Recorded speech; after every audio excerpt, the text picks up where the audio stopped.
Hello and welcome to the Memory Arcade. And we're already dropping frames. What's going on? Is it just a changeover? Well, hopefully.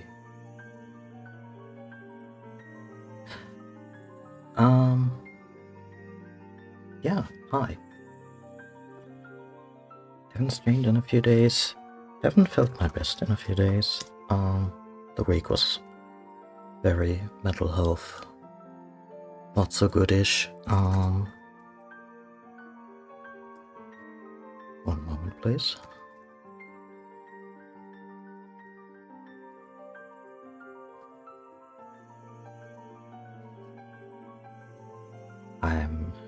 I'm just logging into my modem just to check real quick if we're running at proper speed. Just OBS being bad. Okay. Yeah. But it's Friday. On a stream, I played a bunch of Breath of the Wild, but as promised, nothing story related. So you will maybe realize that the numbers have gone up a little bit on the armor. So yeah, there was a lot of grinding for parts to upgrade stuff. The Tunic of Twilight and the Trousers of Twilight are ready to go. Shame we don't have the cap, because given their slightly desaturated nature, they don't mesh too well with everything else. Although I will say the pants mesh rather well, I feel, with the Champion's letters, and this one in turn combines, as per the official artwork, quite well with the basic color of the Hylian hood,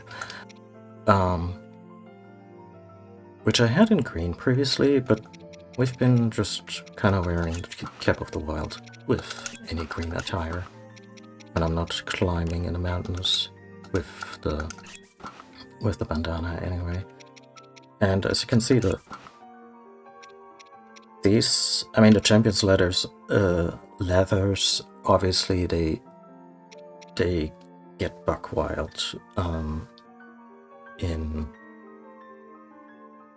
terms of the maximum defense 32. I don't think any other thing here can even get there. Like the Cap of the Wild is also already maxed out at 28. That's still 8 points higher than anything regular will go. This will just go to 20.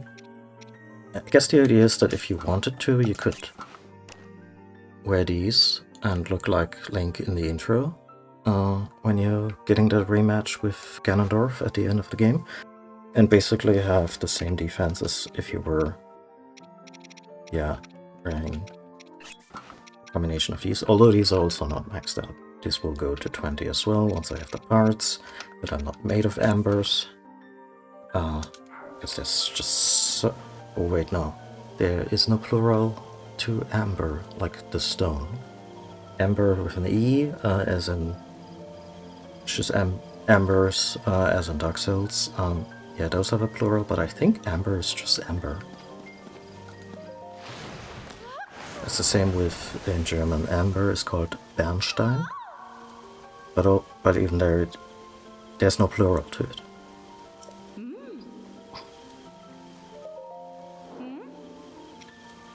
Yeah, so I cut these to +2 against my better judgment, just so we can clown on the Giga at some point, I guess in the secret headquarters or something. But yeah, look at this, 30, 30. I thought that the Tunic of Time would be really nice to wear to the current cap and the Hylian pants. 40 amber. What the fuck? The climbing gear. Oh, just a bunch of key swings. That's doable. Ice keys swings. Yeah. The climbing gear I wanna upgrade because it's just something I wear a lot. But other than that, armor also only really matters when I'm throwing down with like silver bokoblins, silver tier enemies. And I will say, at first I was really scared that the damage scaling in this game was just out of whack, kind of how it was in Elden Ring. Once you encounter some late game-ish challenges, you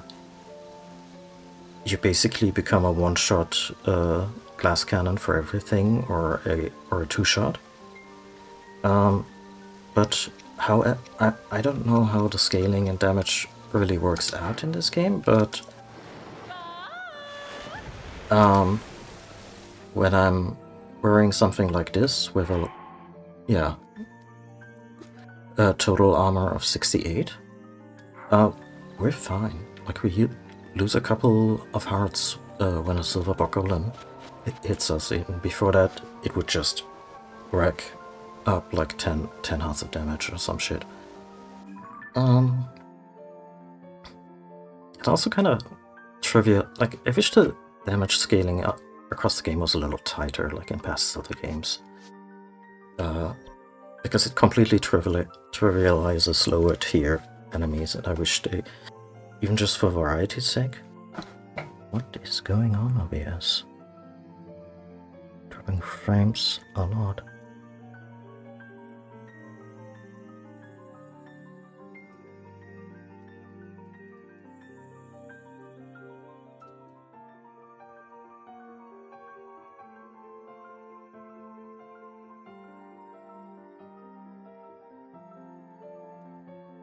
Do you have anything open?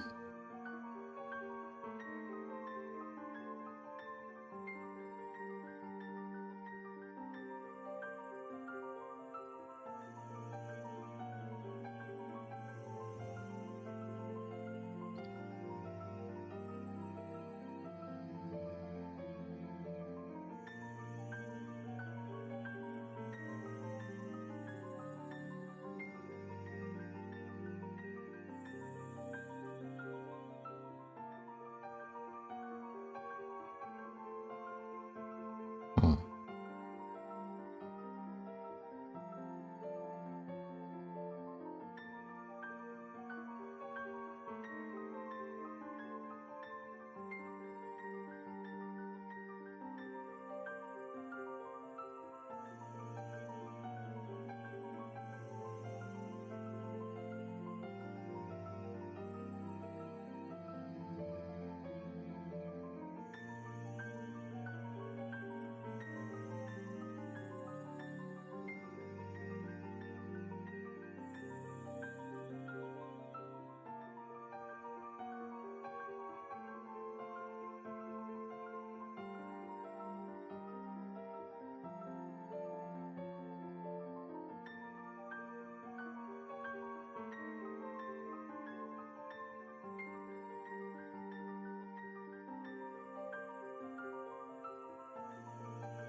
My roommate texted me back.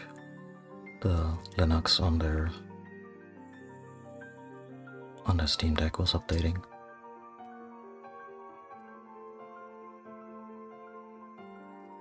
That was the culprit.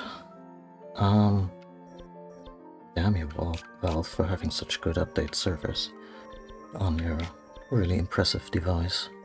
Like, when I first looked at the Steam Deck, I was like, that looks like an ergonomic nightmare. Even though we've had one in the household for a while now, or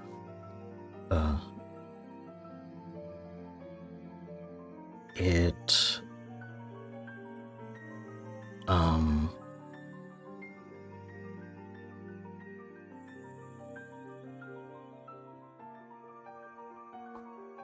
I've never actually played on it, I just realized, but apparently it's good.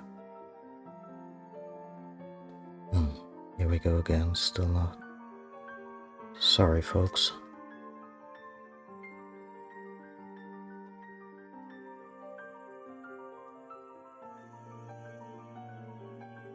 I'm gonna check if anything on my end is using data.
Okay.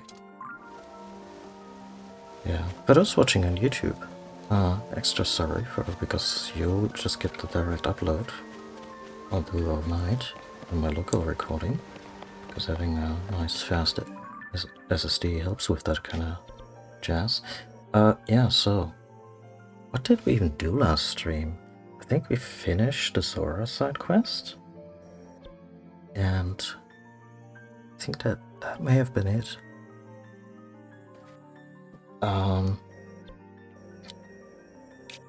We haven't dealt with the with the problem of the Gorons yet. We haven't helped the Gerudos out either. I wanna do the Gerudo next, because they were last in my original Breath of the Wild playthrough, so they're kinda just in my memories. I remember a lot of it, but in terms of the overall experience, it feels a little more like a footnote. Although, truth be told, same is for all the stuff we did at the Rito place, because I don't know, for some reason, that stuff wasn't as super memorable, but I think they more made up for it now with the whole with the arc and Tulin being a great side character, and yeah. But for the moment, I would like to go home to Hateno Village. Because there's a bunch of stuff we haven't even looked at yet. First of all, there's this whole situation with the mushroom heads, where we kind of gotta ask, is this a cult? And we also haven't visited the school yet, even though we've read about it way back in like session 2 or 3. This is the little school built in the kind of prefab aesthetic that I think one of the architects or craftspeople or contractors based out of Hateno at the time. I think they're in Terrytown now. Anyway, this is kind of the concept home thing that they wanted to make happen back in the day, and they never really found an application for it. So it's lovely that I think Terrytown may have been built by that. But the thing is, I only ever did Terrytown partway through on my second playthrough. So in terms of, Breath of the Wild memories, it's kind of somewhere down the road. Like it's not super present. I think Link may have officiated a wedding, or at the very least helped find the... Anyway, this may take us to Terrytown anyway. There's a whole quest line here, I'm told, and I kind of peeked into it, and then I was like, nah, this looks like something that would be fun on stream, so I loaded up previous save, and it all starts with a little situation here. As I've said multiple times now, I can't admit 3 customers at present. What do you mean? We took the trouble of coming here, now you're saying we can't get in? But I wanted to see Cece's new stuff. It's not every day a mega famous fashion designer debuts new material. Yeah, especially since this is a little mostly rural fantasy kingdom and mega fashion designers are barely a thing here. I mean, apparently they are, and apparently she has a mushroom face. That much is clear. Yeah, everything oh wait, no, among artists it's called period, not face.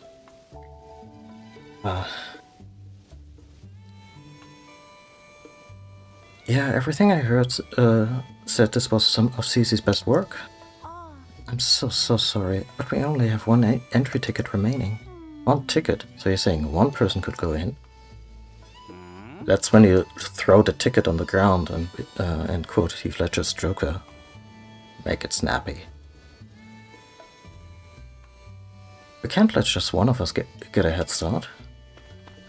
Sure, I know this. It was just a joke. Oh well, maybe if we come back later they'll have room for all of us. Yeah, it's not like this is the only clothing place in the village. What do you say we kill some time at the dye shop? Oh, he will be delighted. Or we could check out the pasture. Yes, the scenic historic pasture of Hateno Village. How could anyone forget the cow flops alone? Is it flops or plops? Oh well. Speaking of which, I've heard that a little ways up a road from the pasture is a laboratory specializing in ancient stuff. You know, actually I'm super on board with you guys harassing Robbie during his research. Not because I dislike Robbie, but I think he's the kind of guy you want to play pranks on now and then, just to keep him on his toes. Maybe one day he'll remember my name and not just say, hey you. Since we got all doled up, we may as well hit the town and see it all.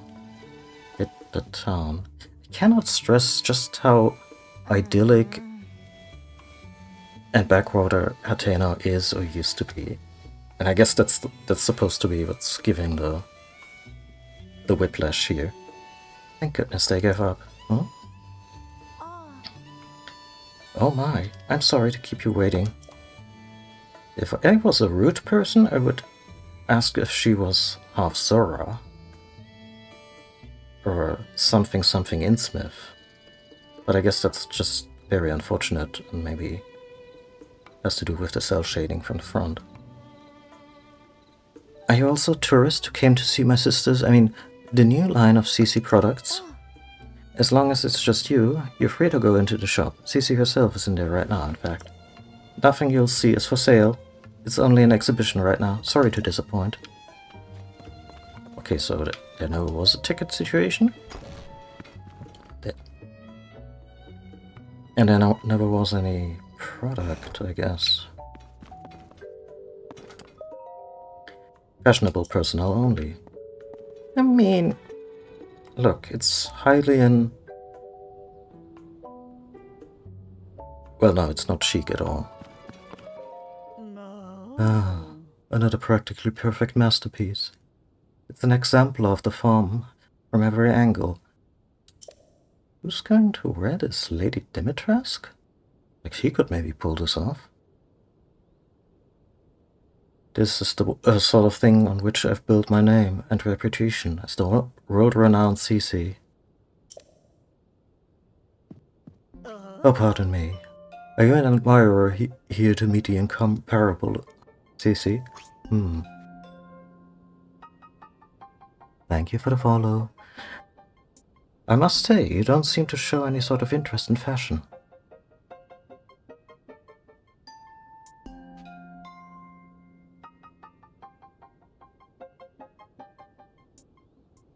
I'm good. How are you?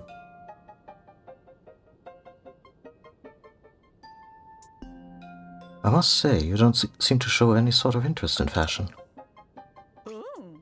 Welcome to Ventus Clothing. Oh, it's not just her name that is...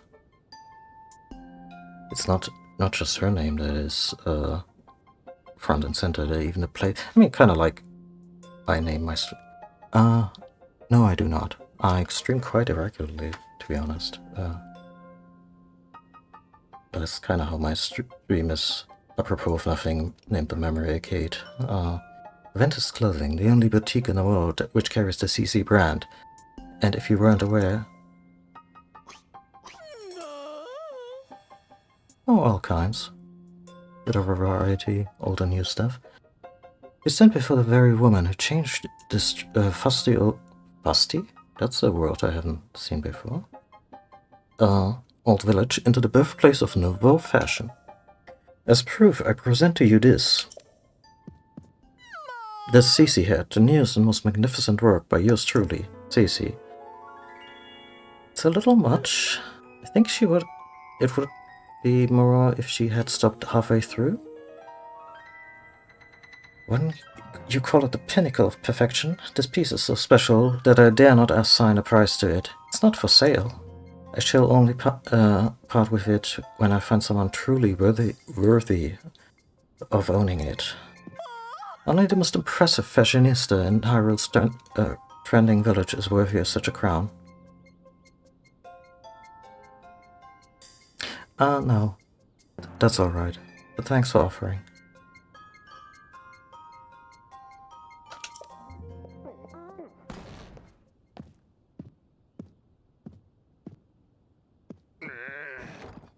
What's all this about? Hyrule's trendiest village. I don't remember approving any new slogans for Hateno. Well, I guess we got the local council. Look who's here. What can I do for you, oh esteemed Mayor Reed? I'm really sorry. I tried to stop him from coming in like you asked, but he wouldn't take no for an answer.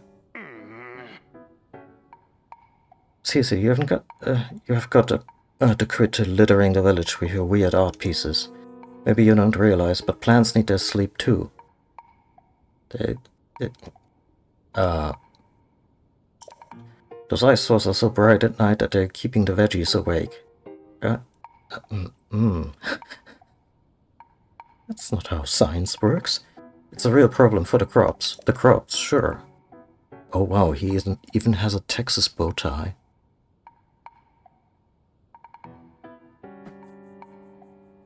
Athenos Foundation is its produce. What are we going to do if it fails? Oh, now, dear, there's no need to get so worked up. I think some of the people here actually like her art, you know? Wouldn't it be better to hear her out? Don't fall for her line of twaddle. She's got everyone in Athena wrapped around her finger already. Did we stumble into a culture war? My duty is to look after the village, and that's what I mean to do. Looking after the village, you say? What do you suppose? You have to thank for Athena's rejuvenation. It didn't need rejuvenating. Athena Village is a peaceful place where folks live quiet lives, and that's the way they like it. They like it, he says. Do they? Then let us leave this matter to the people to decide. My avant-garde approach was this mayor's quaint bygone ways. The citizens will decide which outlook will drive the future of the village by holding a majoral election. Calling for a majoral election? Sure, suits me. I'll win that pretty easy. Sophie, I delegate management of the majoral election to you. Can we get the middle route on this particular quest, if there is such a thing? What? Come on, Clavia. I don't feel like sticking around here any longer. It's time we head back home.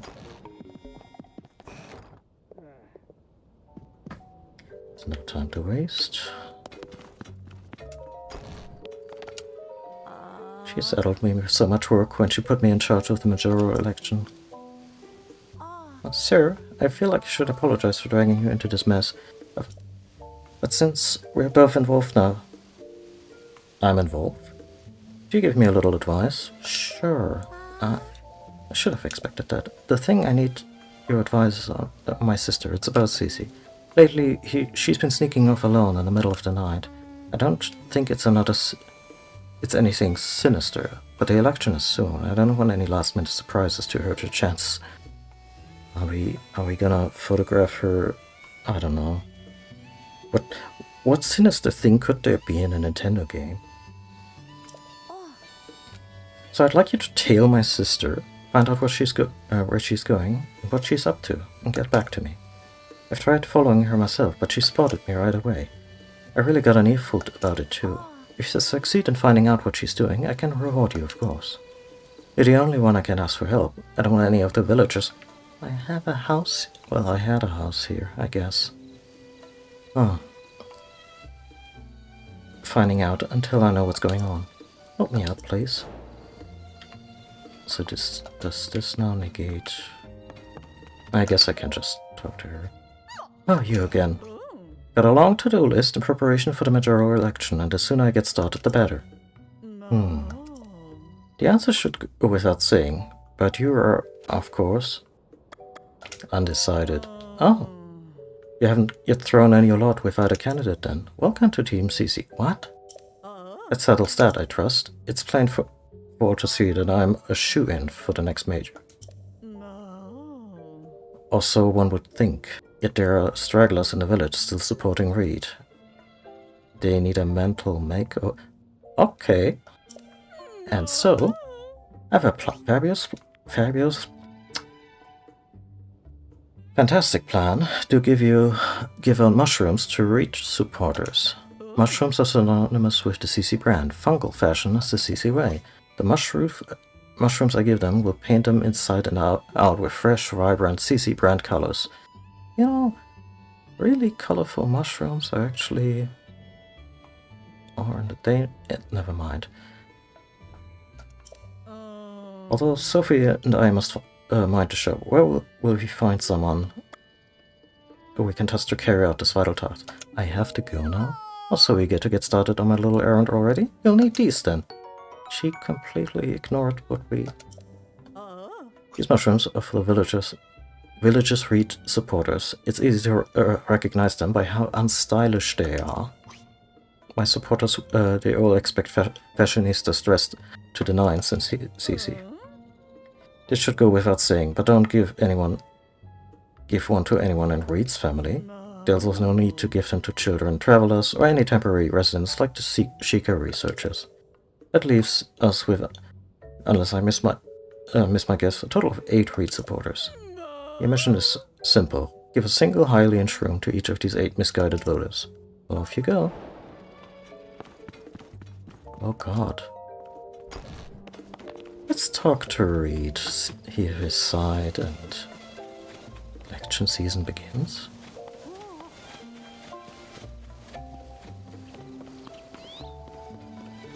Is that...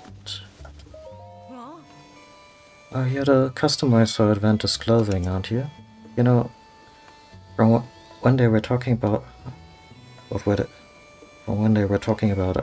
to go through with the mayoral election or not. It's become something of a hassle. They're both so stubborn. I wish they'd clear the air between them and end this silly quarrel once and for all.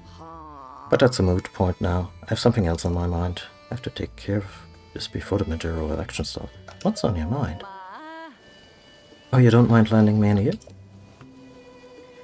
Not to mince words, it's about my husband, Reed. That man of mine, he shuts himself up in our shed every night. I don't have the faintest what he's up to. Wargaming. Has this little tin figurines and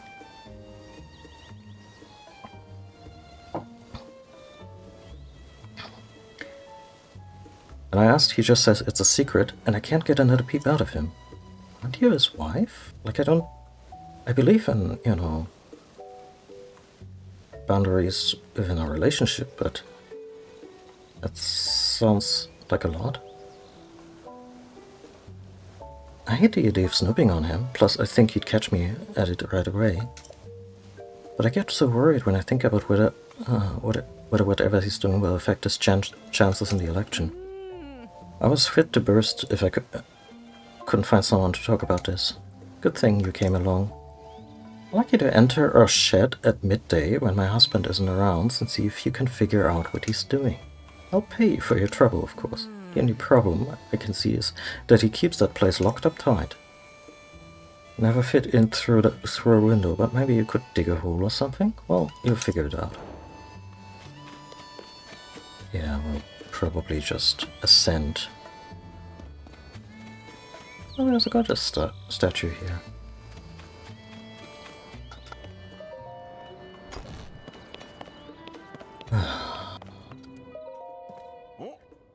Yeah, the traveler I saw Adventus clothing, right? Did you come to check up on me because you were worried? Yeah, I lost my head a little there, but I'm not too proud of the way I behaved. But don't you worry about me. I have a couple of tricks up my sleeve against CC. Might not be able to pull one of them off in time for...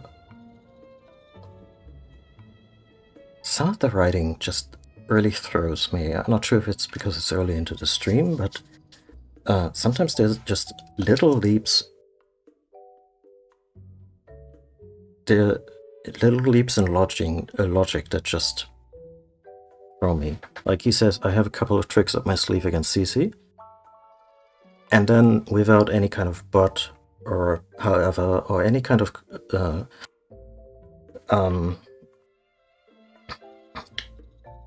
rhetorical segue, he goes, I might not be able to pull one of them off in time for the mayoral election. Then why did you bring it up? So I'm focusing on the second plan, to bring back a taste no one's tried here in years. What kind of taste? Way back then, my grandfather worked with someone from the village to create a special kind of food. It was too ahead of its time to catch on, but it never went further than the first trial. So it never went further than the first trial run, but I never got it. Even today, I can still recall the gooey mouthfeel of the one bite my grandfather shared with me. In the back of my mind, I've always wanted to make it a signature staple of the village. So his response against the fashion fad is to start a food fad? If I could accomplish that, then I'd have something that could stand up to Cece. Except, I can't remember who in the village my grandfather worked with or what they created. If it's the dye shop merchant, I would be careful. He looks like the experimental sort in a, crazy scientist kind of way. Now that I think of it, it also had a unique pungent scent. If I could just smell that aroma again, it might jog my memory. But don't worry about my problems. I hope you have a nice, relaxing time in our village. Have you tried the fresh milk they make on the farm up the hill? I never start my morning without a glass. A new signature food. Okay. I guess if I'm gonna be, I have a suspicion that there's like 3 paths on this quest, unless the whole thing just railroads us towards some kind of, synergetic thing anyway. But if there is an amount of player choice here, then I would enter without permission. Okay.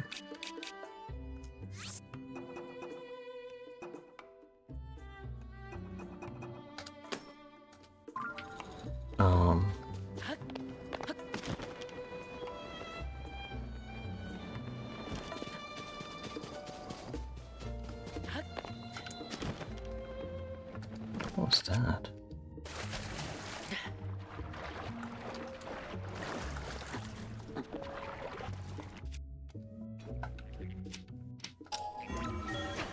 Yeah, if there is a way to bring them all together and maybe chill, that would be preferable, I think. Oh, okay. For some reason, from a distance, that person looked like they had like gray skin, and I was like, is that Dampe? The Undertaker from some of the Zelda games? I don't know if he was in Breath of the Wild.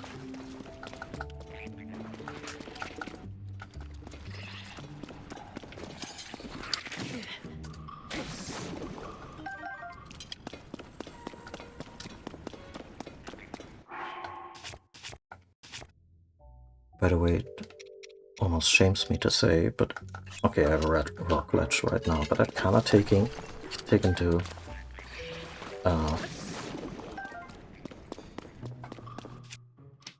using the Master Sword for certain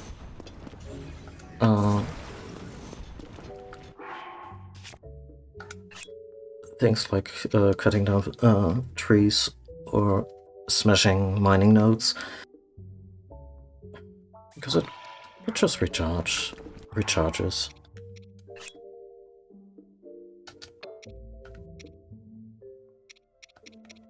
Wait,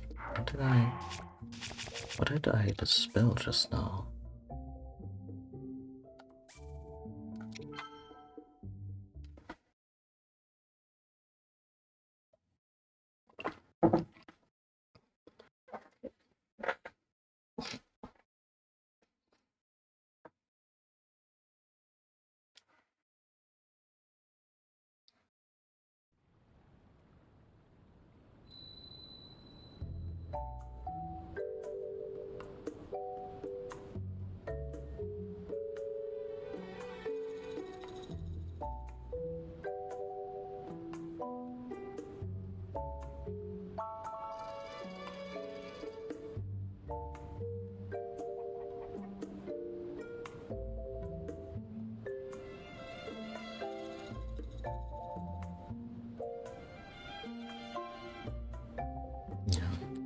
Little disheartening that the person earlier in chat was basically just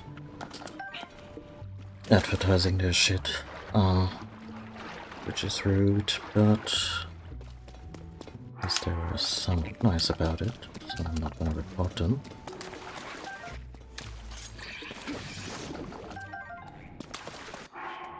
Okay, yeah, no, that's what I thought. I accidentally broke up a fire.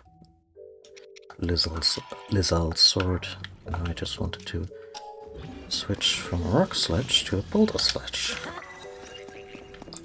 Get that hitbox out.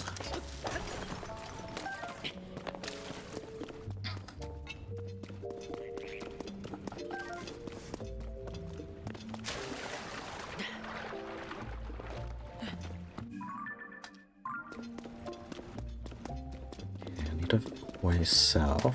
I know this well system basically covers the entirety of the village.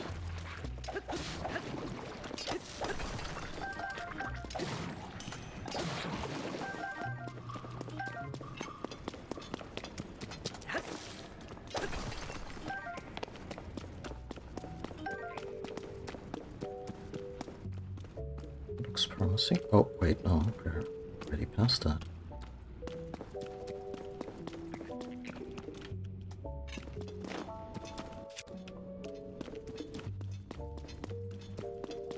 There we go.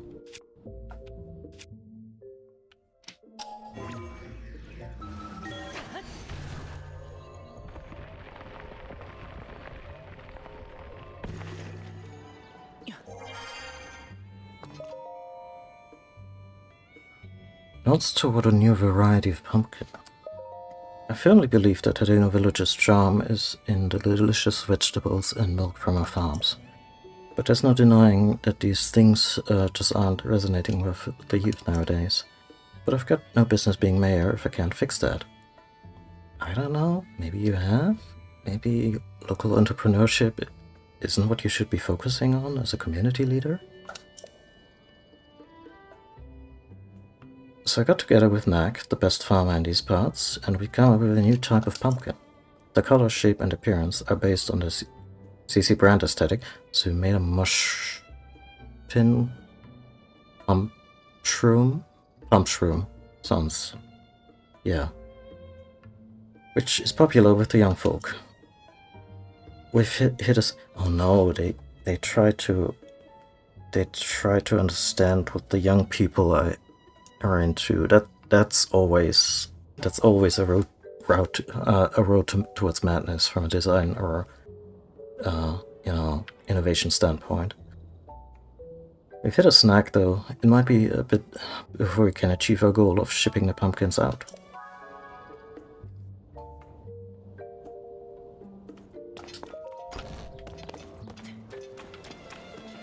Is it still locked? Oh no. Well, I hope. Well, this isn't Metal Gear, so... And even in Metal Gear, this would probably not get us busted.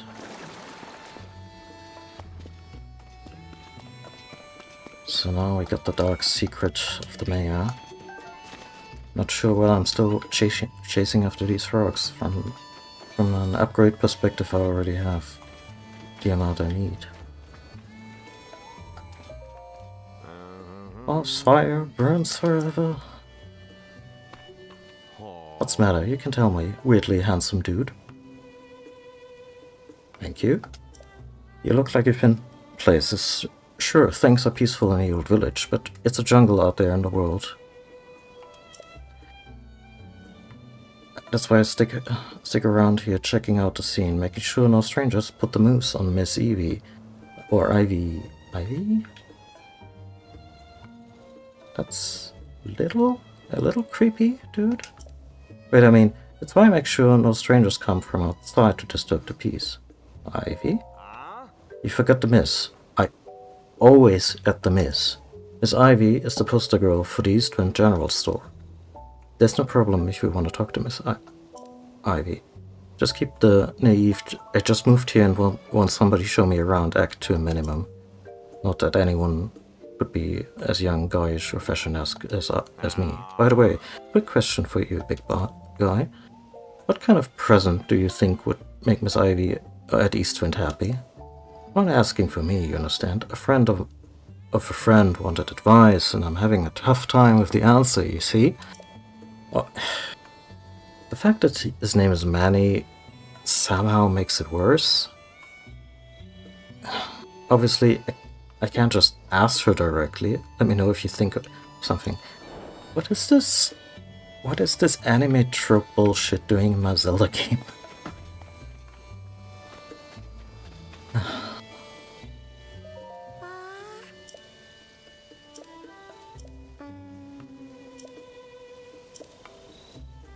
So, I guess Nightfall is coming up, and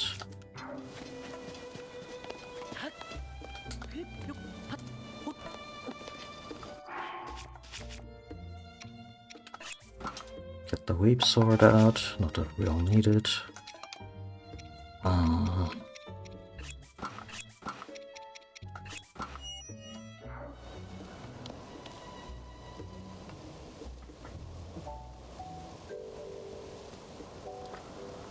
I see. We look rather fetching with the scarf.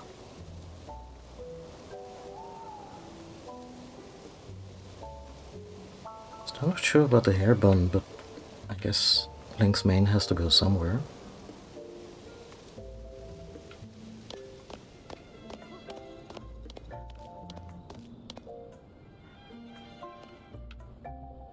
I like how I watched the trailer for the game. I was like, wow, Link's hair has gotten so long, and no, it hasn't. He's just wearing it different and on the default outfits now. Unless you find stuff that includes his old hairband or you know, you equip it yourself.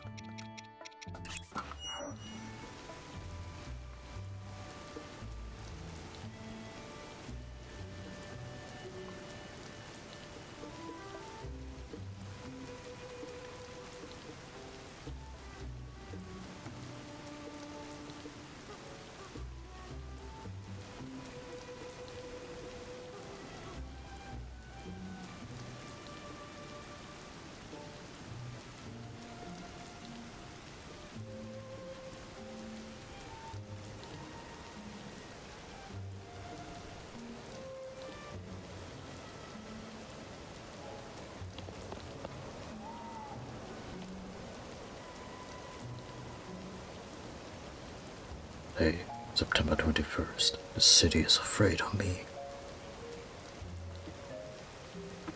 And that's about as much Rorschach as you're gonna get out of me.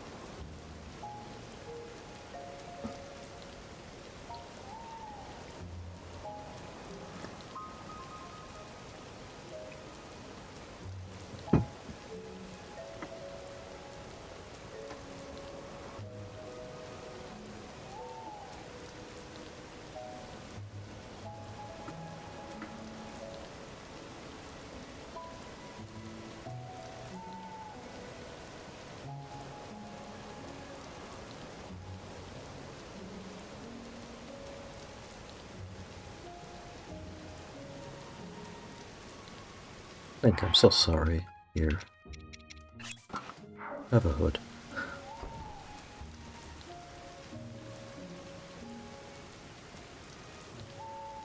There we go.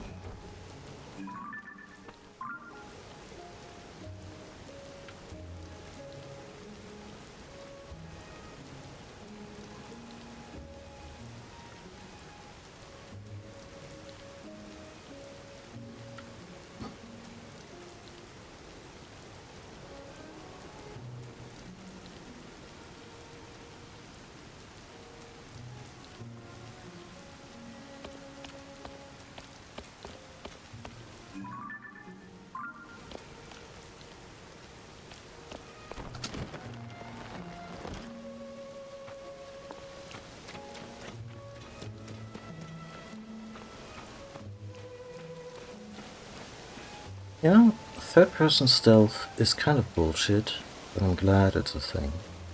Makes you feel like it's a way of player empowerment. Oh, is she looping around or is she actually going in there?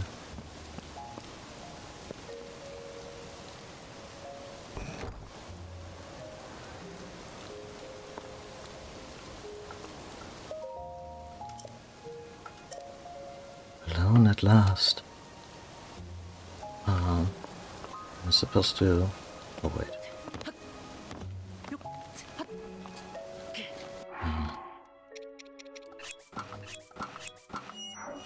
So I still don't have the frog outfit.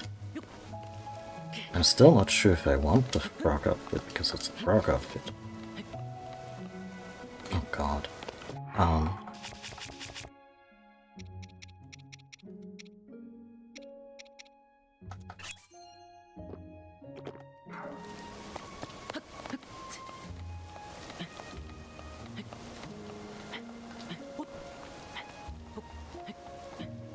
No, it always rains when you do this as a player. Just so the game can fuck with you a little bit.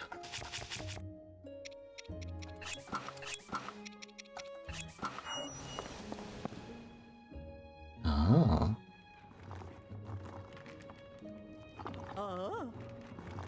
Perfect. I do believe nobody saw me. I'm free to enjoy another of my late night meals in secret. Oh, she's secretly into produce. Ah, now I enjoy my nightly vegetables. Okay. The shine, the luster, the fragrance. Yes, indeed, now this is luxury dining. And so, without further ado, let us tuck in. Lady. Crunch. I appreciate the crunch.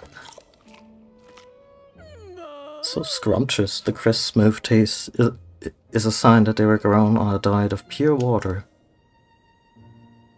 Thanks to the farmer's deft touch and the quality of this... Jesus Christ. Can you even eat the skin without misgivings? Wash them first at least. Honestly, vegetables from anywhere but Hateno Village simply don't count. They're nowhere near as filling. Are you aware that your venture of rebranding the entire village is kinda turning it away from that? I've built a reputation on flash and glamour. Here in private, I must admit that the simple, unadorned things are best. There's simply no denying it, alas. But now that I'm full for tonight, it's best that I return home. If I don't return quickly, Sophie may start to suspect something. So they would actually make really great business partners. I guess that's what we're supposed to take away from this.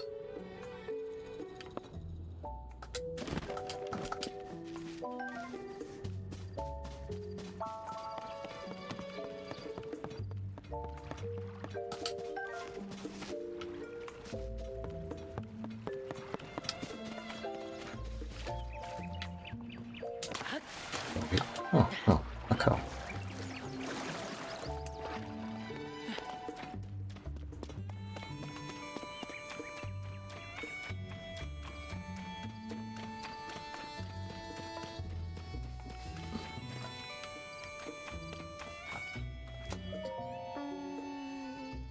Sorry about this. I know it's a tall order, asking you to tail my sister, but I'm just so nervous about her. Really? The silo across the way? Spent the entire night cavorting with vegetables? No, you misunderstood.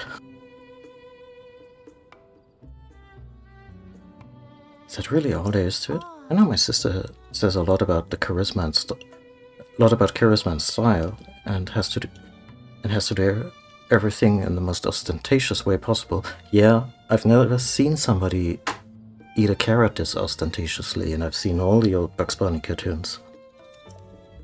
But between you and me, her tastes are pretty plain. She loves the slow life here in Hateno Village. She probably told you she came back here because of development or whatever.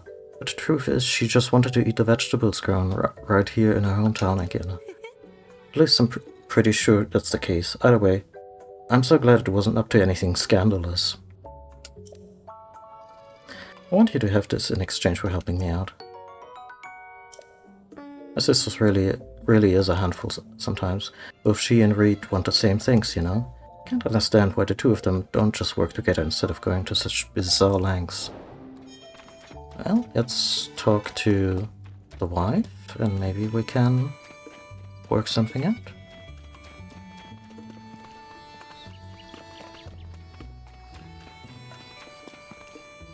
I mean, To each their own, I suppose.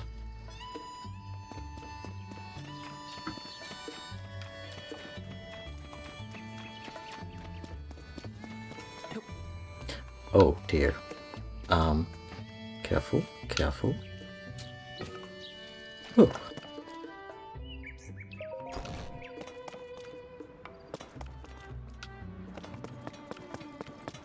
I worry about that man. Oh, it's you. How goes it? Made any progress on that thing we talked about? Saying he's developing a new type of pumpkin? So that's why he's been consulting with Max so often. He could have just asked Cece about it directly, but I know he's too hardworking and stubborn for that. It's a relief to find out the truth. A lot of things make sense now. Like why he went to Ventus Clothing. It's so obvious in hindsight.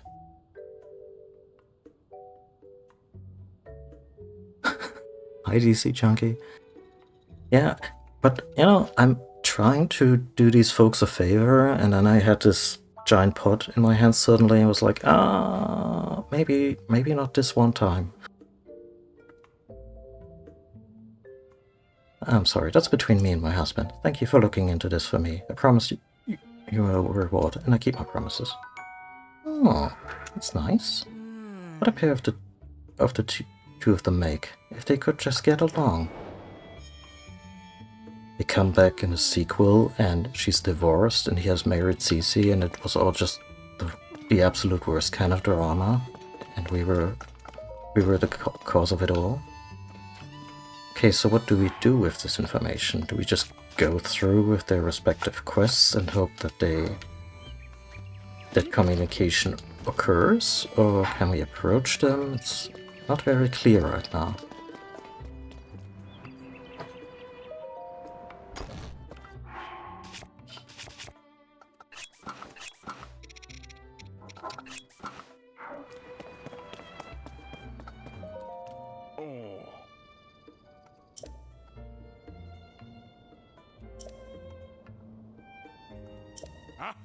That gooey mouthfeel.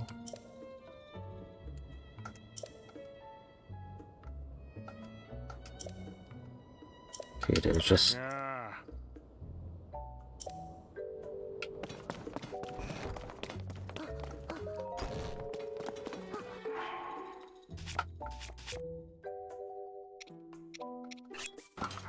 Wish the game was a little more clear here. Also because I don't feel like canvassing the place on behalf of Cece. The whole mushroom thing seems like it seems a bit cultish. I know it's just a fashion fad, but I guess when I talk to her, it's just the same.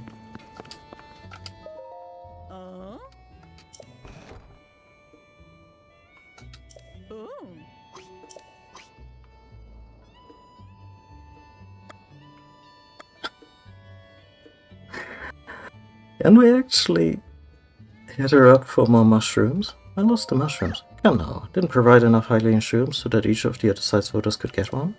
Up to you to recoup any losses. If you need a hint, try scavenging around trees or buying them in shops. No infinite Hylian mushroom glitch, huh?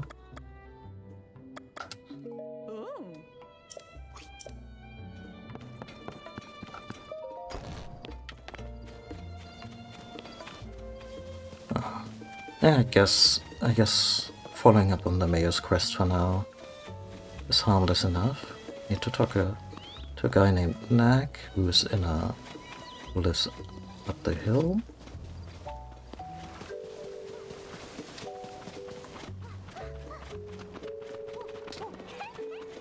Oh, look at the little tykes.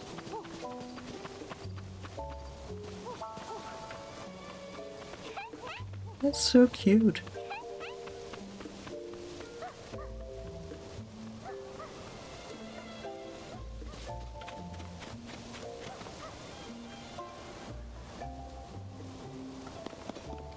I should say hello to the teacher.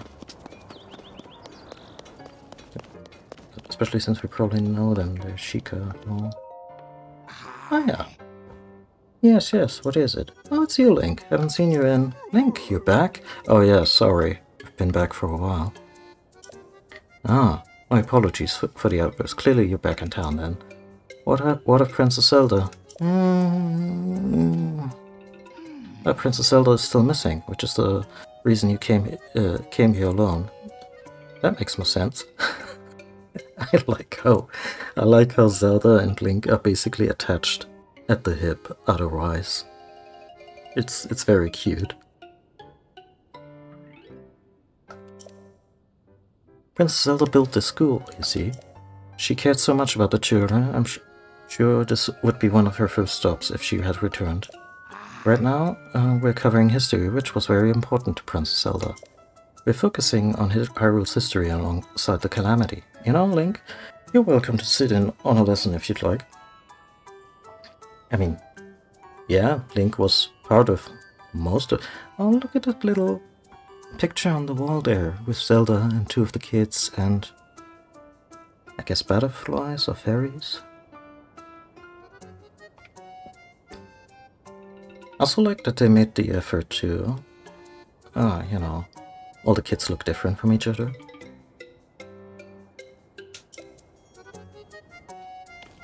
Okay, can I just sit down here, or do I talk to him again if I want to sit in? Just what road led to Hyrule becoming the place that it is today? I believe that in order for our children to have a bright future, they must first learn about the Calamity.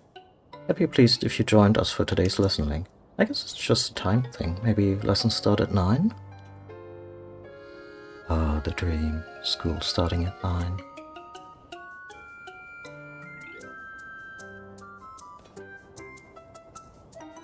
I'm the kind of person who, like, if anything...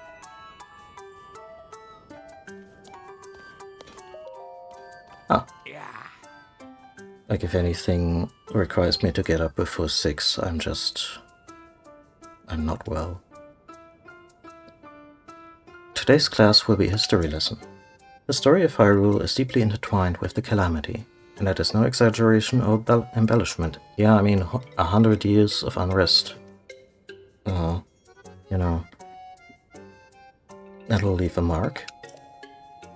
The Calamity has been visited upon the land of Hyrule several times before. It was sealed away 10,000 years ago by the Sacred Princess and a hero wielding the sword that seals the darkness. Isn't that just a fairy tale? Oh, so Zelda's time travel shenanigans in this game took her back even further than 10,000 years. Isn't that just a fairy tale? Over time, history and legend sometimes blur together. Oh, that's a smart one. All this stuff about 10,000 years ago and such, who cares? That's the not-so-smart one. You had any pictures or proof to back up this so-called 10,000-year-old calamity? That's the Flat Earther. Did my own research, you know. Turns out all the Guardians were psyops by the Sheikah. Oh wait, they kinda were. Anyway. It's not a fairy tale, I assure you. These are real historical events. This is a problem. I'll need to show them some kind of a depiction of the Calamity from 10,000 years ago. Otherwise this lesson is over before it began. Sorry, Link, this isn't how I thought the lesson would go. Do we have to tie everyone's shoes in this world? If I had more foresight, I'd have borrowed the screen depicting the Calamity from Lady Impa's Hall. Kakariko Village, where the hall is located, is also in Necluda, but it's too far to the northwest for a casual visit. If only I could show these children a detailed image of the screen depicting the Calamity. I think they'd understand, although I suppose it isn't Lady Impa's Hall now, is it? More accurate. Yes, Paya took over, I know. Good grief. Okay, first of all, kids, a man is just gonna vanish in front of your eyes.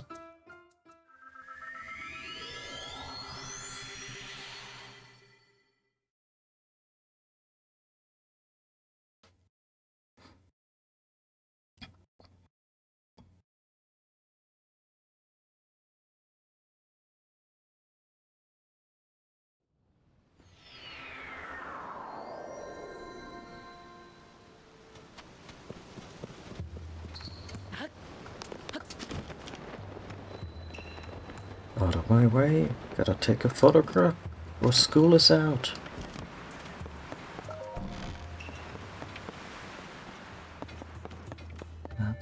What's that?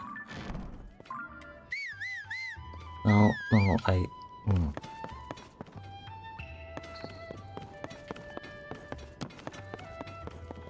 Where's the old Calamity poster? There it is.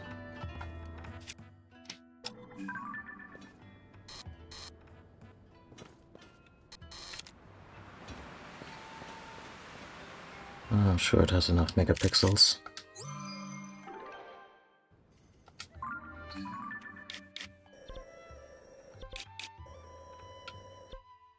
Although, in the parlance of this particular game, I'm guessing it's ultra pixels.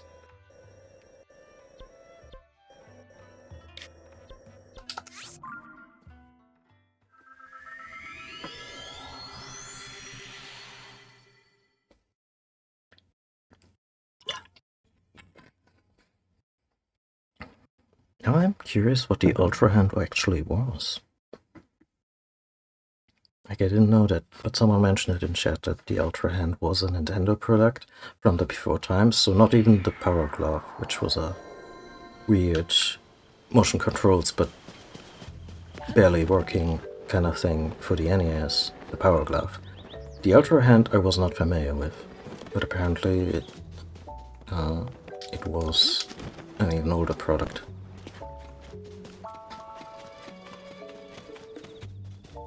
Maybe just a glove that makes funky noises when you punch something?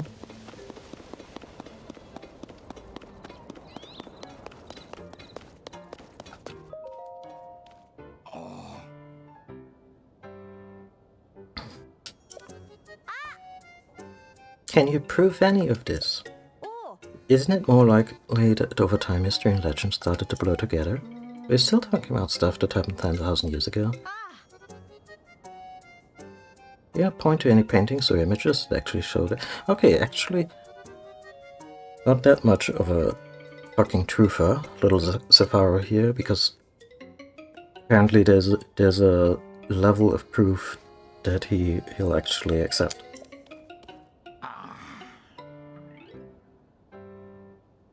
The other end was a plastic scissor-like grabby hands toy. Oh, yeah. Did it have any kind of electronic functionality, or was it really just Fisher-Price stuff? Like, not by Fisher-Price, but by Nintendo, but you know. I have a picture to show.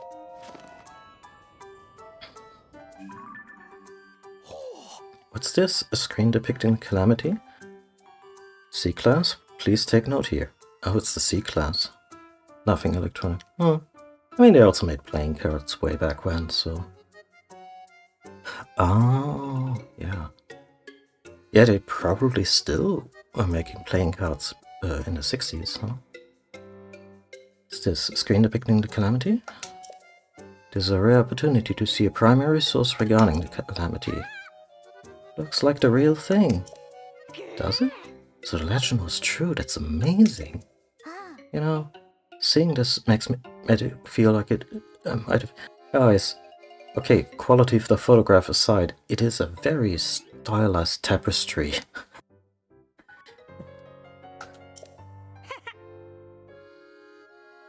Like, it's so stylized that people were speculating that Ganon used to be the hero from 10,000 years ago because the little blue figure in front of the big Calamity monster in the center has red hair in this depiction. Well, if you got documented proof, that's good enough for me. Go on, Mr. Simon, tell us the rest of the story about the Calamity. Okay. You know, you also have a primary source living and breathing and standing in the room. Thank you so much, Link. A lecture about the Calamity might run long, but I hope you'll stay for it anyway. Sure. The Calamity has visited this land of Hyrule several times over. However, 10,000 years ago, there were divine beasts built by the Sheikah using their advanced technology. Each of them was controlled by a skilled pilot as well. With the sword that seals the darkness, as seen on that person's back right now, I know they probably didn't account for that, potentially having the Master Sword already, but they should have, because it would have been cool to see all the kids freak out.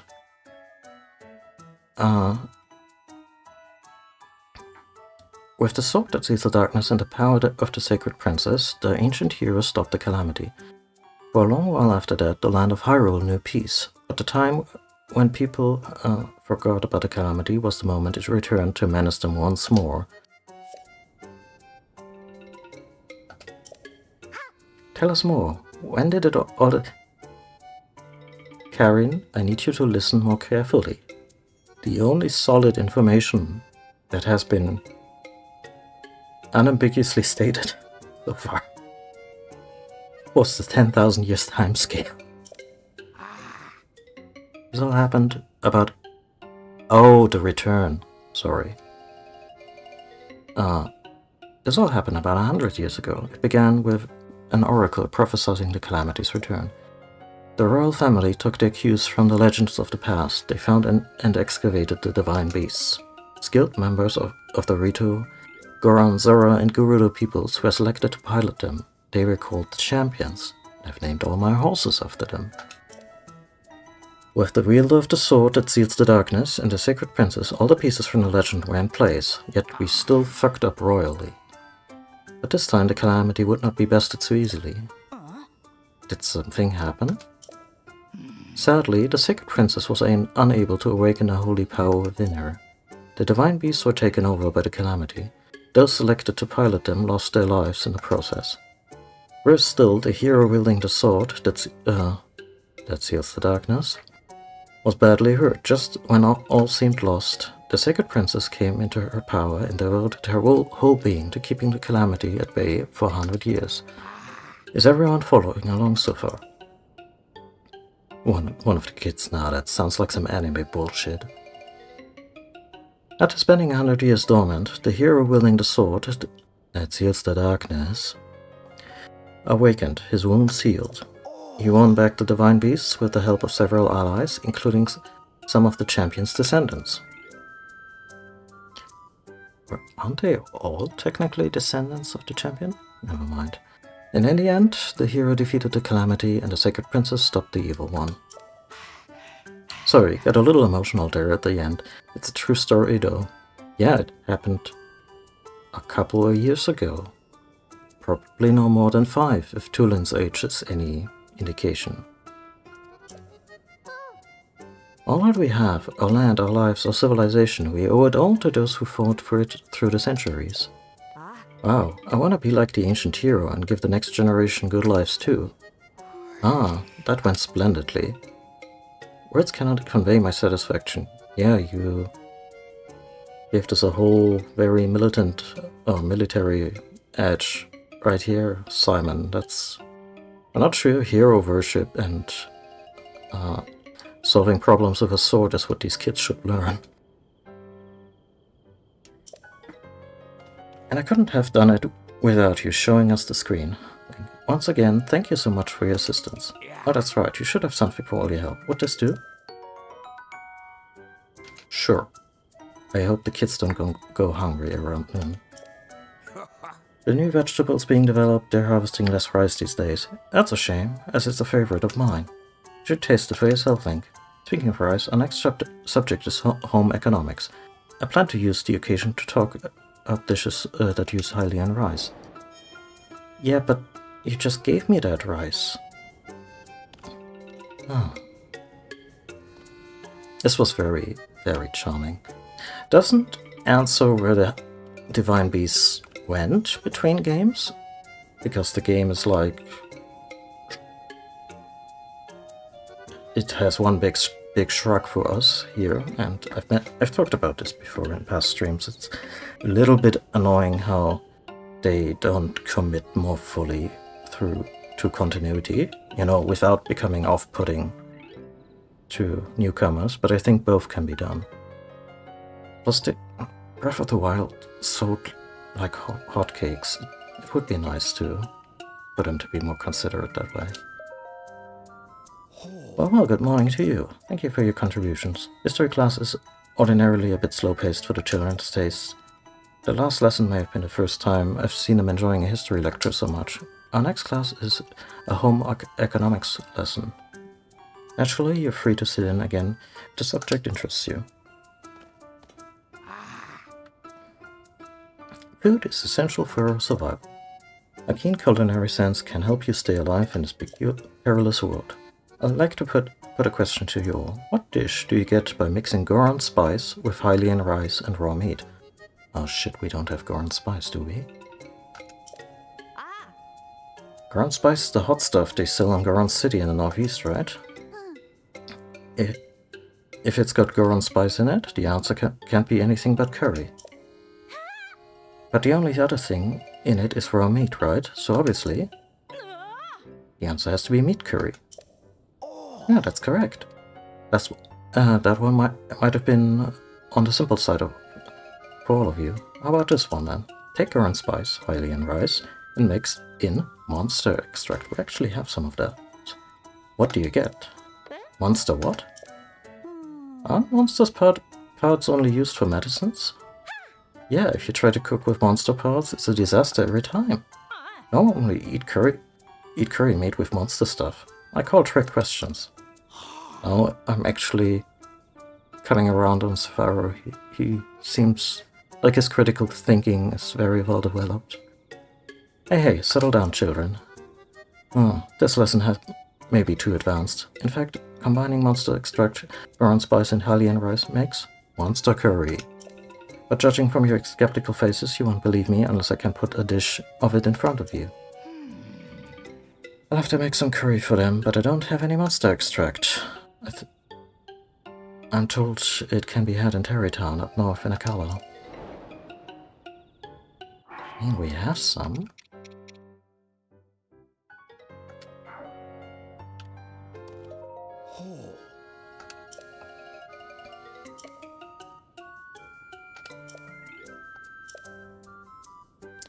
Right out of monster extract. Okay, so we can't just hand something over, which is okay, because I have actually been avoiding Terrytown the whole time, because I wanted to turn that into a treat for the stream. I may have overdone it, actually, because I guess we can always use the Skyreach chill. I gotta turn on some lights in my room.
Oh, good thing I realized that I was muted.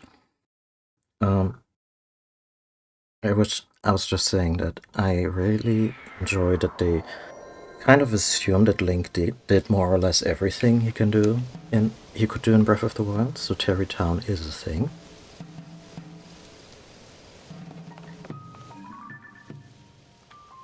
What?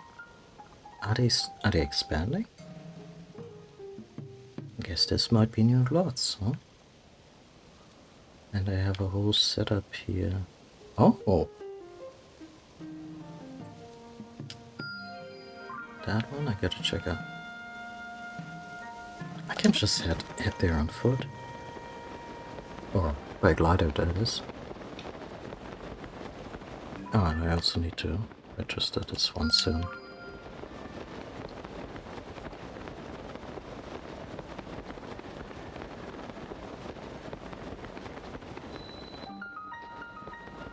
Yep. So all those little caches of building materials across Hyrule, when I first played the game, I was sure that we would get to help in like the rejuvenation of Hyrule by little unlocking little stops and buildings across Hyrule. That might be a little,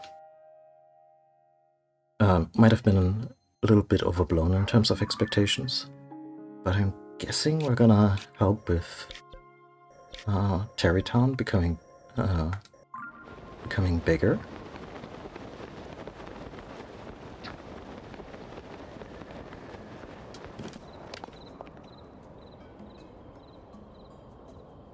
Are those speakers for the most bitchin' sound system in the entire kingdom? Because imagine if these got fired up all at once playing Daft Punk or some shit. Put in a laser show at night with Death Mountain glowing in the back. That would be so rad.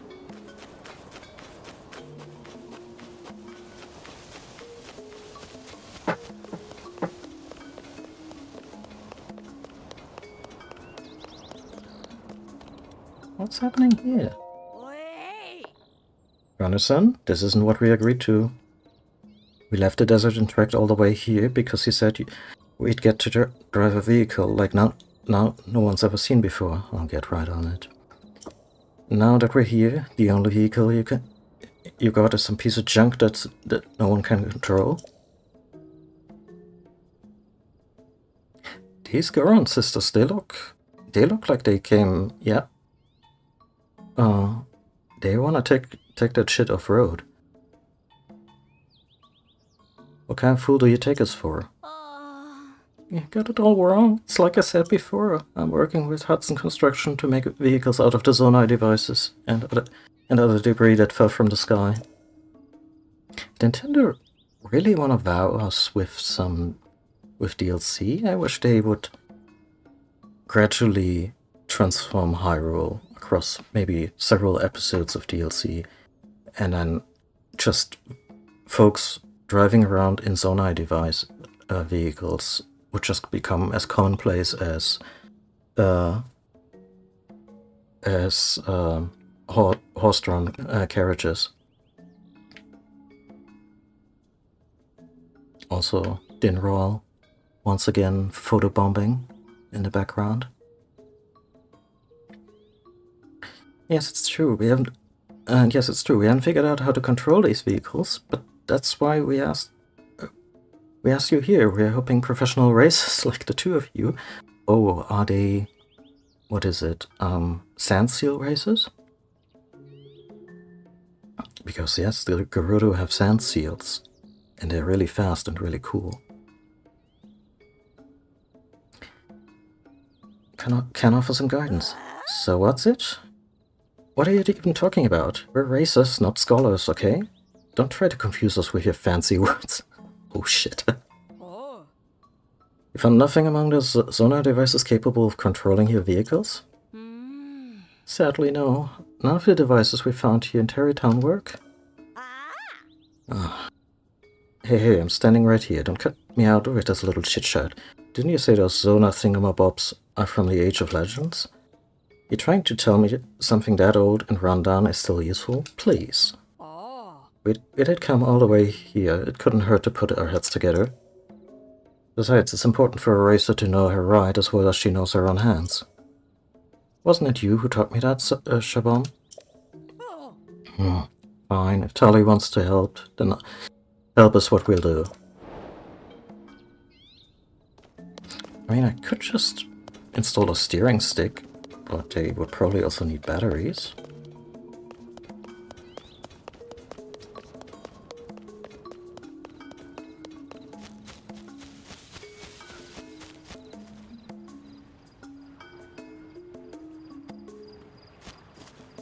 Yeah. folks at Loading Ready Run made a very good joke about some people are just happy when they figure out the fusion system or make good use of it, while others are basically building their own Metal Gears. And I thought about building a Metal Gear, and I guess anything actually called a Metal Gear would be too ambitious because I wouldn't know how to make the legs work. But the Sugar of whatever, the thing from Snake Eater that still ran on threads, that would be very adaptable. I have since found out there is a limit of things you can attach to a Zonai construct. I found that out when I was about to attach the 4th turret made up of one construct head in 3 lasers for what would have been a total of 12 lasers. Because, of course. Anyway, let's have these hooks out, get a steering stick out, and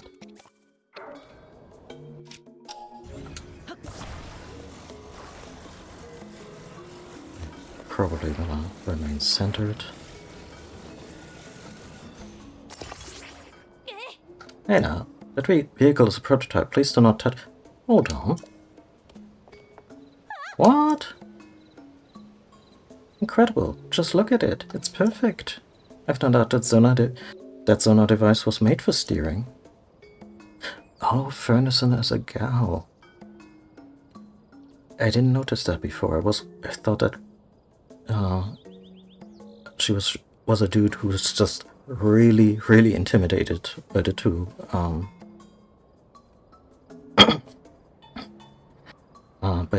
Gerudo ladies. Are you new to Hudson Construction?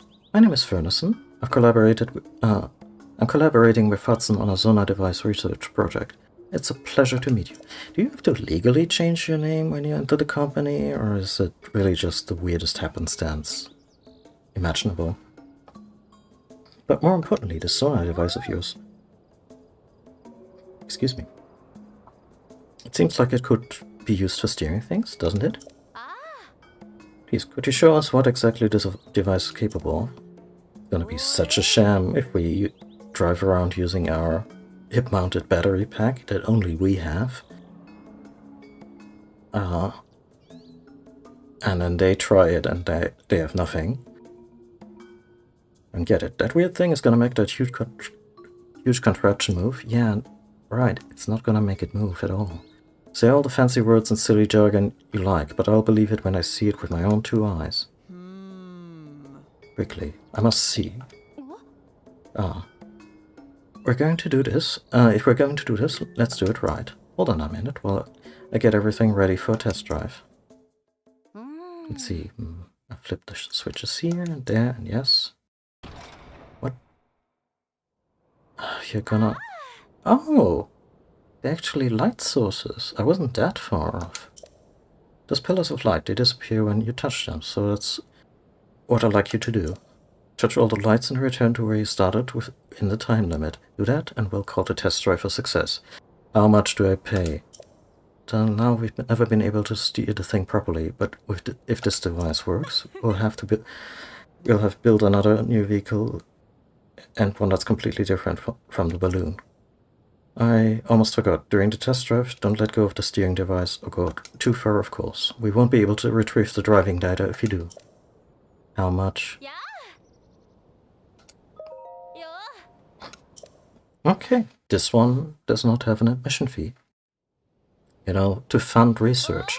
That's something other researchers in this game have actually pulled on me. They wanted 20 rupees per attempt to collect their research data.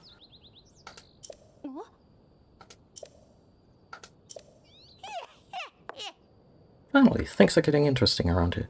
You had better believe I'll be keeping a close eye on your technique. Hurry.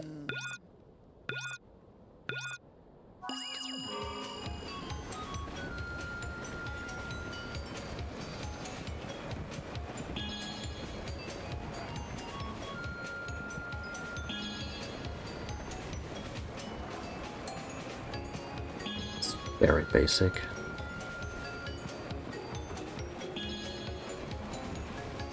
Maybe it'll give us a speedier number and more complex courses later on.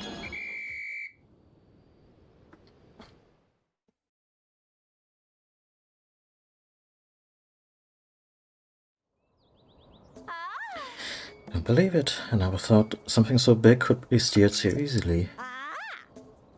Technique like that is enough to get anyone fired up. Was it? It looked rather boring to me, but okay. Did you think, Tali? No one who loves racing could watch that and not feel excited. Okay. We can finally move on to the next phase. See, this is just the beginning of my experience. I must figure out the Zonai device's full capabilities, and counting on you to help me out. Here, please consider this a down payment. Okay. You're now an official member of our team. I guess his name is now Link-san. You're also welcome to have this. Thank you. It's a sleepover ticket for the stable.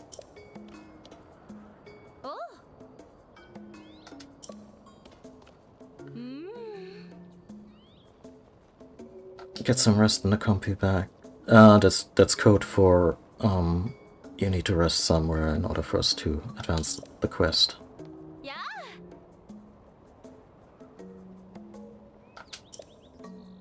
Don't you accuse me of tricking you anymore. My goal has always been to start work on the Terry Town Race project, and finally I can do just that.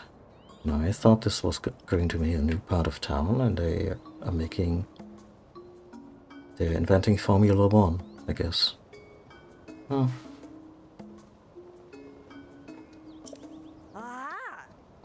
As long as we get to do some racing, you won't hear any complaints from us. The Terry Town Race. Yes, I'm looking forward to it.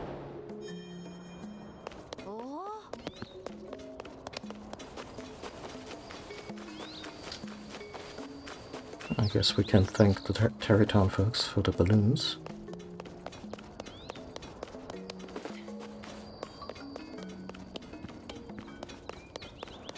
See, a little thing they don't immediately tell you about when you get auto build is that... Do I have Zoanite? It's that you cannot... It will not just replicate missing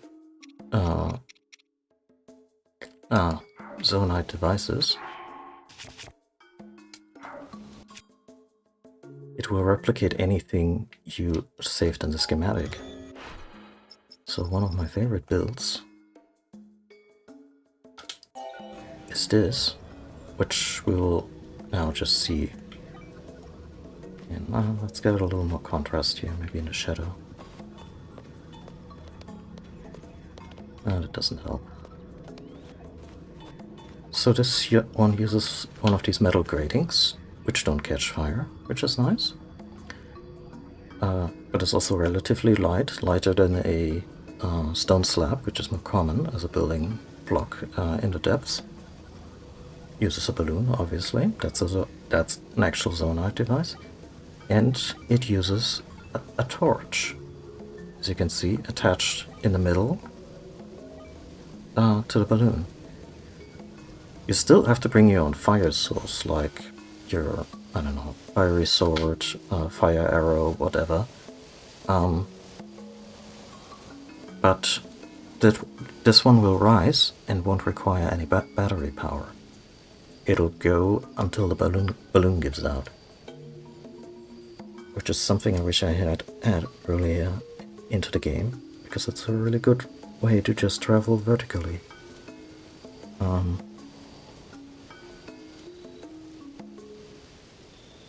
I should go down into the depths and mine some Zoanite and be able to use this little schematic, but it's not really readily apparent that other stuff from, regular stuff from Hyrule, from around Hyrule, can also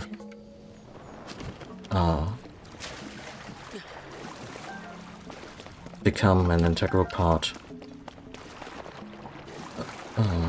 while you're building little machines.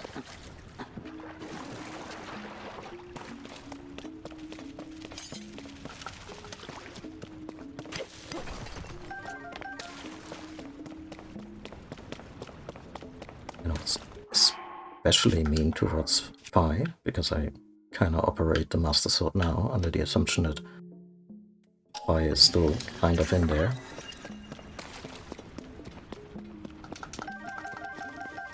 What is my purpose in life, Master? You break rocks. Oh god.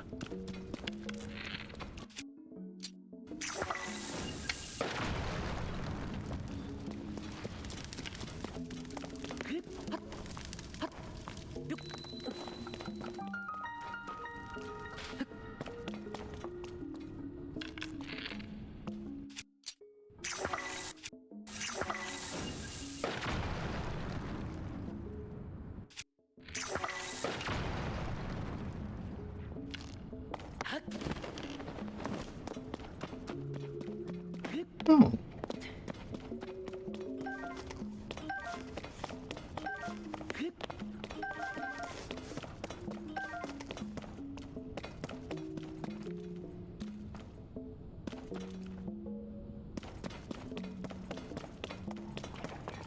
I wonder. Yeah, I'm actually supposed to get to the other side of this.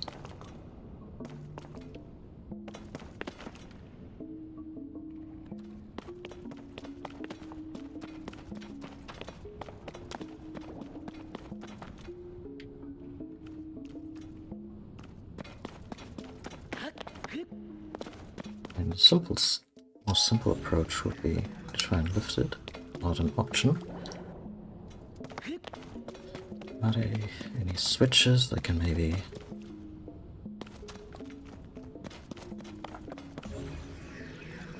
I'm guessing the bomb won't do. Nope. Goes right through.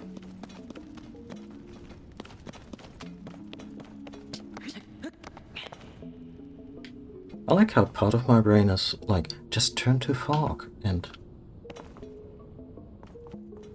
Well, for one thing, I just found the switches that open that. And also, no, we're not playing Symphony of the Night. It's such a very specific video game power, but that game was also such an influence.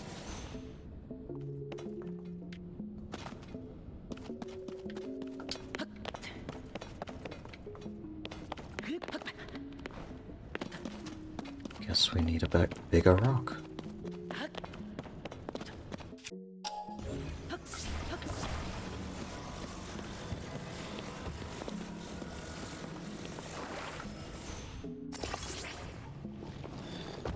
Meh.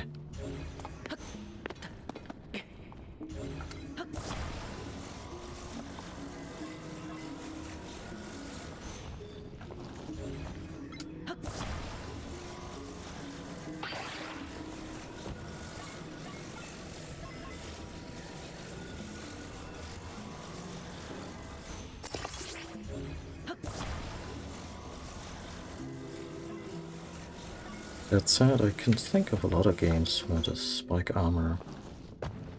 Game, what do you want from me? Or are these really just broken pillars?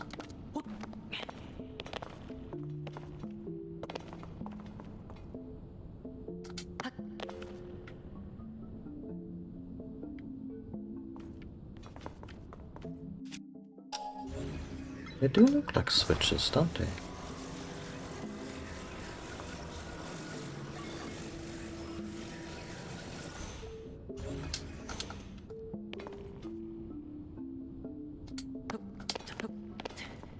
Or maybe I need to put one on the other side. It's just weird that you would think there would be some kind of feedback.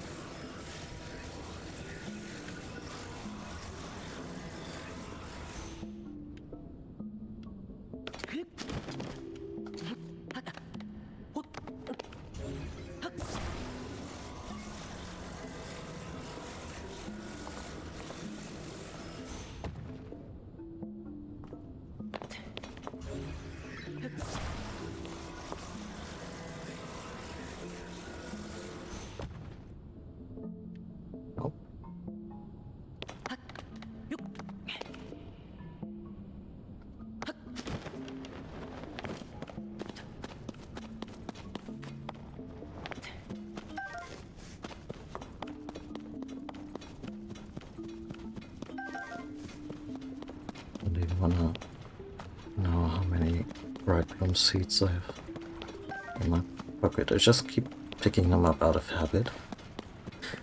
And God knows how many, because I haven't really needed them since I lit up all of the depths.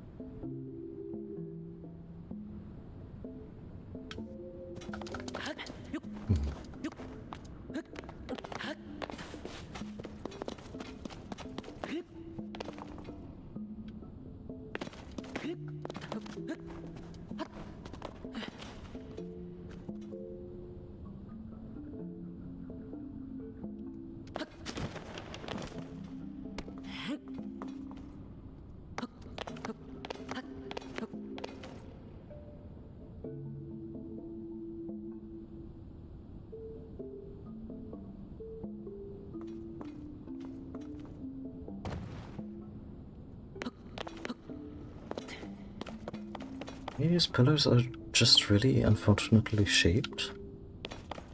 Although this entire room really looks like the kind of setup. I mean, I can also just hit stuff with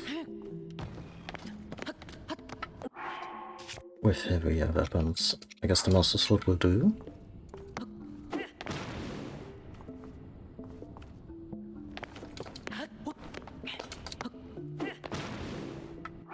Nope. I could drop a bomb here.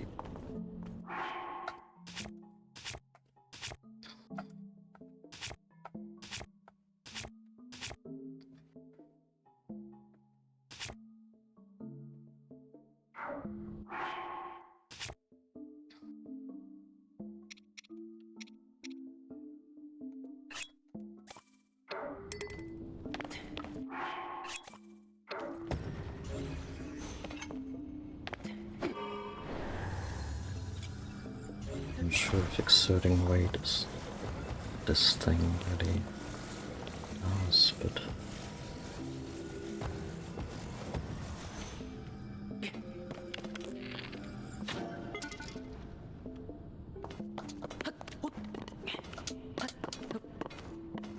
nope.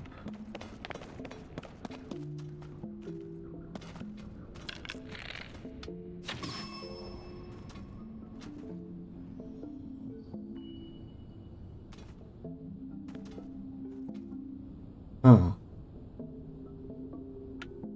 Well, I don't really have a magnet or a hookshot or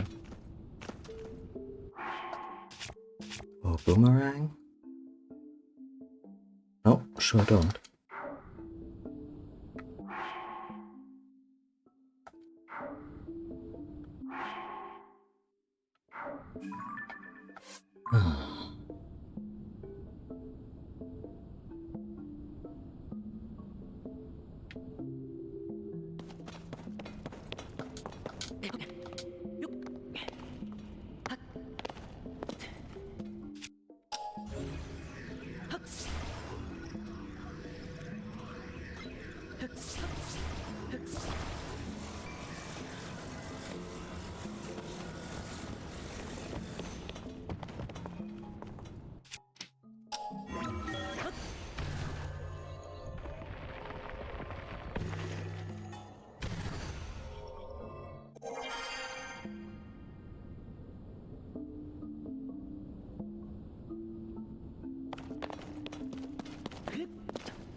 Okay, I just didn't think about this holistically enough.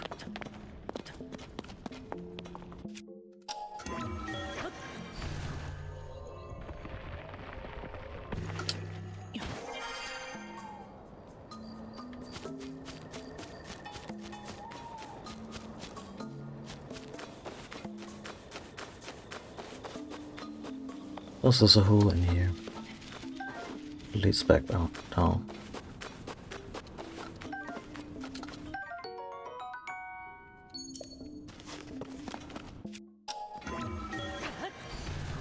I'm curious if there's another one, just for that opposite. Sure is. But not one we... Oh, wait. May I just say that the caves in Tears of the Kingdom are some of the most fun I had in a video game for a long time. There's a giddiness to exploring them, and I haven't tired of it yet.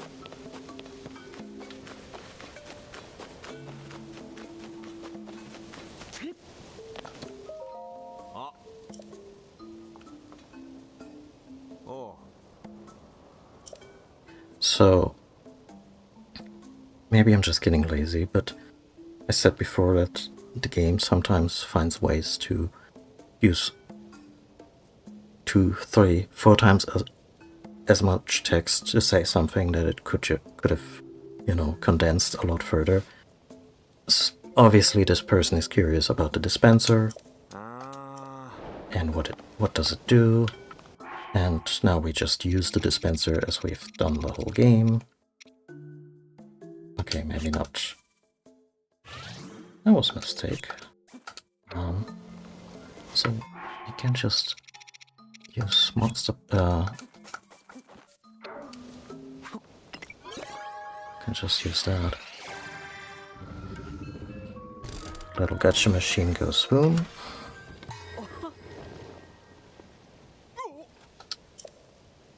That's what those things are? There's Zonai devices inside these things? Did it never occur to you to maybe look through the transparent element?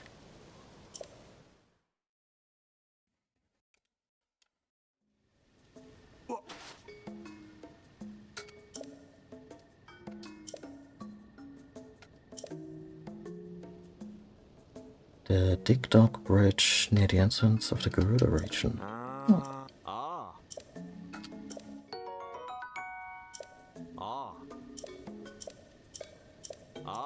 I mean, it's also a very non-linear game, so maybe one of the first stops a lot of folks would have had is to go to Tarrey Town and not just do it like 100 hours in. Because they helped build that town and feel very connected to it. Did we already uncover? Nope. Oh, that's a big one. It has 6 different devices.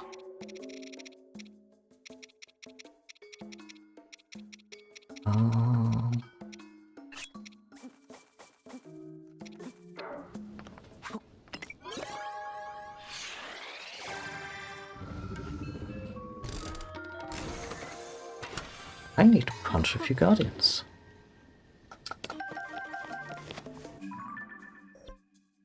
Still missing 2. I can try with what I have left of these MK1 and MK2 parts, which, they're not useful anymore, or weapons, but...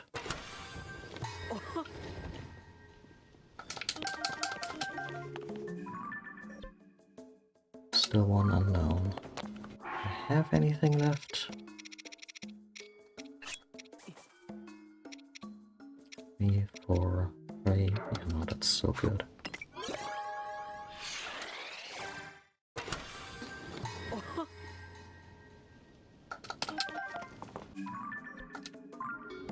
Okay, fine. I'm gonna drop a big one.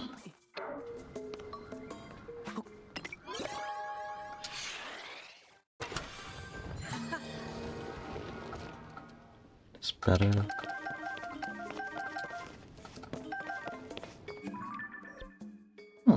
rockets. There we go. Huh? Useful. That's the parts I end up using in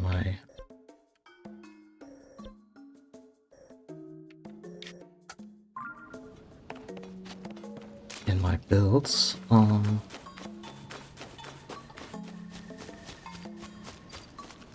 that's nice.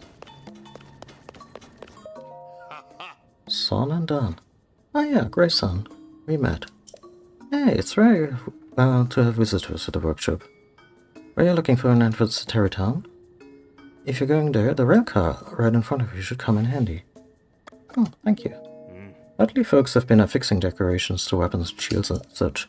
Turns out most of them can't deconstruct what they've done, so my brother Pellison started a business to do it for them. He gets it done, son and done. Give it a shot sometime.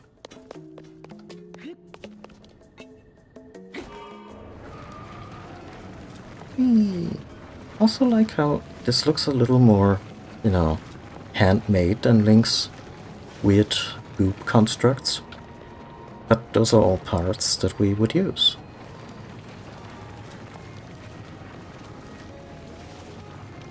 It's lovely.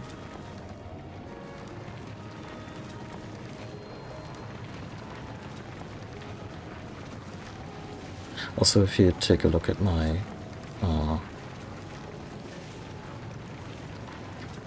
battery charge, I found something insidious. I thought, oh, I'm grinding out a lot of stuff for my clothes offline because I don't want to do certain side quests and none of the main story quests when I'm not streaming. So I also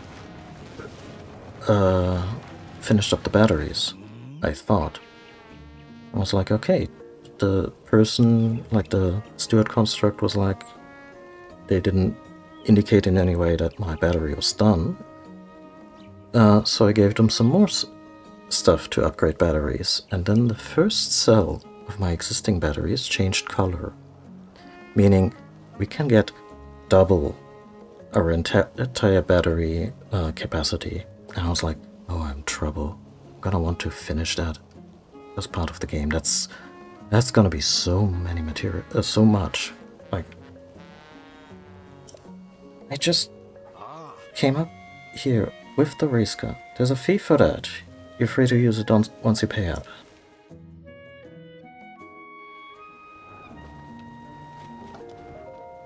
Yeah, interesting looking stone there. Thought it might be valuable when I picked it up, but this weird rock is giving me the creeps. And maybe cancer. Maybe you shouldn't pick up glowing rocks that you just find. Gotta hurry and find some sucker to... Heading to the construction site, eh? There's a small fee to use the rail car. I'll collect that for you. What's that rock?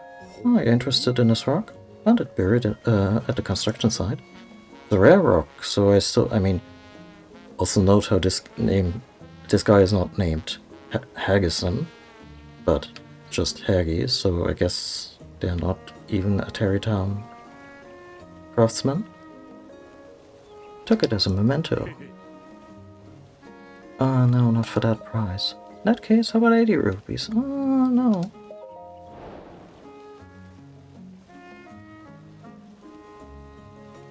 Hey, what are you doing?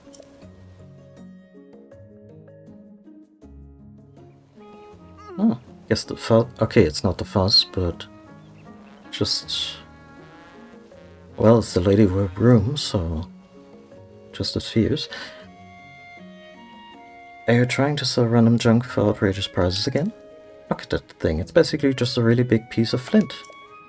I mean, it glows in the dark, that's kinda cool. I'd cost 16 or 50 rupees a more than fair price, but I already set an absolutely fair price at 100. And he might have... Okay, no need for the stern wife look. Oh, that's actually his wife. Oh, what do you say? It's a real deal. Just 50, yeah, sure. What? It's actually gonna buy this weird rock I found? It's my lucky day. Well, that's great. You're a good guy, sir. This is definitely a very valuable rock, so you've made a wise purchase. And now this rock belongs to you. No refunds. Yeah, private transaction, etc., etc. I'll place it on back for whenever you're ready to take it to your own home. Yeah, I just need to find a shrine that needs it. Don't you charge me for storage. Hey, you. Don't I know you? Savata. Hey, mister. Are you a friend of Papa's? He was gone for a long time, but now he's back home. I'm gonna be moving soon, so I gotta make sure I play with Papa and every son else. A whole bunch while I still can.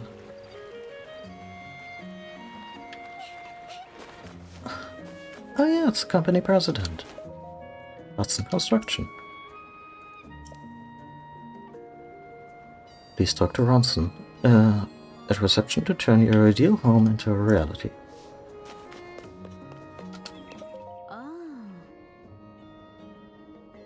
Just yesterday, she was talking about it happily. Perhaps you're overthinking it? Though I do understand. I know you're worried about Madison moving. Minari told me that Madison has been acting really cheerful lately. Can't help but wonder if she's, just putting on a bold face. After all, she's going to be picked up soon. Picked up? Please, if you keep acting like this, it will only make it more difficult for Madison to leave. This is a once-in-a-lifetime journey for Gerudo. We should support her and give her a grand send-off. So is Madison going to go back to Gerudo City so she can, learn about her culture and stuff? You're right, of course. It's a special journey, and we should do so. Like, it's probably not yet the journey where they leave Gerudo City to look for a husband, which is what a lot of the traveling Gerudo all over Hyrule are doing. She looks a little young for that. You're right, of course, it's a special journey, and we should do something big for her. Oh, a customer. Welcome to Hudson Construction. Let me guess, you're in the market for a dream home, right? Does nobody recognize me anymore? It's no surprise. Our unique modular building style lets you put rooms together to create the perfect home. But I'm so sorry, we're still not ready for open for business. Wait, it's you. Look who it is. It sure has been a while. Thanks to you, Terrytown is doing real good. Nowadays, it's the kind of village that welcomes folks from all over to come live in peace, and not just when they're named Son. We have a daughter. Looks just like her papa. Oh yeah, she does. The poor girl. Anyway, she's wonderful. My little Madison. Hudson, you gotta get it together. Sorry, I gotta go. We're kinda busy right now. I'm going back to work now, Ronson. But don't worry, I'll try to think of something nice to do for Madison.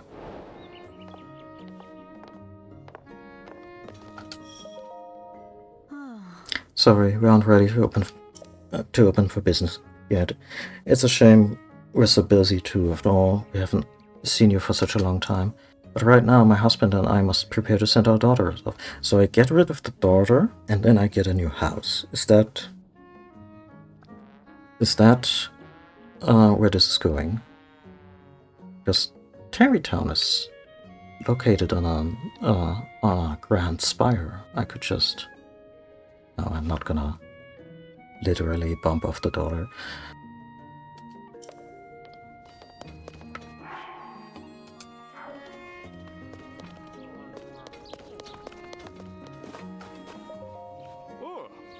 We're so deep in conversation we hardly made time for you earlier. Sorry about that. Here at Hudson Construction, we like to say, it's done and done. Yes, I've heard it 1,000 times before from your associates. It's really cute. Here I am, president of the company. I'm supposed to be strong and decisive, but when it comes to my own child, I feel so unsure about things. I mentioned her earlier. We have a daughter named Madison. She's wonderful. All the best parts of me and my wife, Ronson. Madison as well. Soon she's going to leave and move to my wife's birthplace, Gerudo Town. The Gerudo have a law that says they can't associate with men until they come of age, you see. It's their culture. It's also very restrictive. I don't want to say weird. Yeah, let's just leave it at that. A lot of the Gerudo and gender stuff in Breath of the Wild was, I don't want to call it problematic per se, although the way it depicts that one cross-dresser, possible trans person as kind of the butt end of a joke, that sucked. That definitely sucked. Some of the other stuff was, I guess at the very least it was interesting. I especially liked the bit where the Gerudo were like, oh yeah, sure, we let Gorons into our town. I mean, they all go by he, him pronouns. That's not exactly what they said, but since they're apparently Gorons are genderless, and even though the did I say Gorons or Gerudo? The Gorons are lovely stone people, around boys. They all use like male pronouns. They call each other brother a lot, and their friends too. But there's also no Goron ladies in. I'm not sure if that's all of Zelda or at the very least the Breath of the Wild continuity. And therefore the Gerudo were just like, yeah, well, we just let them into town. And it was just kind of a both very pragmatic and sweet thing that I've always found very charming. And also something you can just easily miss. But yeah, the Gerudo and their gender politics, they're interesting.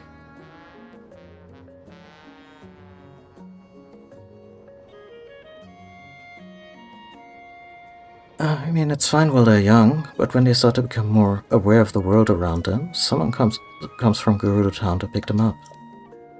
Been told that for Gerudo, spending time in Gerudo Town is an honor, and Madison does seem to be looking forward to it. Anyway, I want to give her a big send-off, but I didn't realize this would be so hard for me. Sorry, you had to listen to me go on like that. I really should get back to the job site soon. I want to spend more time with my little girl before she has to leave, but I have so much work to do. My wife has her hands full too. That's why preparing Madison for the move. She's so busy she can't even take work requests. Mostly I just wish someone would spend time with Madison so she wouldn't feel so lonely. What do you mean lonely? She says she's spending time with her friends. I don't know, are there kids in this town? Oh. So this whole thing kind of reminds me how girls that grow up in a Muslim family only have to, there's a kid right there, only have to wear it's either fully or strongly expected for young women to either cover their hair or cover their face, depending on,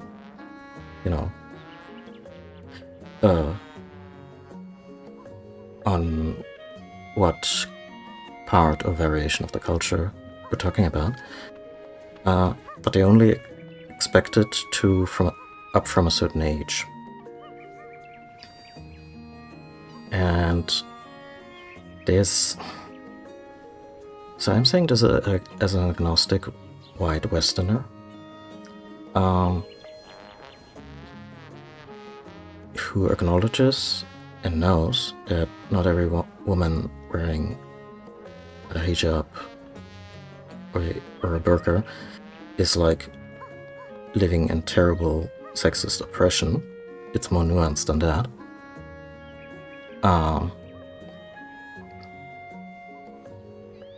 But there's also always this sense that the way women throughout history have have often been used as have often been commodified. You know, there's like dowries. There's put special stock in whether or not they're virgins or not. They're married off in, you know, patriarchal societies, and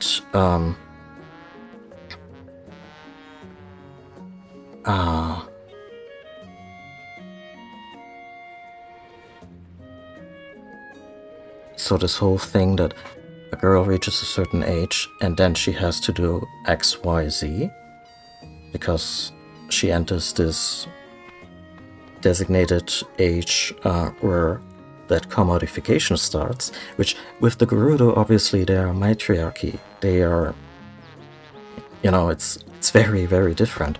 It just, there's a parallel for me here that at the very least it's noteworthy. It doesn't make me uncomfortable per se. I guess strongly dictating a person's life at any part of their age beyond, you know, basic childcare is not great in my book. Yeah, I'm having more complicated thoughts about this than probably all of the writers put together who wrote this particular side quest. So let's leave it at that for a moment. Also, what happens if I do this? That was not what I expected to hear from that bell.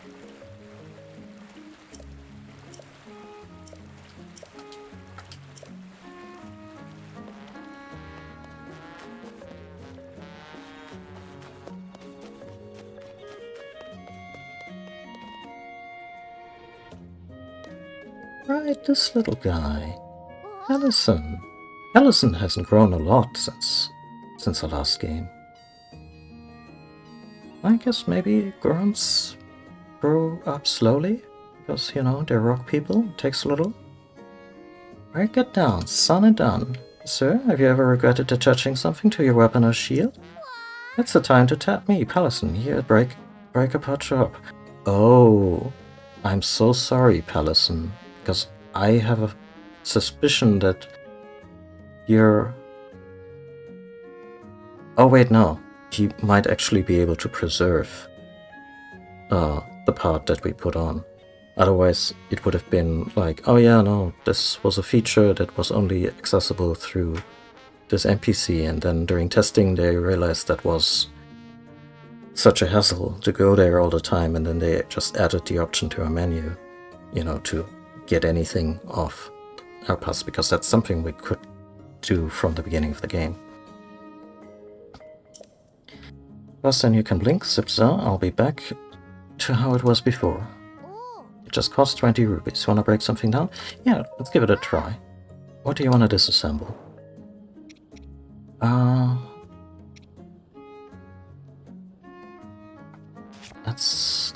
Let's do it with something I can pick up. Like that topaz rod. I could use a topaz. So, you know, my whole thing is breaking stuff down. I don't put things back together, okay? Go ahead.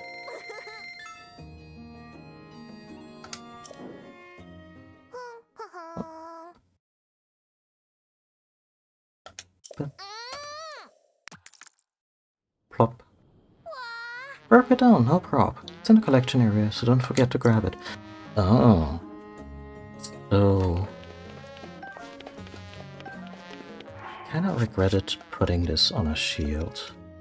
The stone talos. Like, I don't know if it's...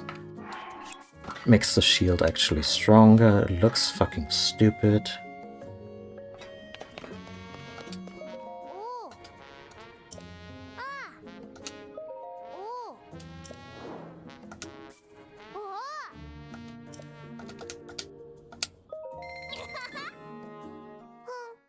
I'm also gonna disassemble all the topaz rods because I need them as upgrade materials.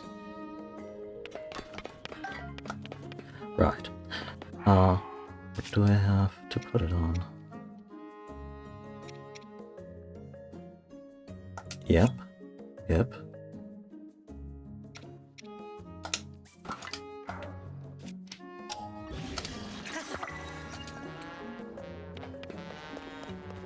That's gonna break a lot of boulders and a lot of heads.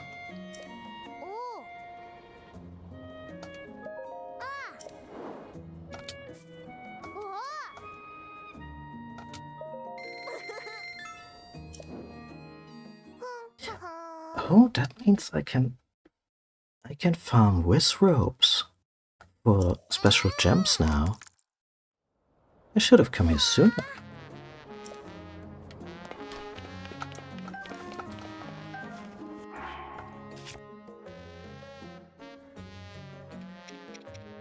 Also, okay, this one, since it doesn't do the blinking animation, this topaz rod has definitely been used. So some of its durability is gone.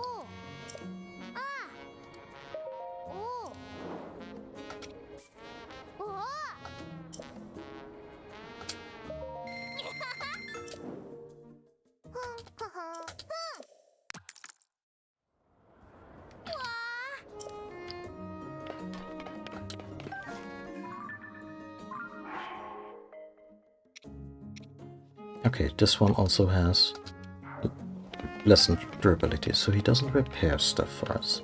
It's good to know.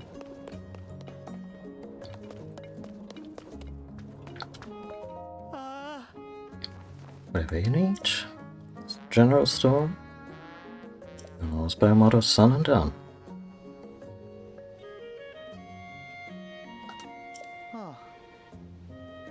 Did you come here because you heard we started carrying monster extract? That's right, I'm proud to be the only merchant who sells monster extract. Right, technically this is still about that school lesson. Guess it's one of those streams.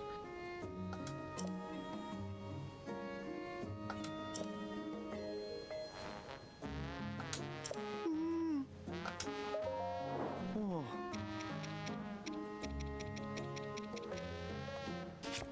I have any items that I don't wanna hang on to for the moment? Not really. I rarely use the monster masks, but it's still a good thing to have around.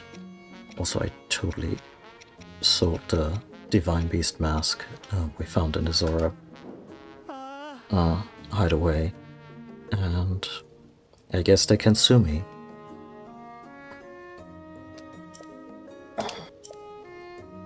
Yeah, let's buy one of these. 50. Ooh.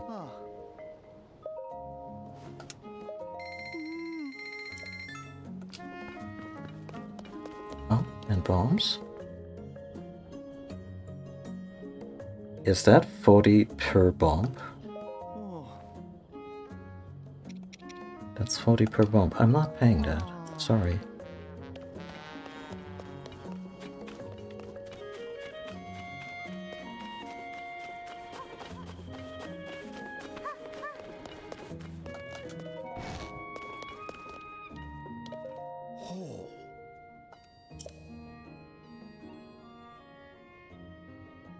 There must be a Hylian of the nocturnal variety, yes? I mean, yeah, Link basically never sleeps, the poor sod.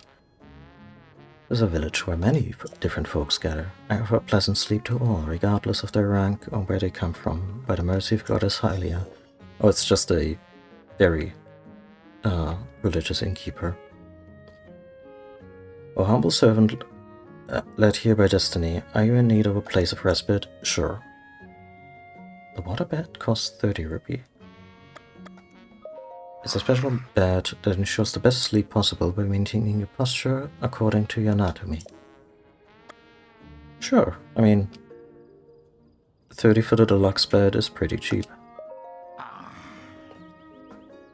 At what time would you like to return to the land of the waking? Well, at night, now that you mentioned it. Link's reactions when he's taking the special bath are always very amusing.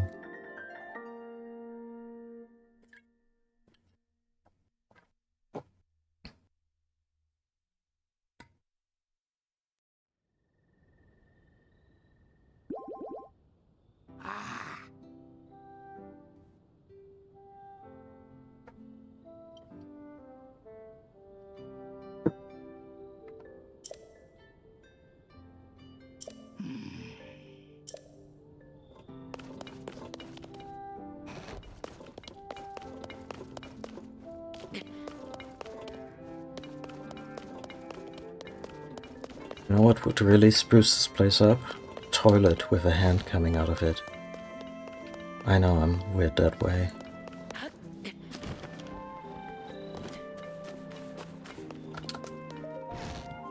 Just casually invading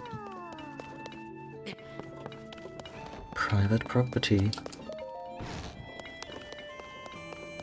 Okay, Hudson. Here's my beef. You advertised your modular buildings as highly customizable, and I guess everyone just chose the default?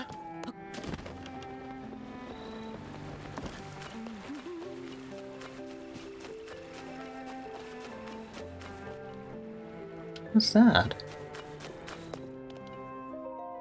Also, hi, Kilton. My lips do curl into a grin at the honor of bumping into you again, and on such a handsome night too. They never really go into what Kilton or Colton are? I guess they're just strange. They're very sweet.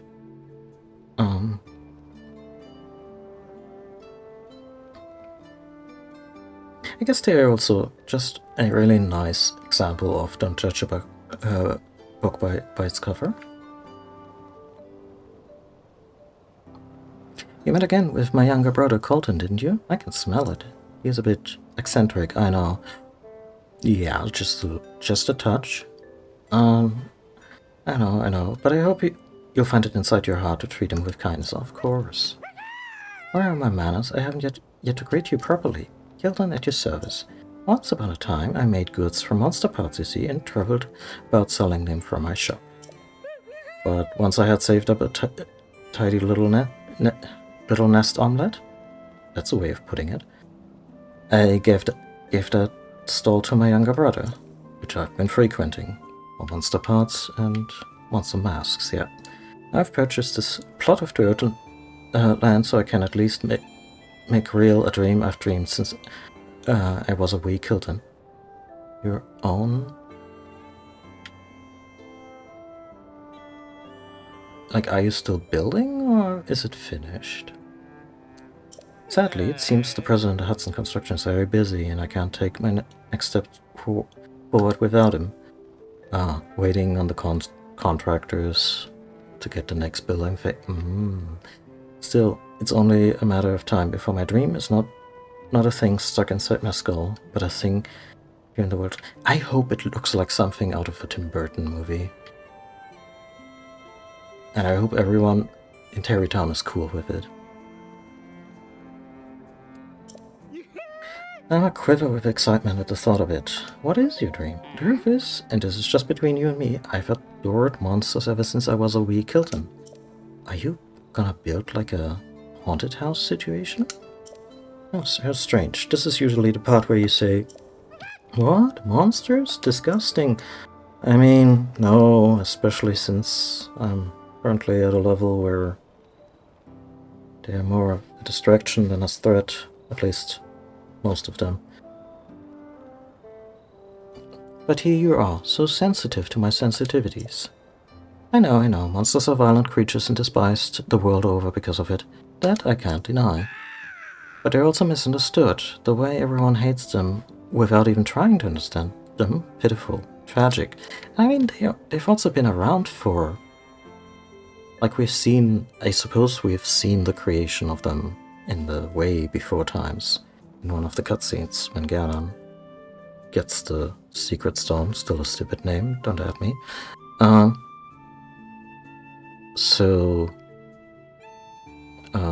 Yeah, they've been a part of Hyrule since forever.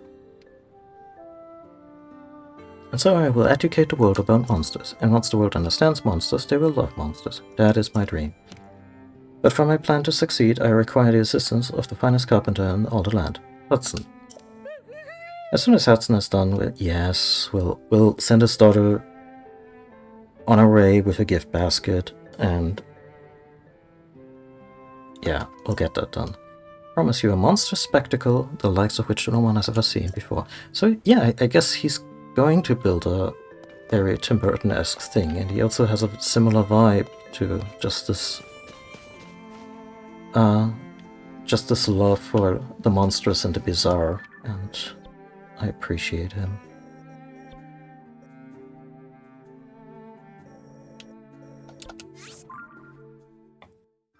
Speaking of which, I saw his brother across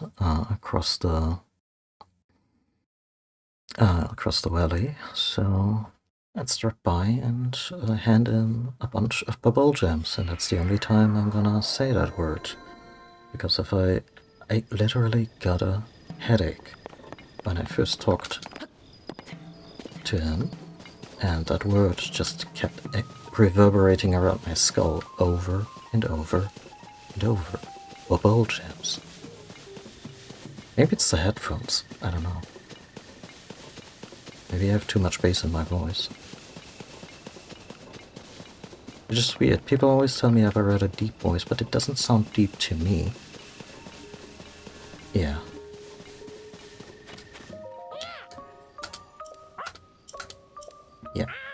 Yeah, let's do business. Gleeok wings, which is cool. I've never built a Gleeok. I should get on that, but so far all attempts at orbital lasers have failed me.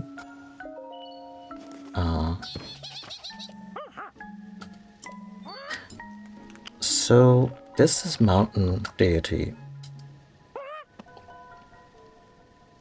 which is a little bit like the god of nature, or whatever they're called in Princess Mononoke. Just this vaguely elk-like creature.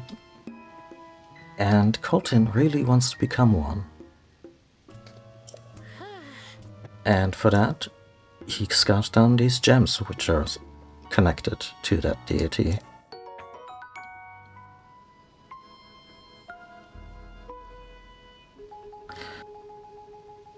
Arrows and thrown weapons fly farther with this. Yeah, sure. I'm gonna use a Gleeok wing to put it on an arrow. Also wish boomerangs weren't quite as rare. Ooh. Yes, please. Let's trade. Yeah, give me a Lionel mask. I don't wanna be... I guess that is a type of monster that I still have concerns about, because Lionels are always dangerous.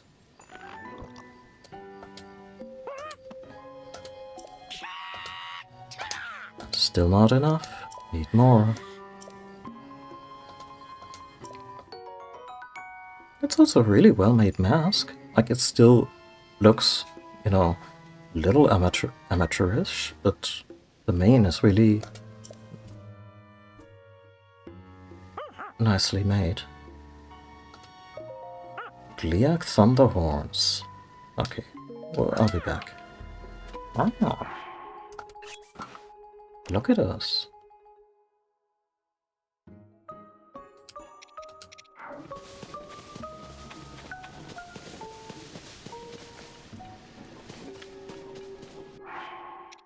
The trick is to remember putting it on the next time I run into a Lionel. Also, I should remember they're just called Lionels. I always call them Lionels because lion heads. Not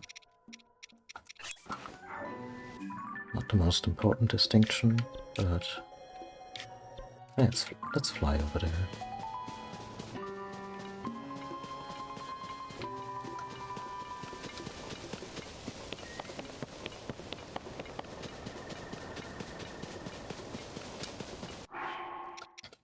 Speaking of flying,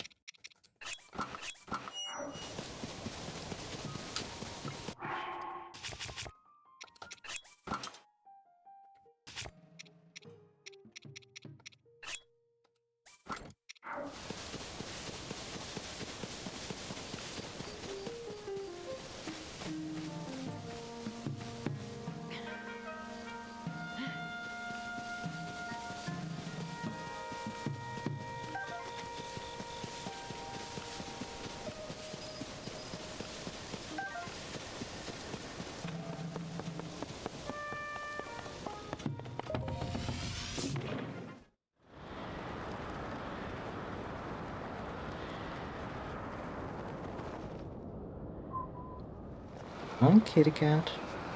What's up?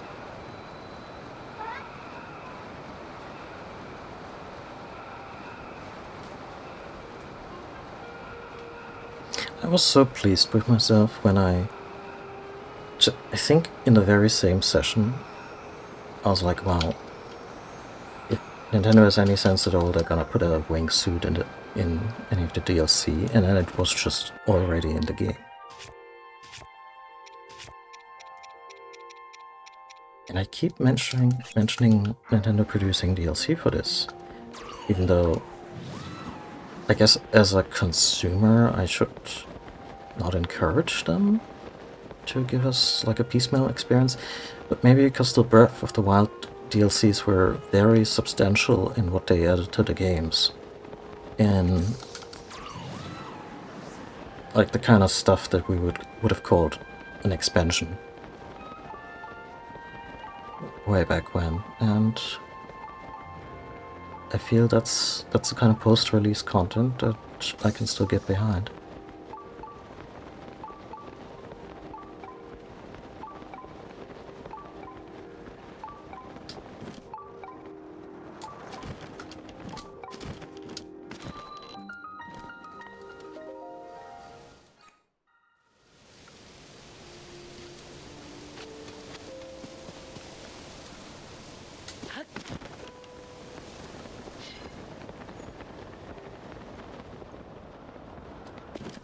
Oh. Are you ready for your habitation dreams to come true? You're in luck. We're building dream. Yeah, don't bullshit me. I know your boss is too preoccupied to actually work on anything. This plot will soon be a first-rate home with sweeping views of Akala. That actually is a really nice view. Not gonna lie. Can't think of worse. Dream home of this caliber comes with a hefty price tag, but I assure you, every rupee is well worth it. To learn more about this incredible opportunity, just head northwest to Terrytown and visit Hudson Construction.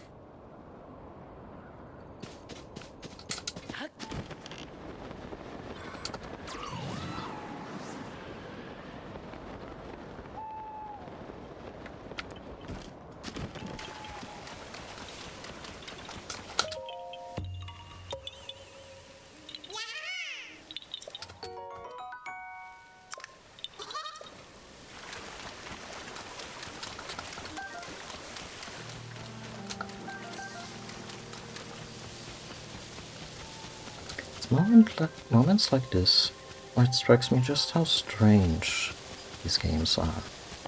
Like if someone who'd never who may be familiar with Zelda or action-adventure games in general, but you know, didn't know Breath of the Wild, didn't know Tears of the Kingdom. Me just looking at something glowing, chasing it, a little thing pops out, goes, yeah, haha. Me collecting something and then moving on. I mean, sure, anyone familiar with video games will surmise that it was just a little collectible on the side, but it's still such an oddity. Also, I kind of like this early IKEA vibe, I guess, of this that I get of this.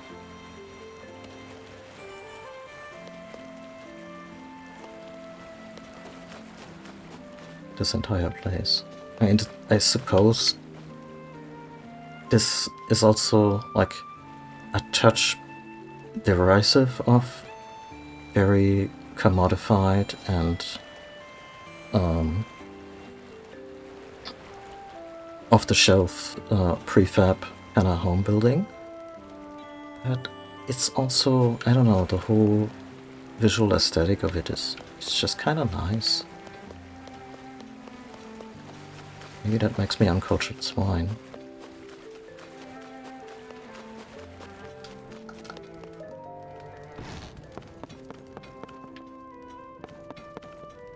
Okay, this building is slightly different.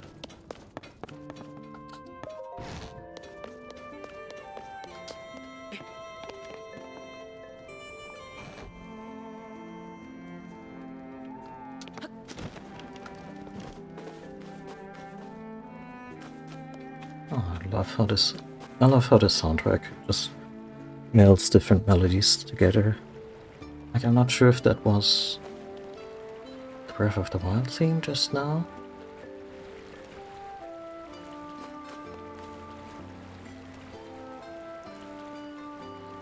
Just in general, the soundtrack has been great about having themes basically visit each other in certain key moments, and it's lovely. It reminds me of the Final Fantasy VII Remake soundtrack. Not as high octane as that one frequently got, but you know, oh, this is so lovely. Is this her own little place?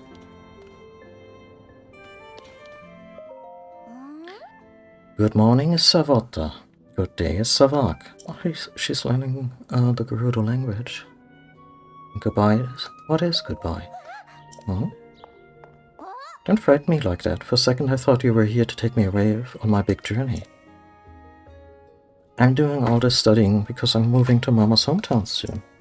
Where she's from, there's this amazing language called Gerudo. Yet they're not very creative, are they? The people of the Gerudo, they live in Gerudo town, and the language is yeah.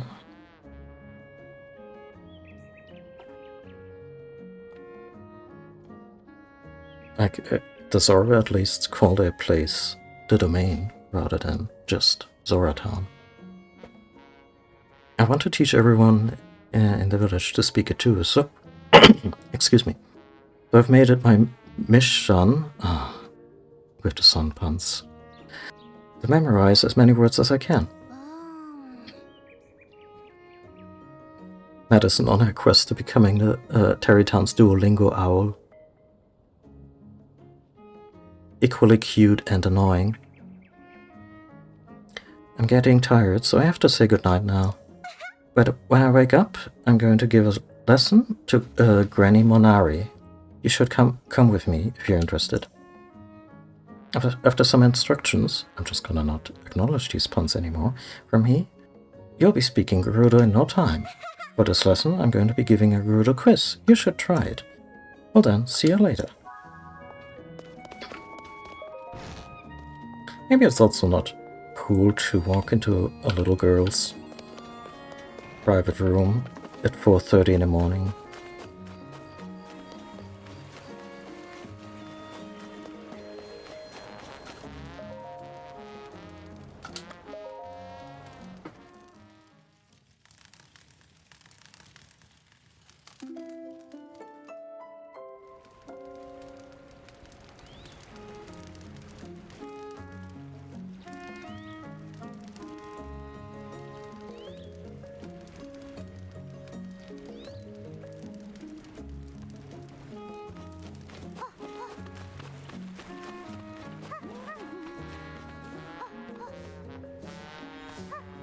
So where is Madison?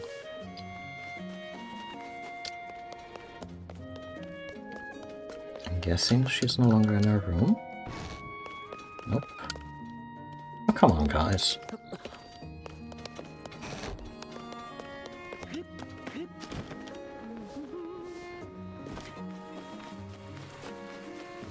We're running into a lot of communities in this game that feel a bit cultish. Like everyone here with the sun puns and the names and the insipid slogan. And over in Latino Village with the CC fashion craze. But I guess that's also just kinda how Nintendo depicts community. If we look at Pokemon, where everyone is just completely brainwashed in ways that are ridiculous and... yeah. Granny Monari, Savak! Oh my, you're in a good mood today, Madison. Is it time for another lesson? Of course, and it's a special occasion too, because a new student is joining the class. Okay, now pay attention. It's time for Madison's Gerudo quiz. What is the Gerudo word for granny? Granny in Gerudo is what is it? Oh, that's... Hmm. So I know that a bow is basically the word for a man, but that doesn't help me. I guess I'm just gonna have to guess.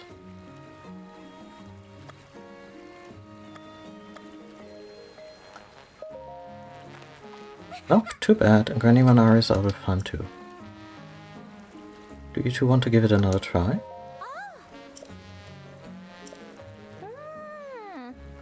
Is it Vava? Okay. Yeah, sure, let's give it another try in this multiple choice question. Mm-hmm. Vava. Ding ding ding, that's right. Yes, Vava, it was on the tip of my tongue. Mm-hmm. All the adults just nodding at each other very intently. Well, now there's one more Gerudo speaker around here. Thanks to medicine, I've grown rather knowledgeable about the language myself, you know. Well, it's how they talk in Mama's hometown, so if everyone can talk like that here, well, then Mama won't be so lonesome, right? I feel better knowing Mama will be okay, but now I need to think of the way to help Papa. I got it. Papa's always so busy, so he'll just make it a mission to help him with his work. Oh dear. I'm gonna go ride the rail car to the job site where he does all his work. Oh, medicine. She's had to grow up too quickly.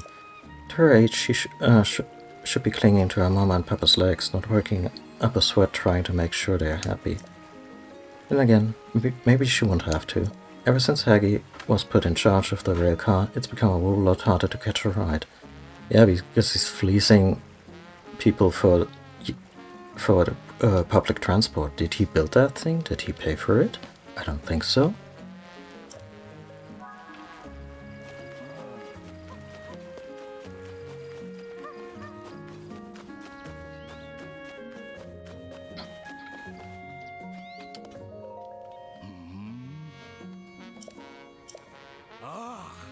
I charge a fee to use the rail car. It's 20 rupees. What do you say?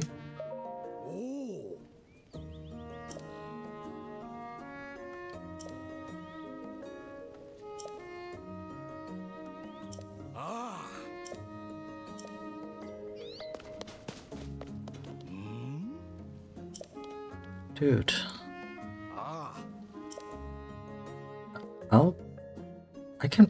I can build my own. Also, yeah, you're running this on a battery. Okay, that was just needlessly mean of me, but... Yeah, speaking of that rock, follow the beam.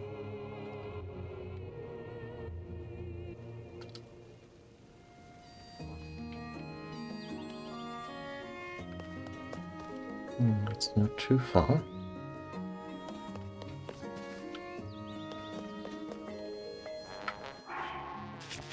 Do I have parts? I have so many parts. I figured out the hard way that the regular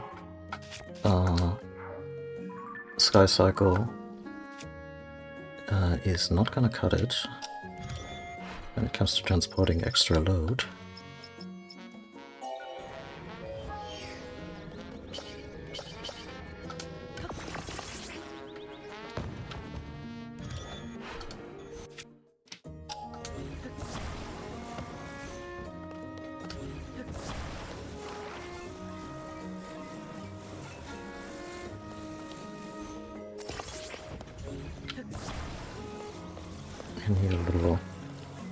Need a little more lift.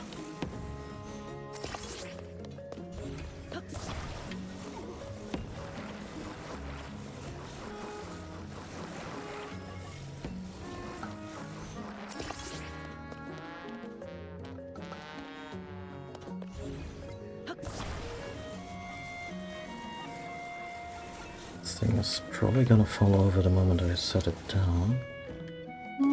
Could have been worse. Ah, it was worse. It was worse. Cat, what's up?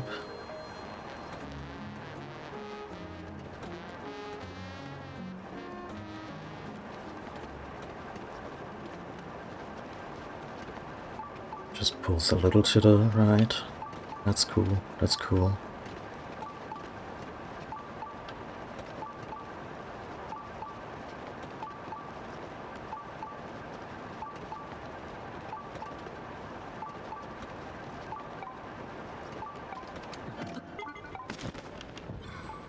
Oh, wow. With the point landing, too.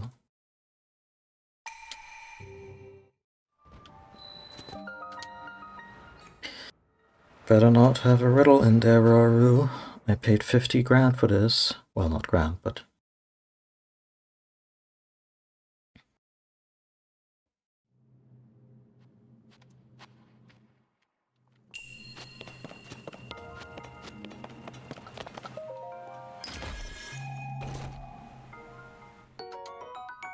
That's... yeah, that is due compensation, I would say.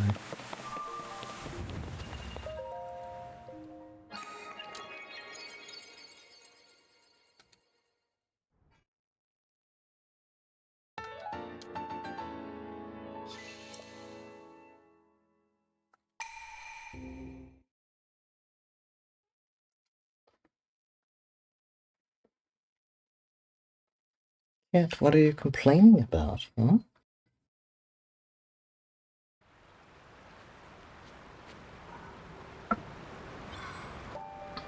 Come here.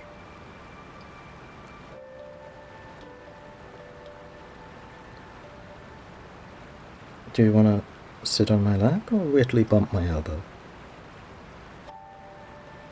And why not both, right?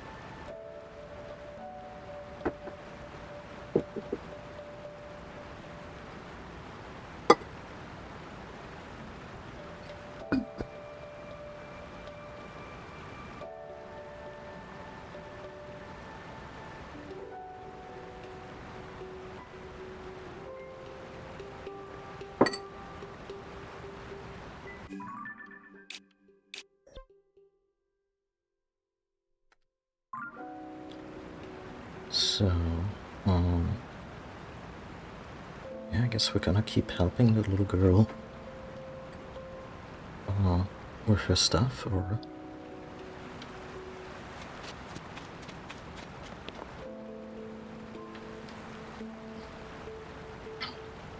My sky circle despawned.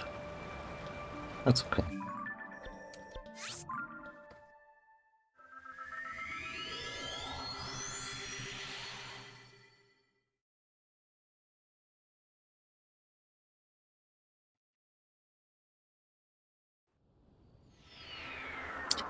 Just remembered an article that mentioned that even in this, even on the current patch, there is still a duplication exploit. And apparently you need links on house, like the kind of housing you unlock here in Terrytown to do it. Which is not why I've went to Terrytown today, but I might still use the exploit to cut down on some really mindless grinding for upgrade materials. Because it's a single player game, who gives a shit? The fact that without exploits I have a fully upgraded Cap of the Wild is, you know, that's dedication enough, because oh god, you need dragon parts for that, and the Sky Dragon, like the Spirit Dragons, are difficult to reach to begin with, and you can't just keep hammering them for upgrade materials. No, they have a 10-minute cooldown to regain their power for another drop. I want to ride the railcar so I can get to Papa's construction site and help him get his work done. But I forgot that guy won't give me permission to ride unless I pay him. Yeah, what's his deal? Is he just never had to pay until he took over? Yeah, why did he take over? Guess I'm gonna have to hop aboard the railcar without him noticing. But how I'm gonna do that all by myself? What I need is for someone to maybe cover his eyes or something. Do I just sneak up behind him and cover his eyes with my hands and go, guess who? And then he rattles off like way too many women's names, and his wife gets really, really cross with him.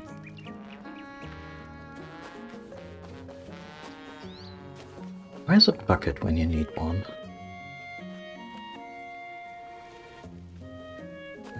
I can also just distract him.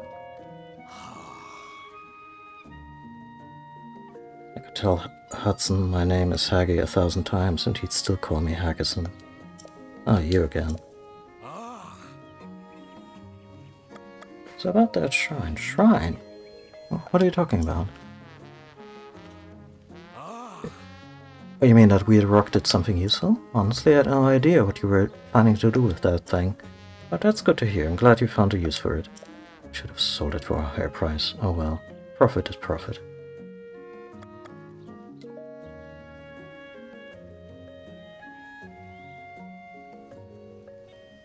Does he... This person... Maybe because I have a chip on my shoulder about public transport since last year, because Germany had this thing during some of the... Like, last year there was a initiative where public transport, local public transport, or short distance, like anything but long distance trains, essentially. For 3 months you could get a ticket that was valid in the entirety of Germany for $9. For those who don't know what €9 is worth, it's basically the same these days as the British pound and the US dollar. So it was a fucking steal, and they did it as a kind of, yeah, thing to help folks out during the pandemic and with the incoming recession, I suppose, etc., etc. But it was also kind of a pilot project just to see what this kind of discounting public transport like that in the entire country could maybe do. They did it during the summer months, where a lot of folks were not going into work to begin with because, you know, they had blocked their vacation like that. But yeah, so it was great, and obviously it opened up the whole discussion towards, hey, couldn't we have this always?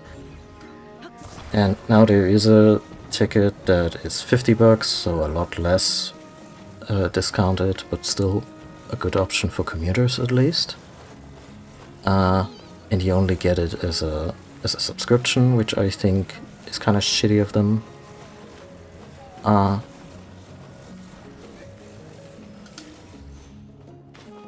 Come on, game. Don't fuck me like that.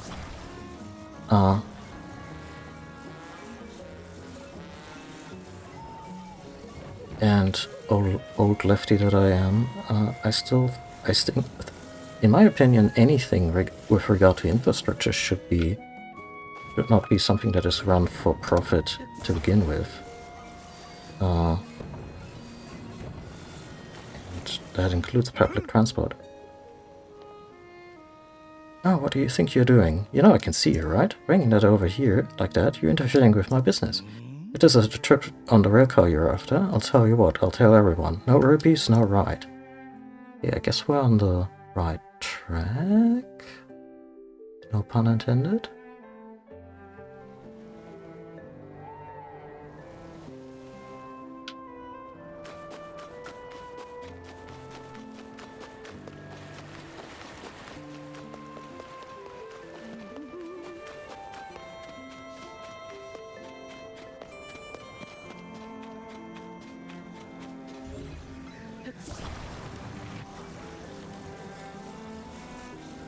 Is the solution here to build a guillotine? No, but I like the way you're approaching this.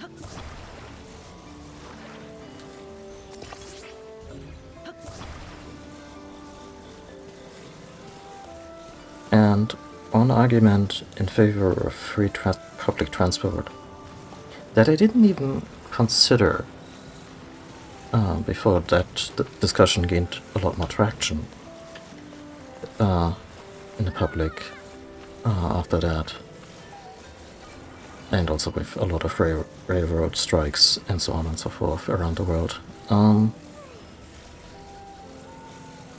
We built the infrastructure, we as in the people and the state. Like all that shit didn't drop out of the sky. Roads and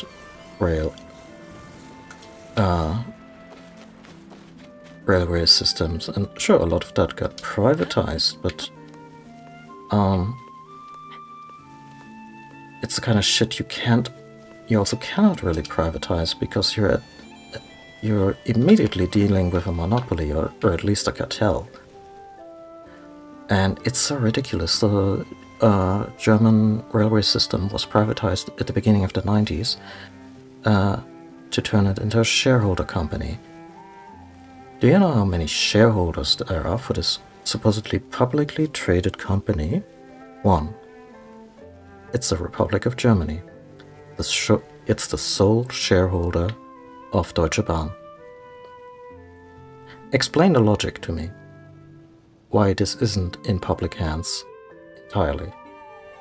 I mean, there's a whole boardroom who wouldn't, I guess, have as lucrative employment as they have.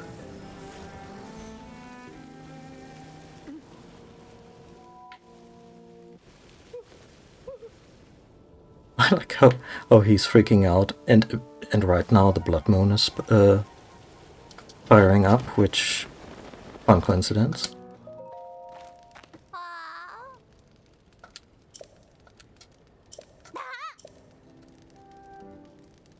You can go now. Mister, did you do that? Oh, I don't know, it's just infrastructure that dropped out of the sky.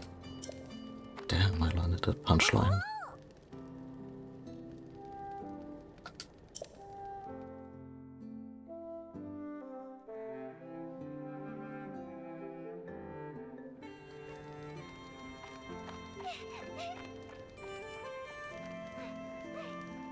Yeah, the whole neoliberal, it's cheaper. Yeah,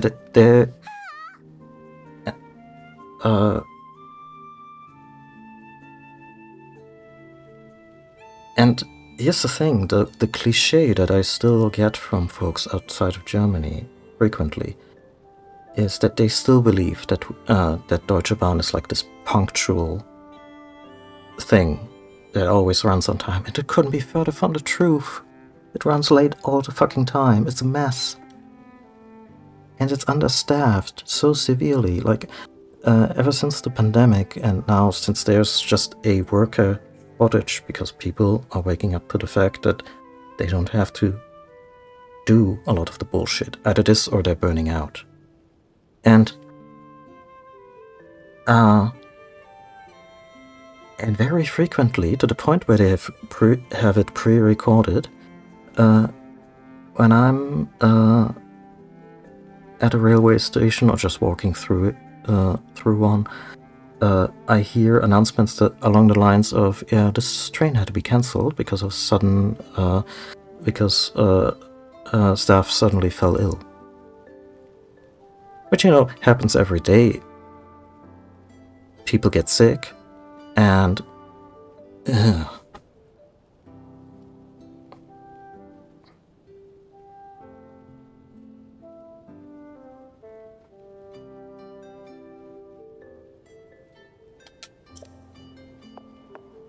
I mean, yeah, that's true too. Like, aside from the really leftist parties, of which in Germany there's also only one left,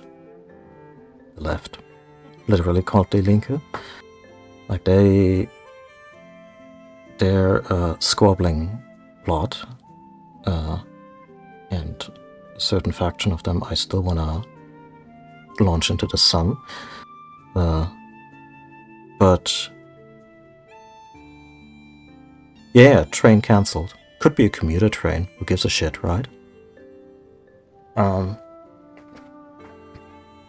But the really galling thing is that the party that is currently in our governing coalition in Germany, and who kind of have like economics as their big thing, the Liberal Party, and their leader is currently finance minister.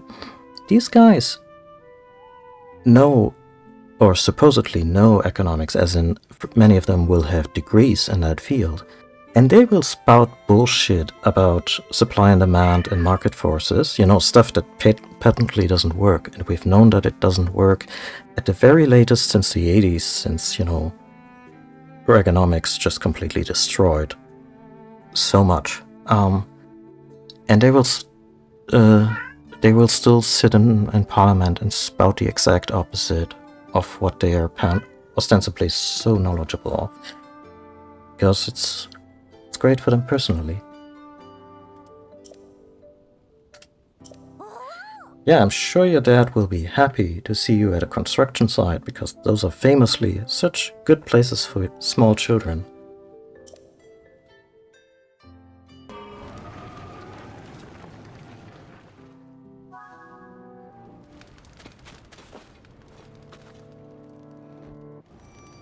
Yeah, let's hear it. Let's hear Zelda ?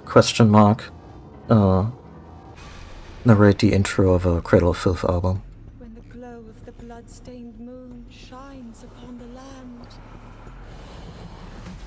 the aimless spirits of slain monsters return to flesh. The world is threatened once again. I mean, that wasn't Cradle of Filth, that was From the Bell Tolls, but...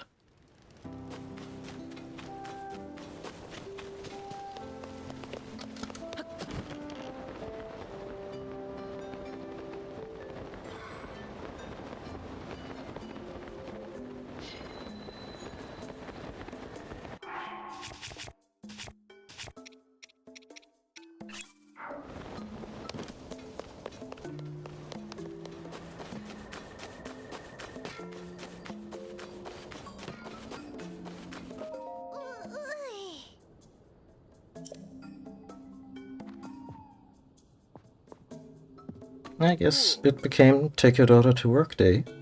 That's you. So, I've been doing a lot of thinking, trying to figure out what I could possibly do for Madison. I mean, she just wants to be involved. Well, what I came up with is this. Also a balloon ride, that's nice too. Gerudo Town is pretty far from here, and there are plenty of monsters along the way. So I thought I'd make Madison her own special airport. Oh, thank God. I thought he was about to say escort quest.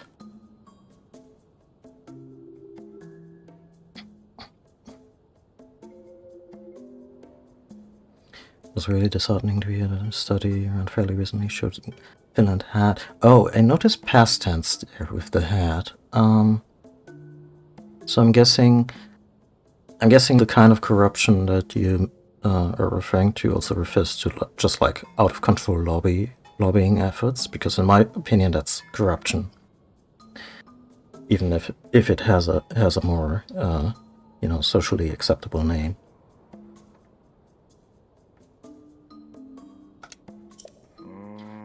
Well, I want to make it really special. Do you want me to add flamethrowers to it? Or, I don't know. Something just for her. I'm just not sure what to do. Special nod. I love the balloon you made, Papa. It looks like the sun. Sure. Imagination, and so forth. Also, once again, the Enral photobombing us. I'm not sure if that happened on screen, but there was a moment when I was at one of the cliffs over there, and I collected the Korok, and Dinral was just flying by in the background, looking very derpy, and it was also frozen in place while I was talking to the Korok, and it looked like a perfect photobomb, and I should bring up the photo. I hope I don't... I haven't deleted it. Oh wait, no, that wasn't a photo in-game, that was a screenshot I took. Oh, I should post it online then. The sun, that's it. It's colored yellow like the sun. I've seen Sunderlines, or... You want to use Sunderlines for that? Are you sure? Why not burn a whole pile of AIDS medication while you're at it? Okay, that's a crass comparison, but Sunderlines are really important to fight off the gloom.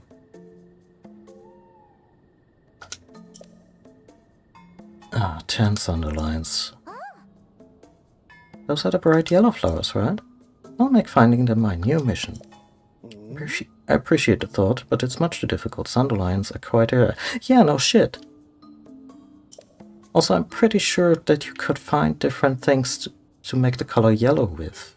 You're a craftsman who sells brightly colored houses.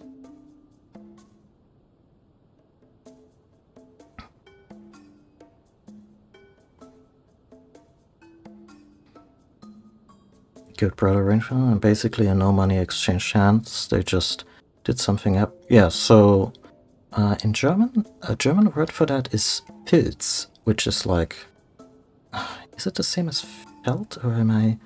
It's kind of like how something just kind of is just kind of grown together in a way, or entangled in ways that make which are conflict of interest and basically corruption. And yeah.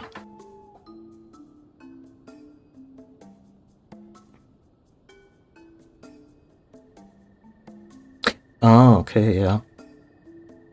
Yeah, what?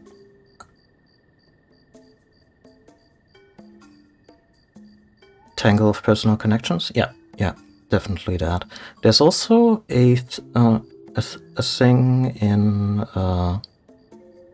mostly southern Germany, maybe just Bavaria, where they've kind of, I don't want to say appropriated,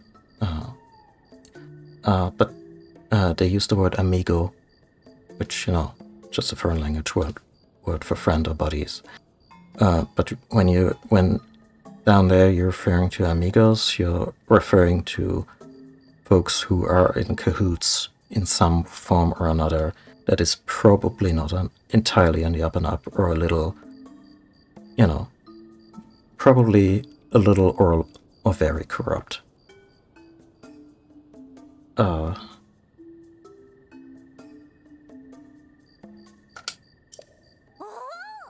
I've seen a Sunderline before. It was attached to the ruins that fell from the sky. Yes, send the small child to the craters. Sky, huh? Yeah, I'll get them. I may have already have them.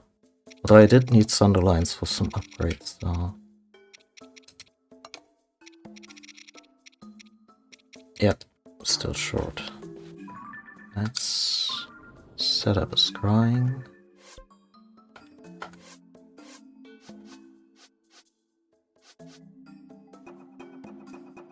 I should fill this out. I mean, I have plenty.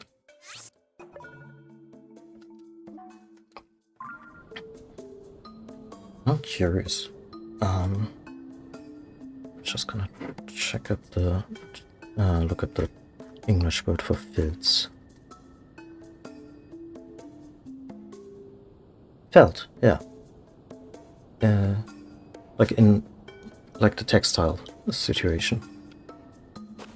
And felt is made by entangling individual strengths in a manner where they're very hard to pull apart, and that's where that comes from. Oh.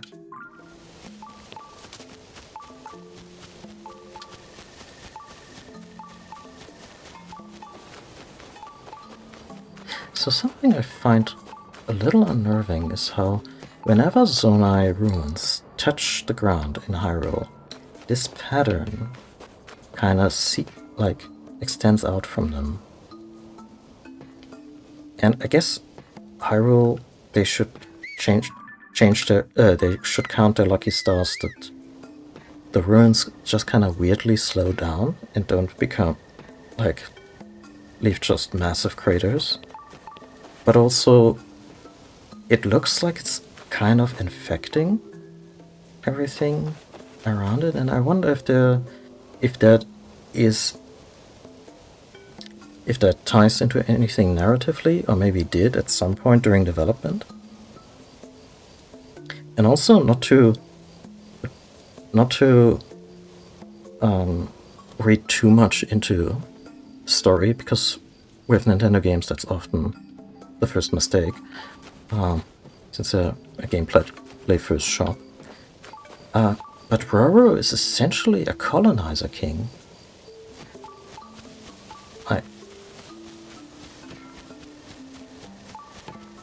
He came to Hyrule and just kind of became, established a kingdom there, where previously apparently there was none, and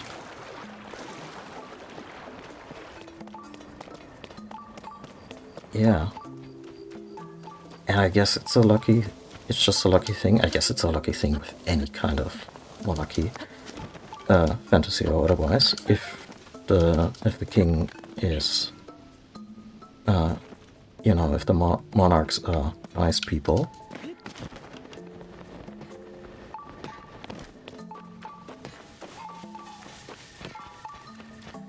And it's also just something we kind of accept as part of, our fantasy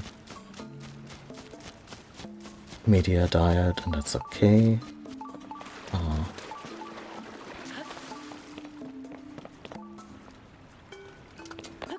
But yeah, it's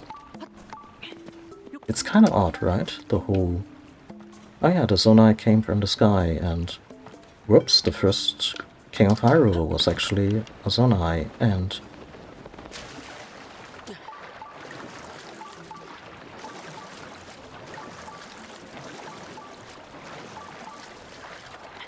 I mean, the flip side to that, the other extreme, could quickly turn to xenophobia, but still, it is strange.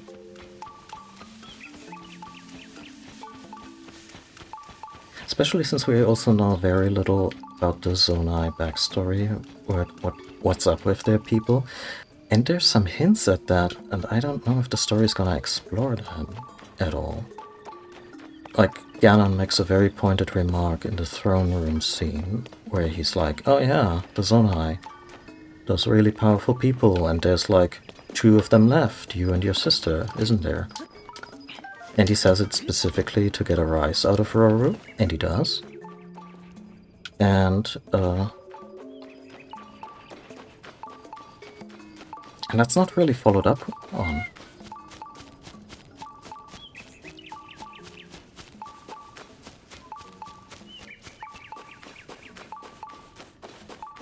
But yeah, I guess with this game specifically, and I guess Nintendo games in general, again, focus on story stuff at your own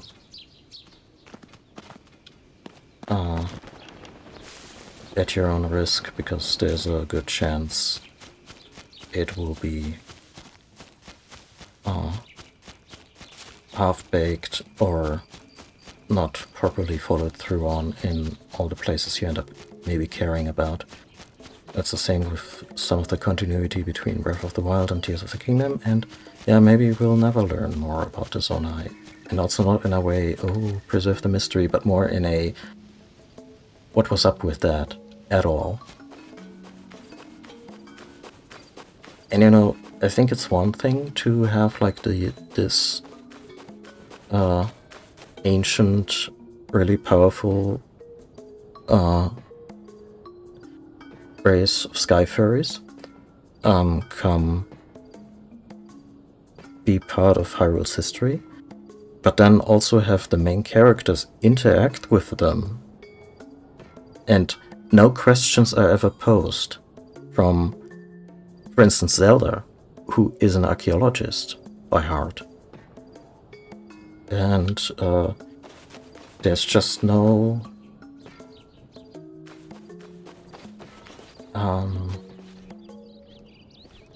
like you would we get a little bit of background, and that was really sweet, of how the dynamic between Queen Sonia and King Ruru developed, and what kind of made their relationship tick, the way she didn't take any shit from him and all that. That was lovely. But we never really get a sense of, yeah, what makes the Zonai so special, or where they're from, and why did they come from for Hyrule? What's the deal with everything being up in the sky? Okay, that bit could still be, like, explained, but I feel like I'm kind of already setting myself up for another situation where I'm like, oh yeah, wait, it's a Nintendo game. They're not just not gonna follow through on the storytelling there.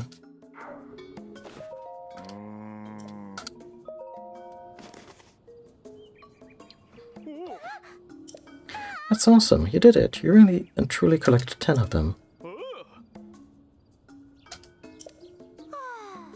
There wasn't any help at all. I failed my mission. That's not true, Medicine. Your papa is about to turn this balloon into the sun, isn't he? I know. Why don't you help me with that? I will, Papa. I will.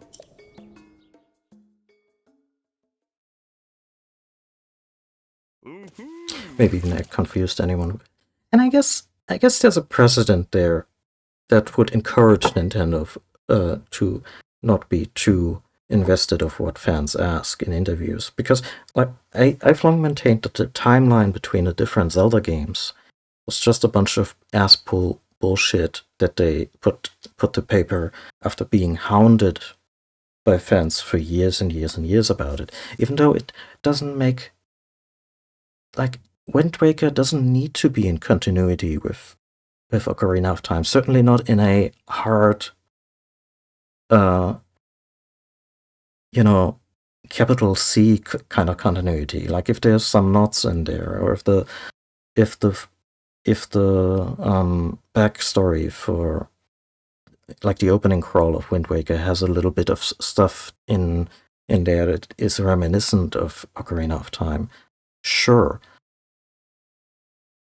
But it was always kind of like people gravely misunderstanding what Nintendo was trying to do with these games.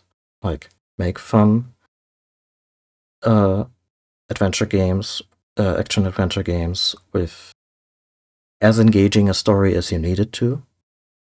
And maybe here and there embellish it a little, because there's a joy in doing that if you're a writer and a designer. But they were never constructing some kind of great magnum, like generation-spanning magnum opus, in this case console generation-spanning. Especially since all the main characters are always the same, not because of reincarnation, at least not as initially conceptualized, but because they're the characters everyone knows and likes. But I feel the pendulum may now have swung into a different direction, where they have games that are very story-rich just by the sheer volume of stuff going on in them, and do take care to make the various cultures of the Gorons, the Gerudos, etc. a little more interesting. And now you also have this continuity between two games, and they still treat it in a very lackadaisical matter. And I feel this would be something to really ask questions about, or wonder why something that I don't want to insult other game series. Let's just say Gears of War, if I called it a little more boneheaded of a series, I don't think anyone would take offense at this. But even the Gears of War world building is stronger, as in more consistent, maybe even at detriment of the simple cover shooty gameplay, or a series that takes its way too serious, given that you control walking fridges with chainsaw guns.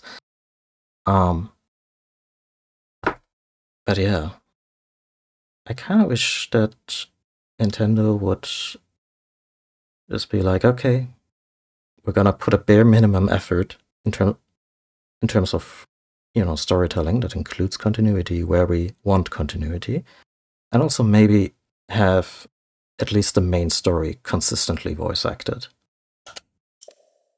Like Yakuza has been doing this since the PlayStation 2.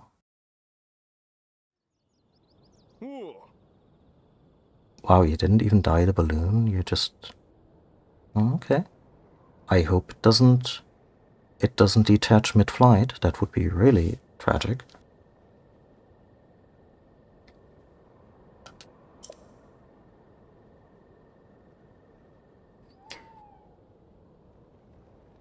Like earlier into today's session, we were in the school where the kids learn about the calamity, and it was a very sweet scene, and also just really nice that the game treats the idea of history.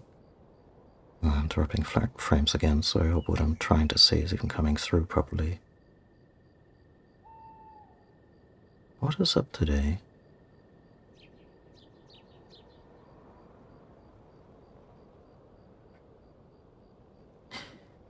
Anyway, so it's nice that on one hand the game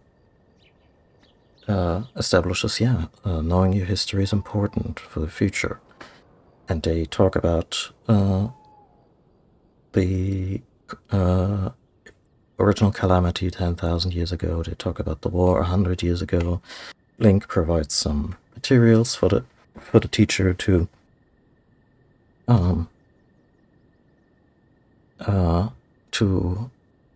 convince the kids that all this shit actually happens. And it's very sweet. And at the end of it, I just wanted to turn to the teacher and be like, yeah, about those divine beasts you just mentioned, where are they?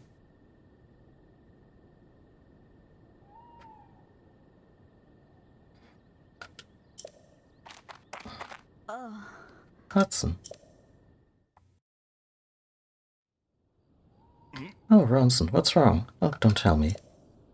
Yes, her escort has arrived and is waiting at the village entrance. I see. All right.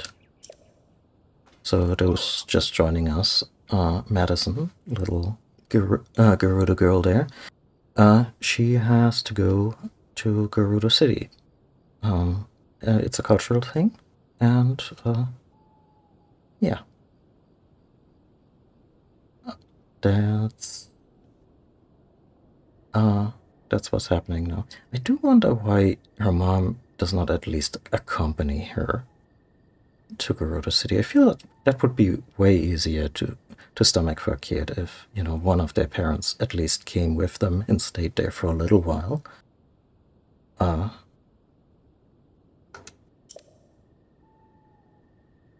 Would you join us as well? Sure.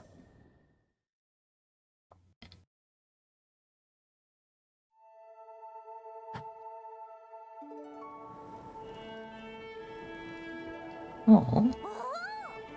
Now I feel like I turned into a bird. Oh, Madison, don't make such a ruckus. You don't want to fall from this height. Yeah, I don't want to jump after her. Video game devs have no fucking clue how to take care of kids. I mean, if their job involves a lot of crunch, that's probably true, yeah. Here, well, take a look at that. Oh, that's a sweet moment. The sun is waking up.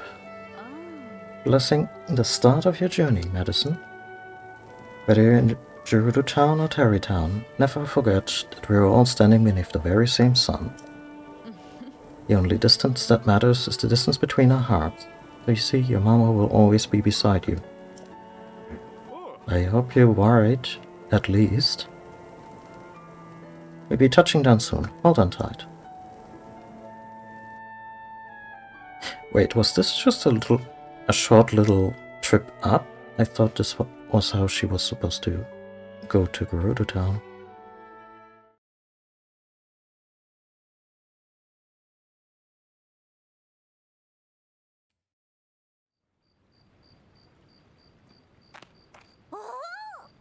Papa, your present made me very happy. Madison, you know, if you get lonely, you can come back apparently not. Sorry, never mind. Papa needs to be strong just like you. My little Madison, it's time for you to go on your big adventure. Yes, it's time. You can trust me, I'll take care of your papa and mama. Don't worry, you can go. Go become a wonderful guy and come back with lots of stories to tell. Can't wait to hear about your adventures. I'll come visit you in Gerudo Town sometime. When I do, let's play again. Thank you, everyone. Saxo. I guess Saxo is the word for folks. I'm going to become a great guy like Mama, and I'll meet a wonderful girl like Papa. It's a very heteronormative deal. Savork, every son.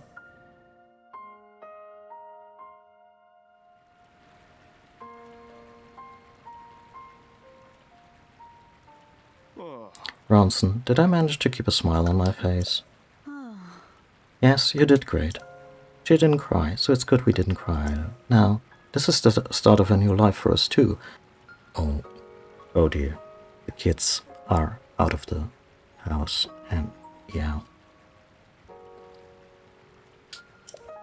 Let's pull ourselves together, if you're ready, and go on vacation! Yes, you're right, of course. Okay, I'm ready.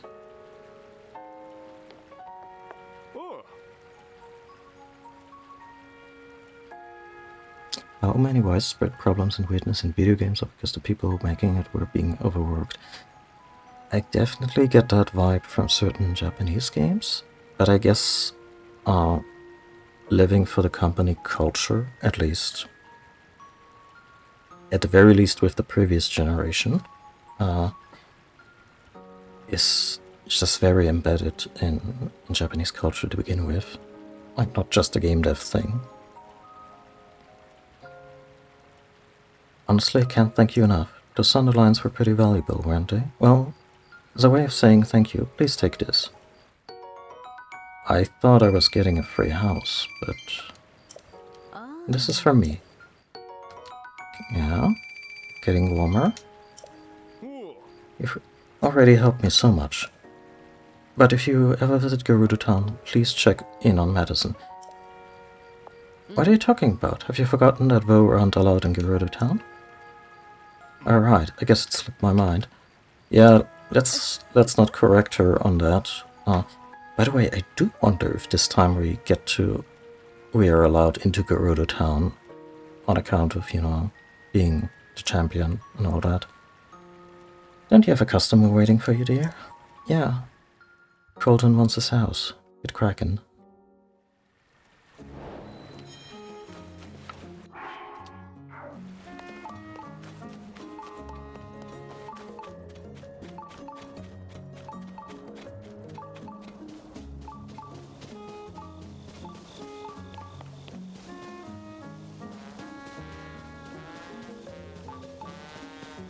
Guys, really?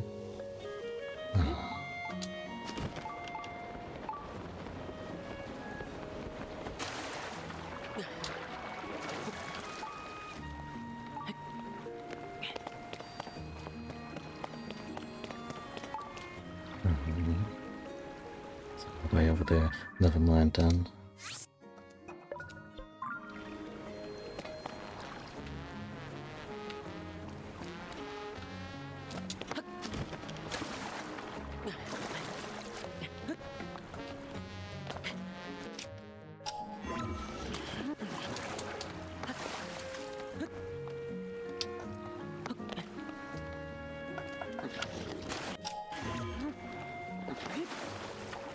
Okay, I'll just climb.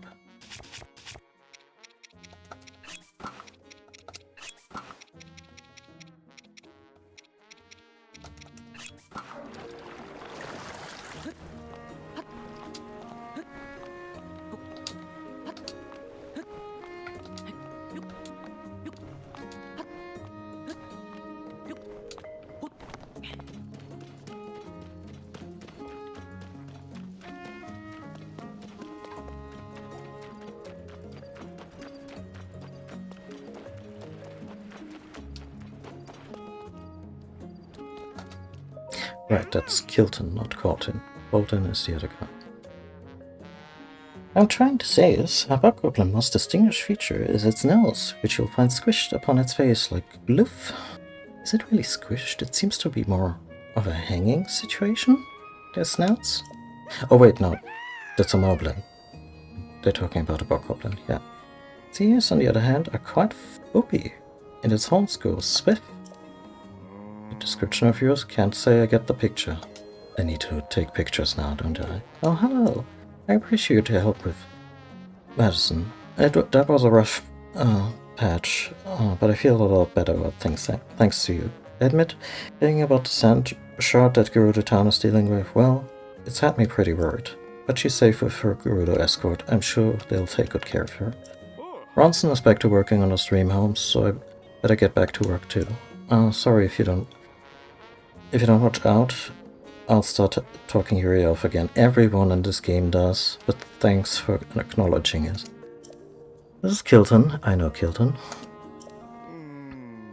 Make a sculpture of a monster for him. Sorry, I'm an awful describer of things. Yeah, I'll get pictures. Oh well, would be better if I had a... Oh, right, I have pictures of many monsters.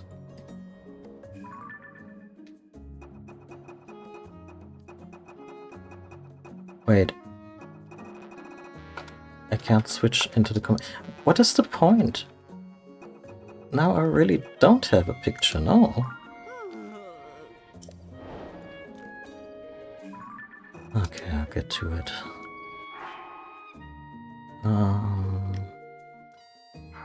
Hyrule Field, for starters.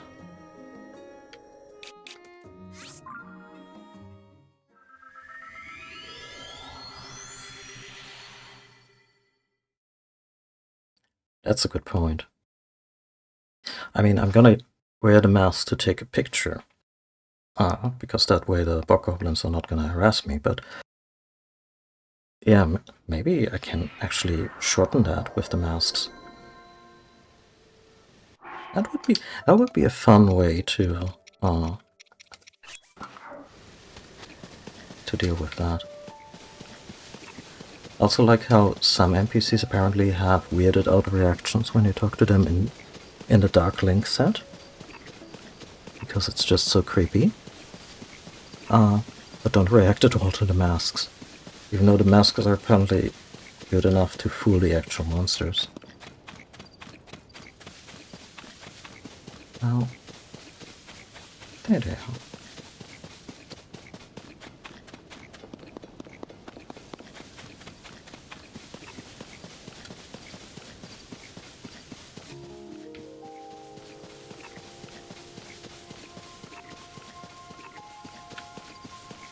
Legendary dragon or one of those weird floaty things from car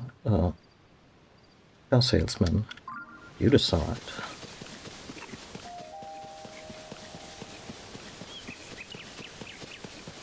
Ah shit, there's a moblin.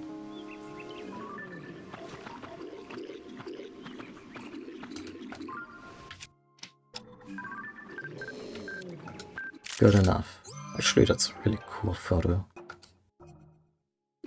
And also, a moblin.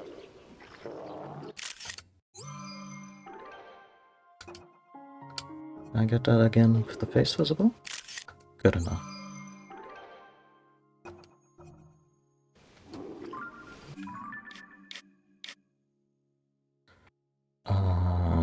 I probably also want a Lizalfos, who... There's a lot of them in the wetlands.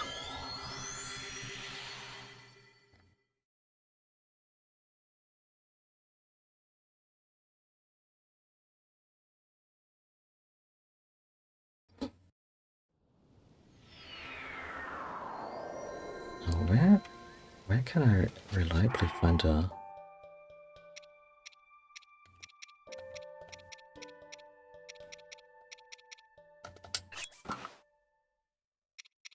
Oh, and a Horriblin. Well, Horriblins are easier than most caves. But where could I reliably find a line on.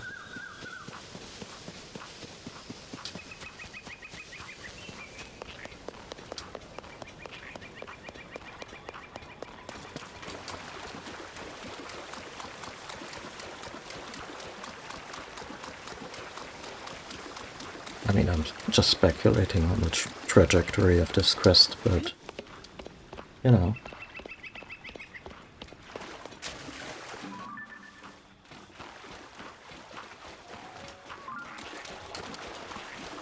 Also, one of my favorite animations in this game.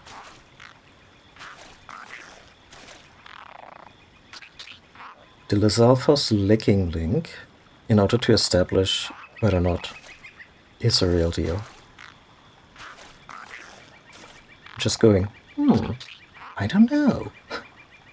Can't be sure.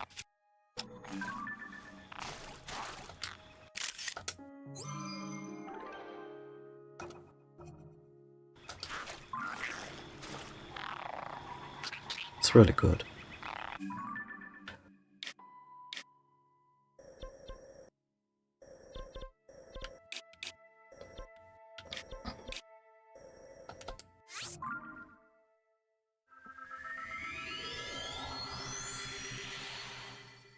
But I'm gonna try with the mask first. Just in case. Because those masks are also made by the brother of the guy who wants the statue built, so maybe there's a connection?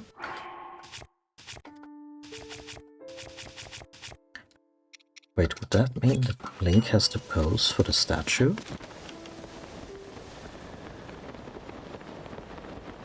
That would be a funny little cutaway gag.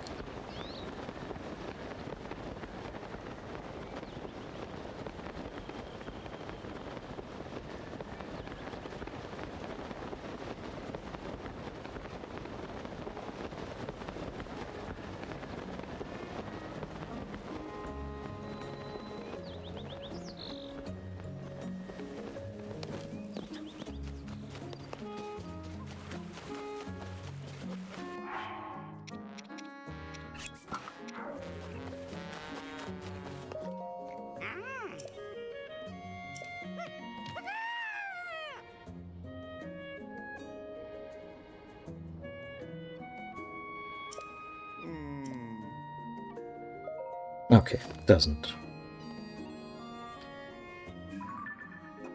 I mean, usually when we have a quest-relevant photo in our album, Link will just show it. We don't have to select it like it's baby's first monster match. That's like, yeah.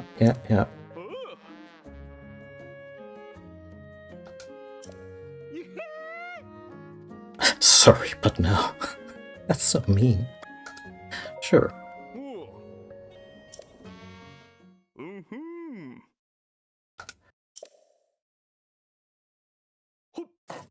For a second there I was like, wow, am I already this burned out on the dialogue that I'm not reading all of it?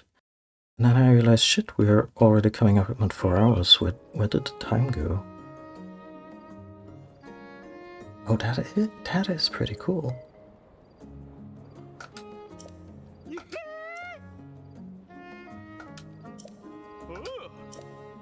Okay, but if your stated mission is to make people, you know, more accepting of monster kind, then I'm not sure this sculpture will get the... It's not...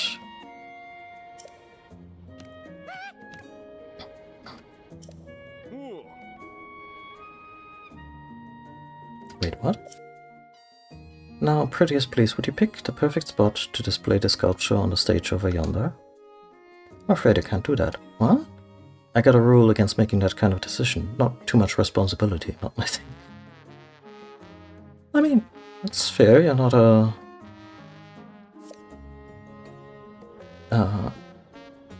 you're not a landscaper. Yeah, especially since it looks very... You can really tell it's made out of some kind of stoned or painted wood. like the sense of material there is very... It's very there. Yeah, sure.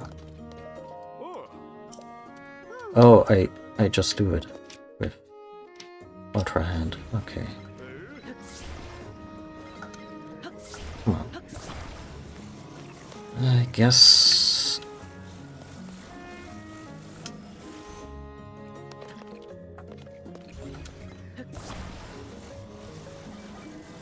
I mean, they usually hang out with other Bokoblins, but if that scene earlier is any indication, the Moblin would go up top. Because they usually call the shots in these small groups, which the game kinda just never tells you about, but you get a sense. Not a nice spot for it. Did you just say? Oh, I guess I could have put it at the very edge where it makes no sense to put it there and it would still have gone over well.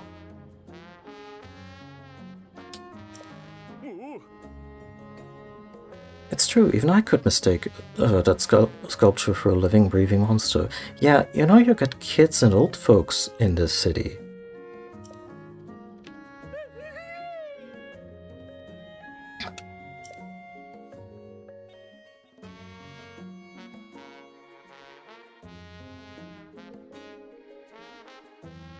I guess we're going more of a diorama vibe. So I'm not sure I should have put it with the back to it. Never mind. Present to you the famed Bokoblin. Do not fear, draw near. This is the only place you can safely admire such a creature up close. Are we turning this into like a sideshow?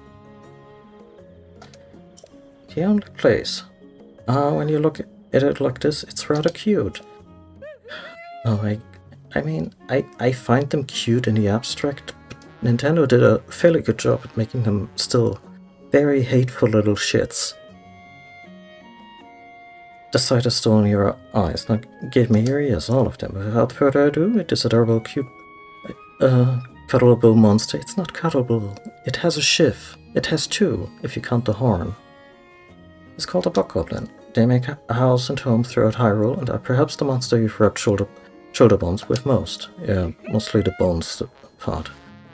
With their large droopy ears and cute gloofy snouties, one can't help to want to give them a tight squeeze. There's going to be so many confused Bokoblins in Hyrule. And a bunch of dead Hylians, but yeah.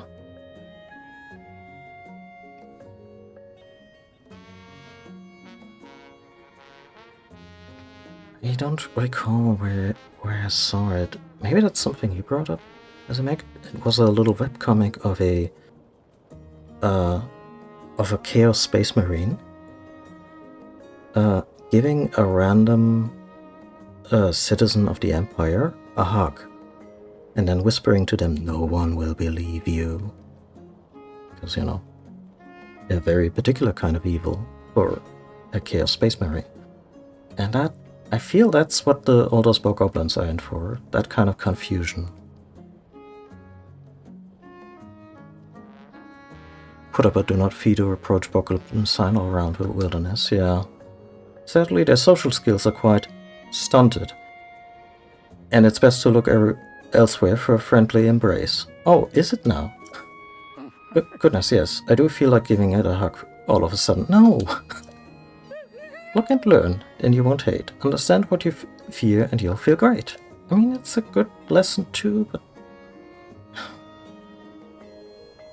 I feel video game and, you know, just the whole good naturedness of the message are really clashing here.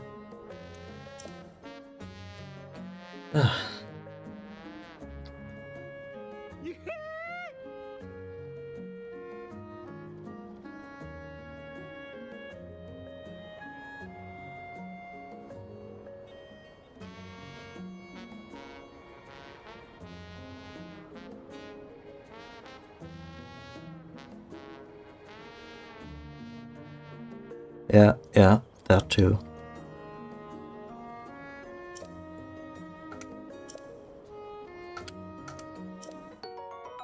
And some more monster extract. Wait, what? So we are creating essentially a sideshow?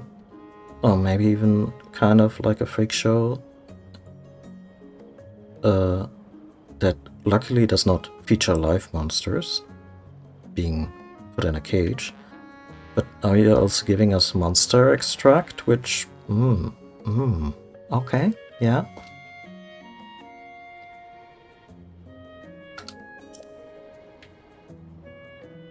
So he's basically, he wants those amiibos and he wants the complete amiibo collection.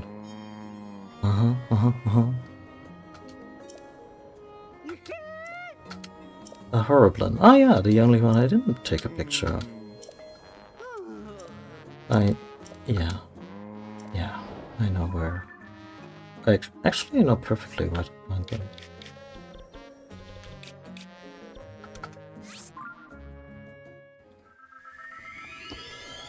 I don't think anyone minds if I skip through the dialogue a bunch here. Also, my throat is... like, all the talking is catching up to my vocal cords.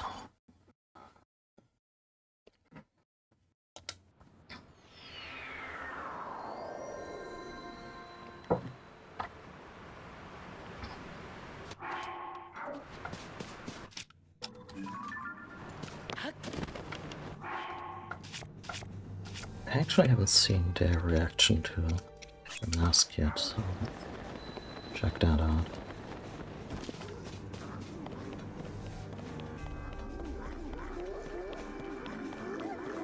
That is so many of them.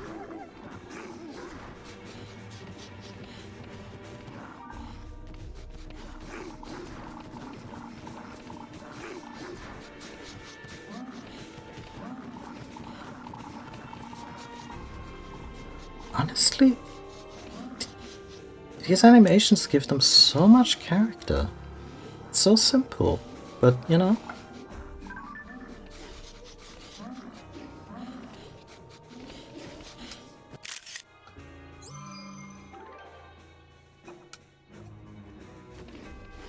Also, the red glowing eyes is really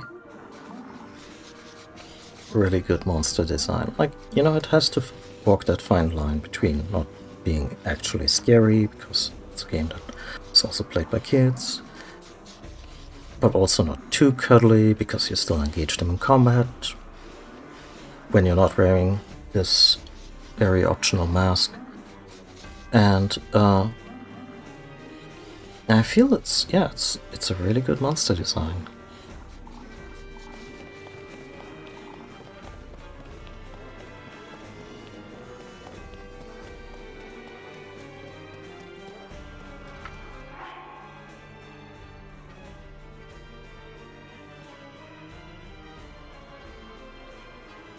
Just remember a video of a nature photographer being licked in the head by a cheetah.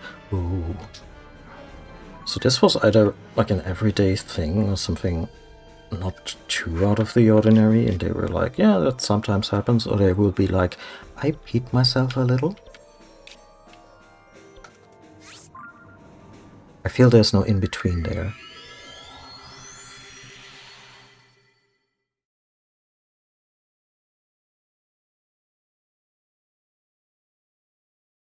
Because I'm honestly not sure if I would be cool cuddling my own cats if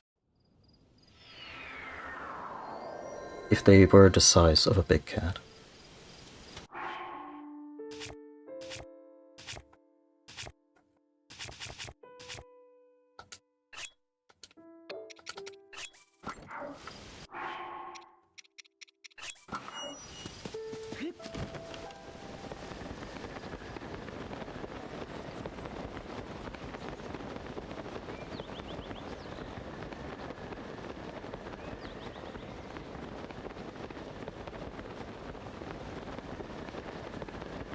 Wait a minute. Oh shit, yeah. The racetrack has seen some renovations.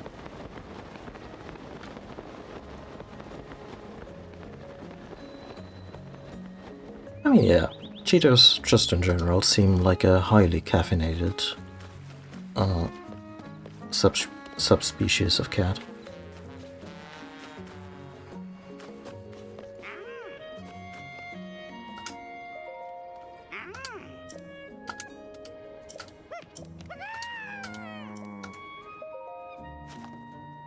Oh, will the Horriblin statue also be in such a way that we can attach it to the ceiling?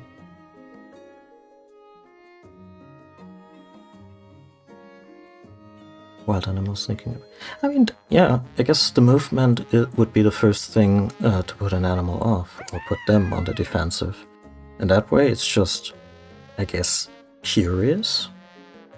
Like, it's a curious thing to see, or maybe also like, oh, maybe it's wounded. Maybe it's a quick lunch. Especially for cheaters, because they expend so much energy that apparently, from an evolutionary perspective, they might be destined for extinction simply by virtue of being over-specialized.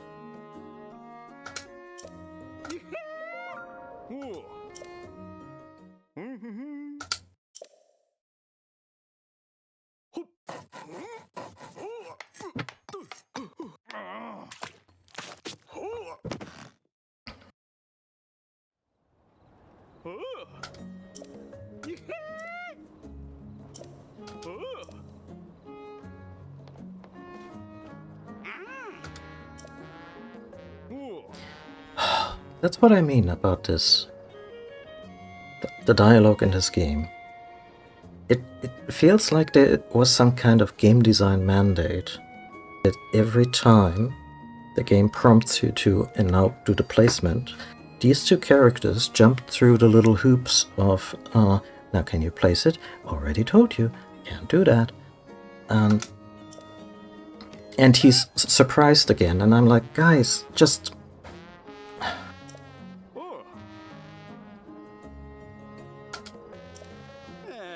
I mean, at least that line was well written. Pretty sure I said I can't be responsible for that sort of thing. Too big a decision, so too much responsibility. Hard pass.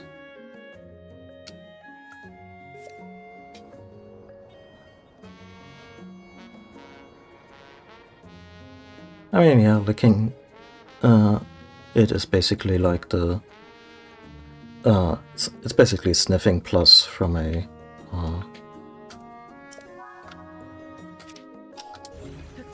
from the animal's perspective. Now, will it stick? That's...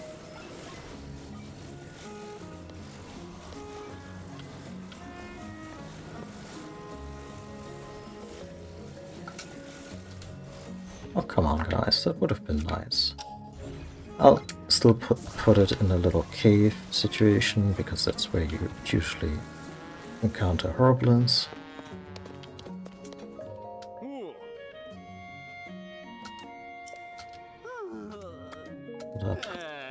Now that I've seen how you wanna...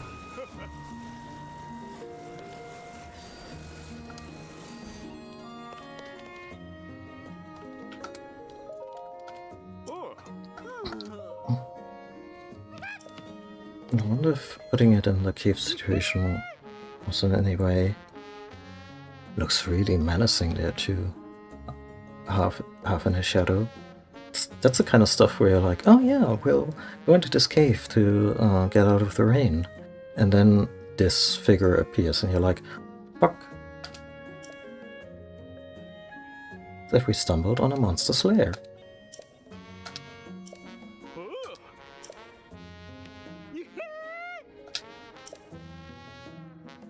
Couldn't the presentation have been at the end of this quest line?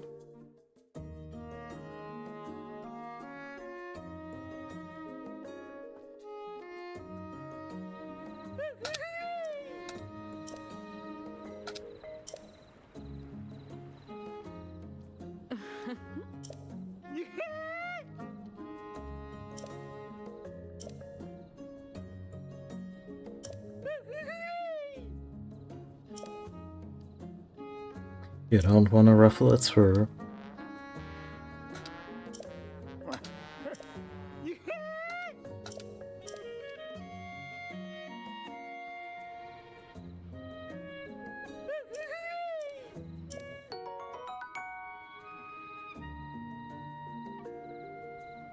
Half an hour of stealth boost.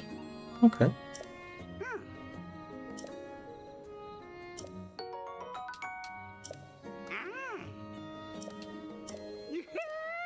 Okay, what's next?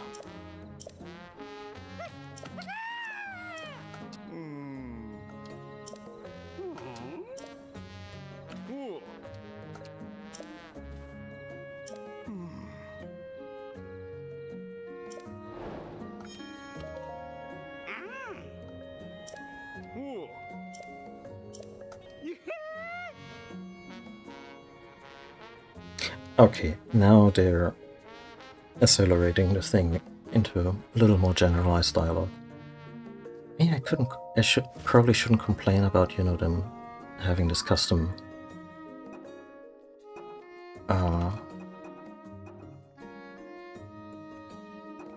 having custom dialogue like that. Oh, actually have a frogs. 2 species of frogs, actually. And a Gleeok. Yeah, let's make a fucking Gleeok.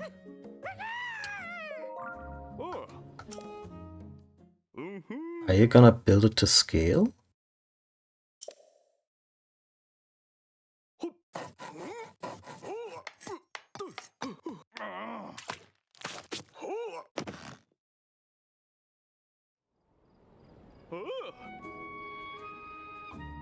Okay.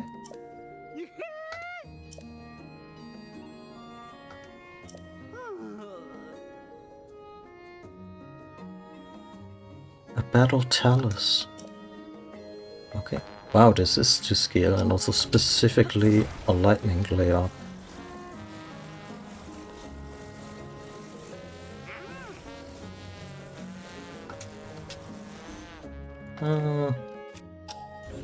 Not quite.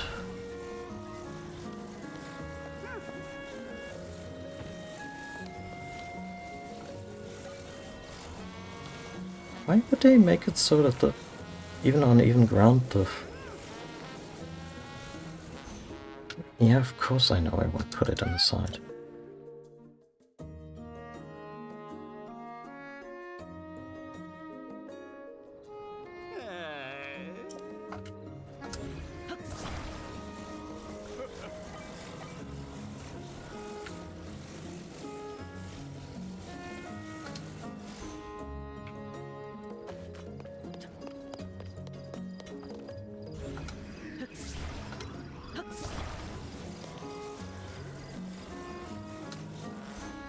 Sure, good enough.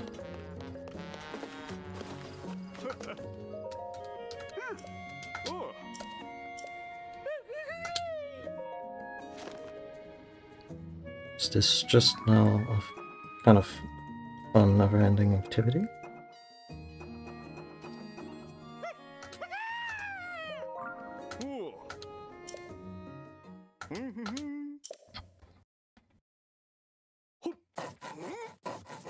Are we supposed to fit the entire bestiary on this tiny stage? Because that would be... yeah.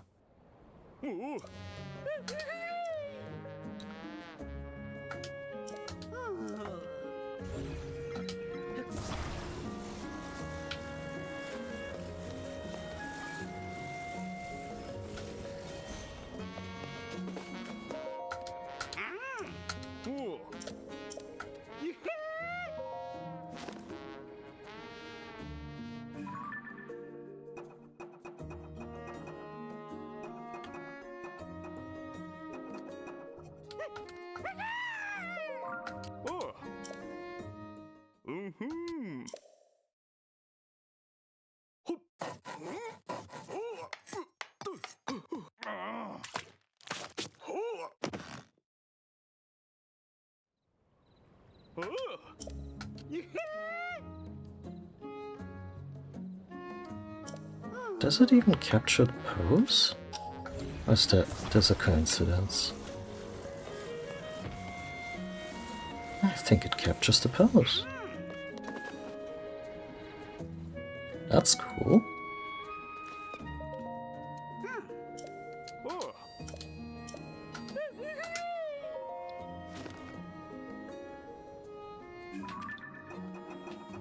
So what about that very confused? These outfalls. I guess this is just a thing we can do now.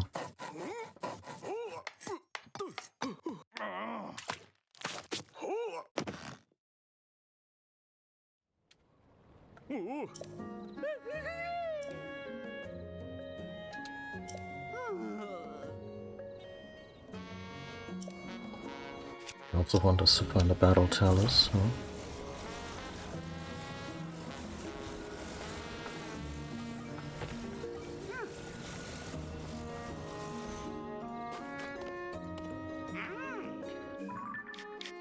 I remember there was a battle chalice that I actually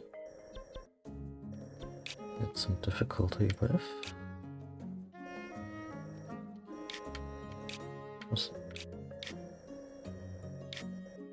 It was on my way to Rito Village.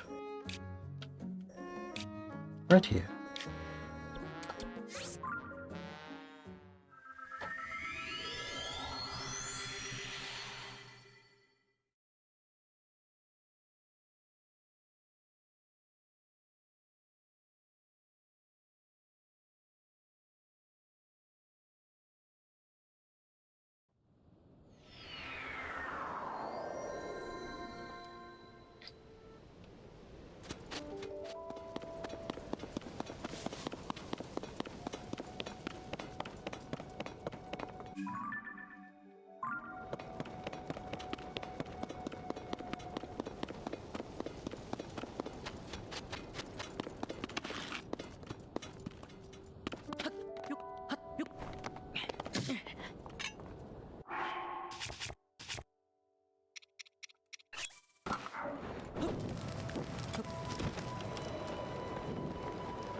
Yeah, the enemies are spongy in this game.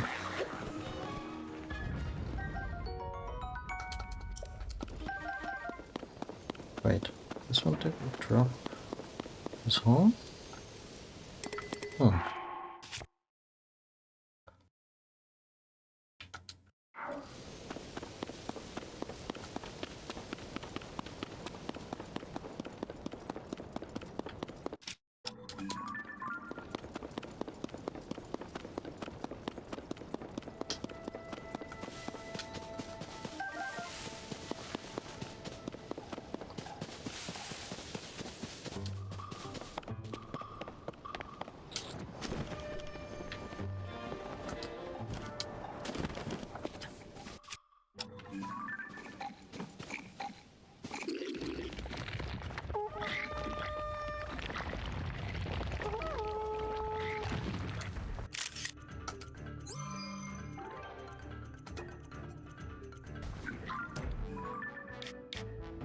And let's get out of here.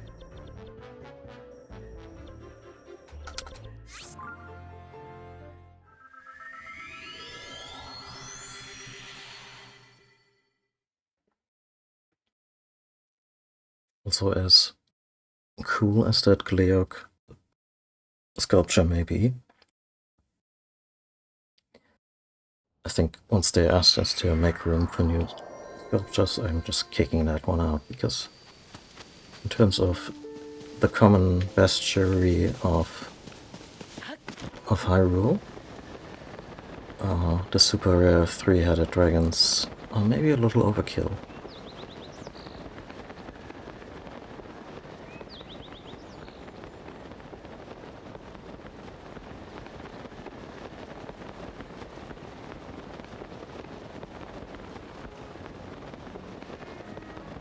It's like putting a Dragonair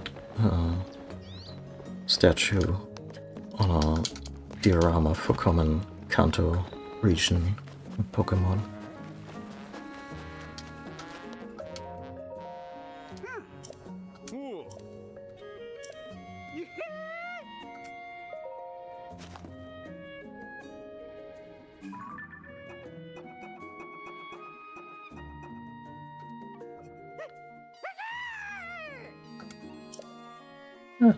This is the wonderful, lovable battle talus I was hoping for.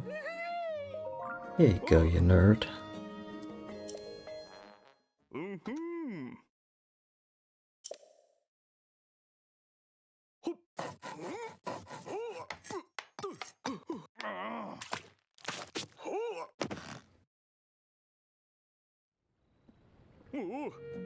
Slight overkill.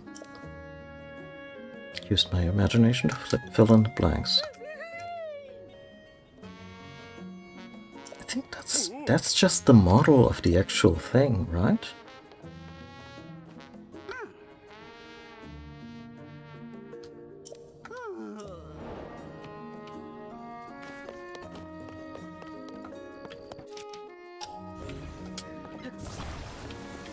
Let's put this one awkwardly to the side.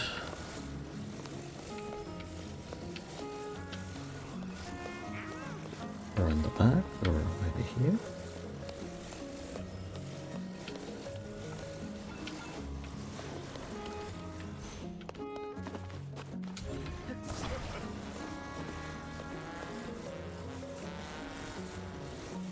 That's not quite to scale, maybe.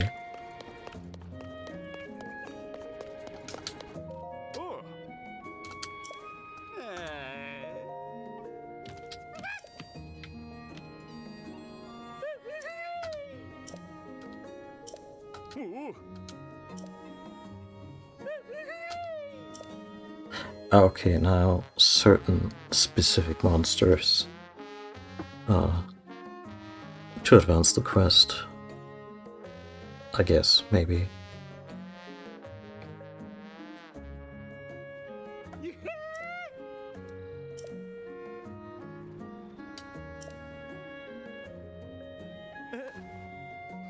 Looks like a pile of rocks.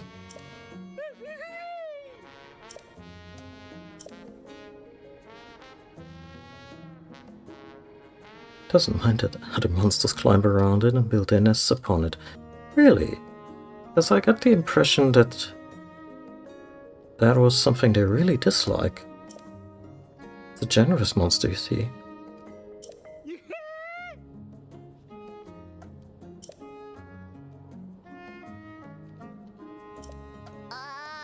Again, no hugging.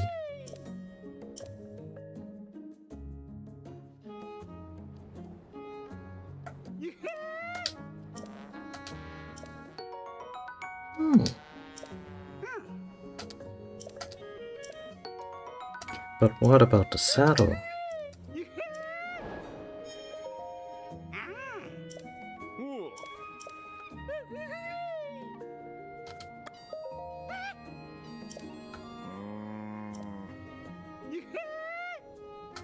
Oh, I have a frog's picture.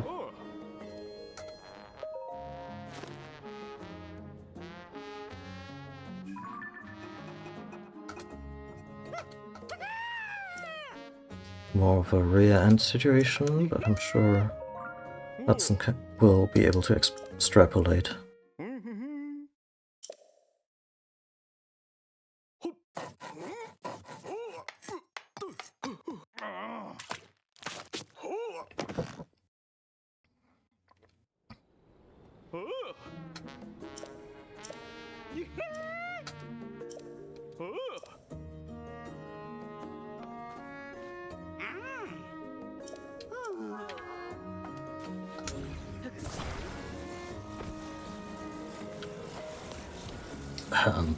It's getting such crowded in here.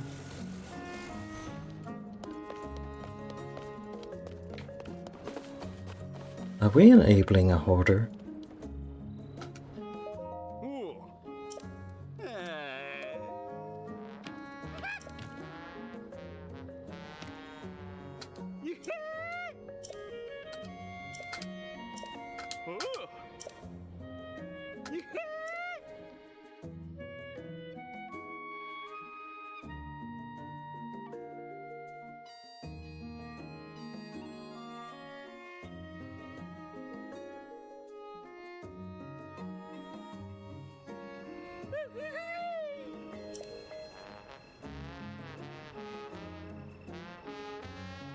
It's part of the Zelda experience now.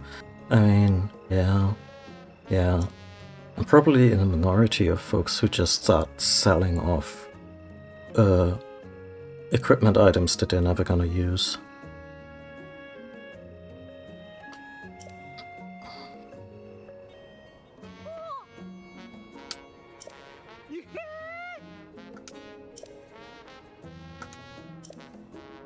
The frogs, also known as the why isn't this just a Dodongo?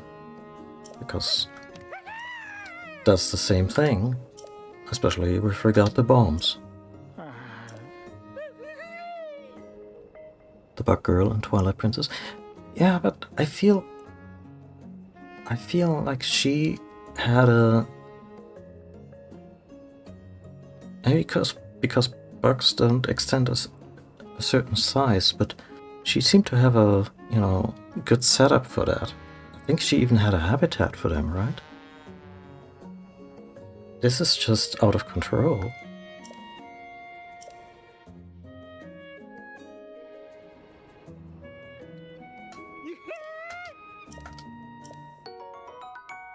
Okay, cool. I'm not feeding my horse monster extract, just so you know.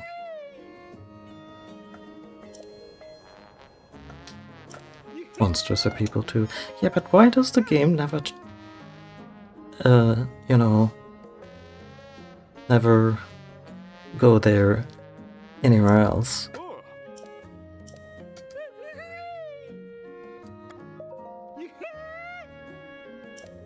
Oh, King Gleeok. Yeah. Will do. That's actually real easy, because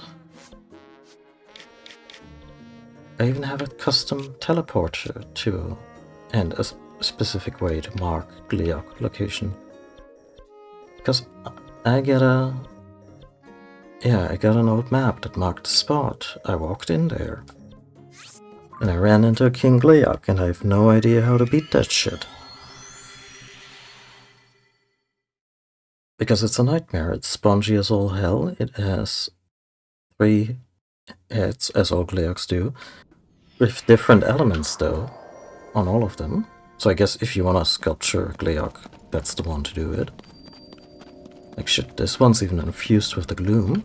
So yeah, it's a mess.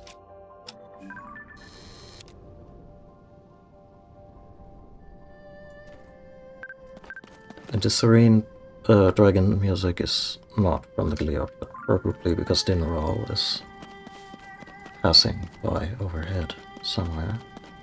Yeah. There they are. Once again stealing the spotlight. Very...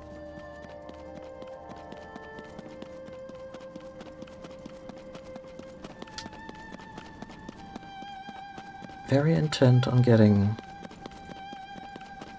that, yeah, getting that attention this session.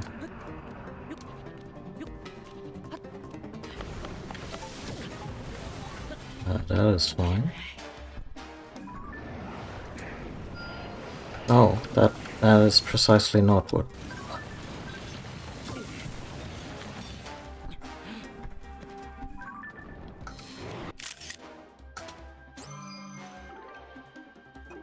Look at that shit. Again, very hateful designs, which, you know, great monster design. We're out of here.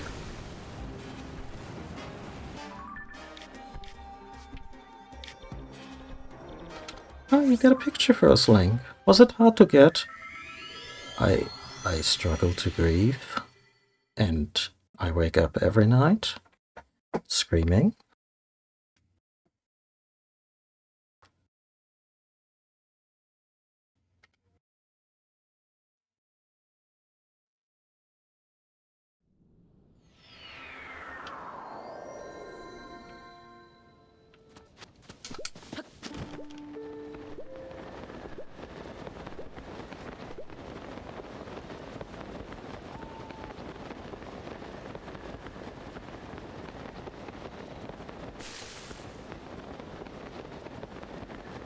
Sure, it's still on fire. Yeah.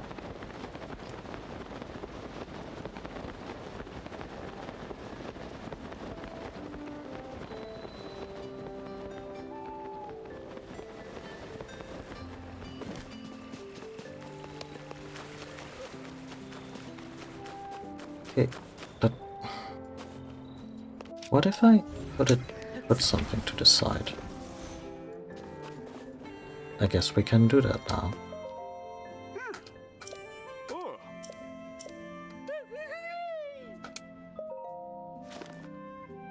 Yeah, but after King Leok, surely there isn't anything else other than, I don't know, boss monsters. And please don't put 2-scale boss monsters in this place. Maybe Octorok in the non-slimy form, that would fit, but...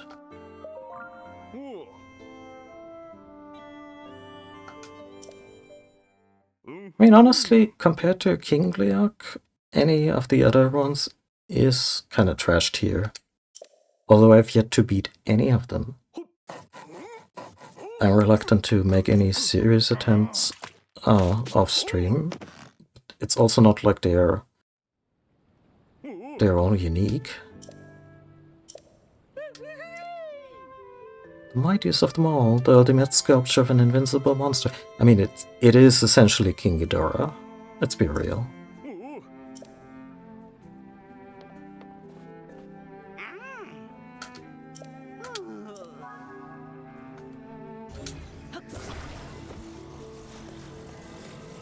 Can we pose it like that? Well, that's just sad. Well, I guess kind of looks like it's checking out the commotion.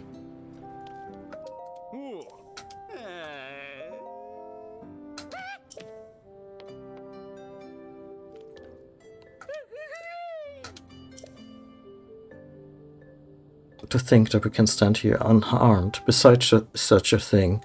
What a thrilling thrill for one to feel. Link just quietly shuddering.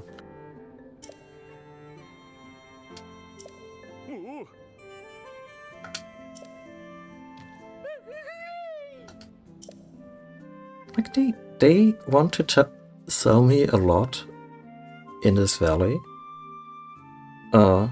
Because of the really nice view, and every time Link opens the window, he's gonna see his eternal tormentor. The most monstrous of all monsters, the King Leok. But do not fear, draw near. It is the only place it's safe to admire such a monstrous royal up close. The only place. It's nothing short of astonishing. There's three heads. The other guy... Oh, never mind. What I do if I ran into something like this, I hope I never find out. Ah, this sight has stolen your eyes. Now give me your ears, all of them. I say again, the monster is the fearsome King Leok. Fire, ice, lightning, powers possessed by plenty of monsters, but our noble friend here is unique.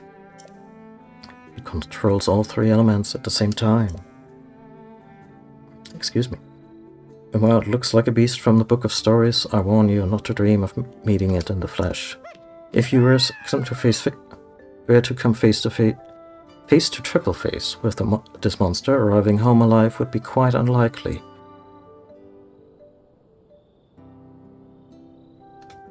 Link just patting this fake leg that he, like the prosthesis is now wearing.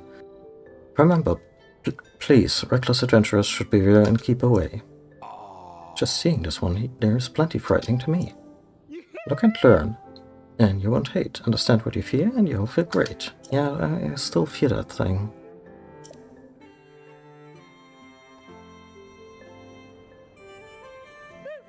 Thank you. Introducing the King Gleeok to everyone. What an honor.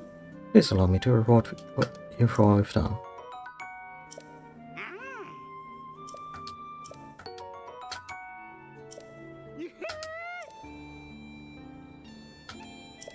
Nearly complete. What else is there?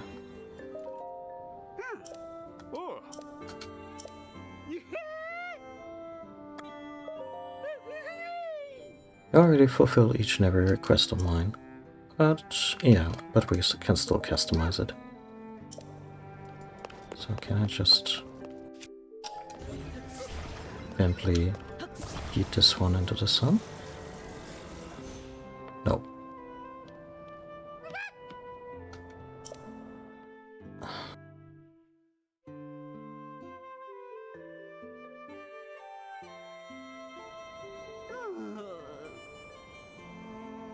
Please don't take it over. Oh, Gildan, sorry. Oh, I'll just put it here to the side.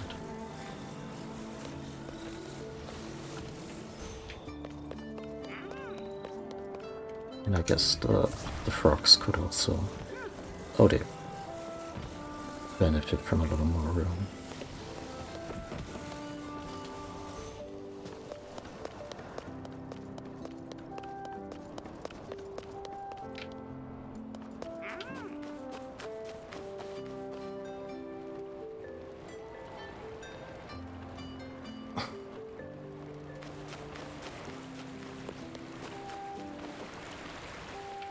Okay, who do I talk to about housing?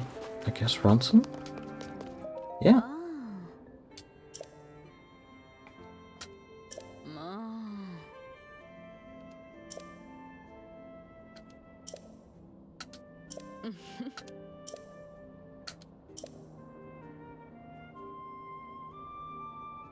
Maybe you want to add a nice space to display some of your favorite pictures, or a place to carry for your beloved horse.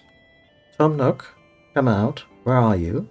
This sounds like installments to me.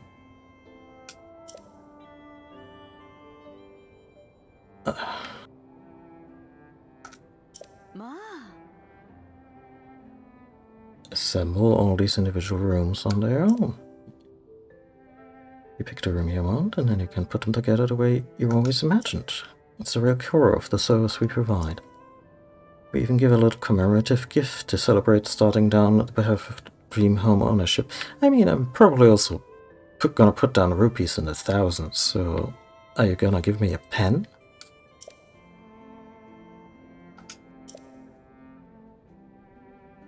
Well, we do get a discount. How much? The vacant plot in a prime location. I'm sure you'll like it. Yep. Ah. As a special dish for you? Oh. Yeah, no. I'll be back in a minute.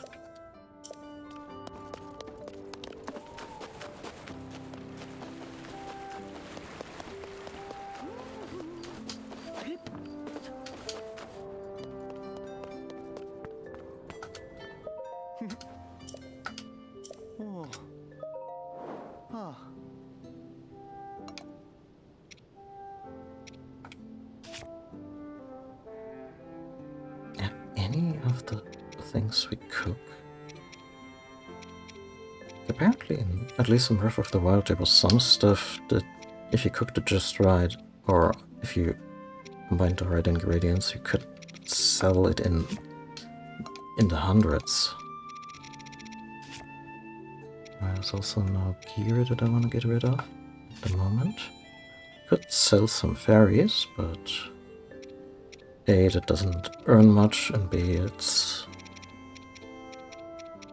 it just adds to the many unfortunate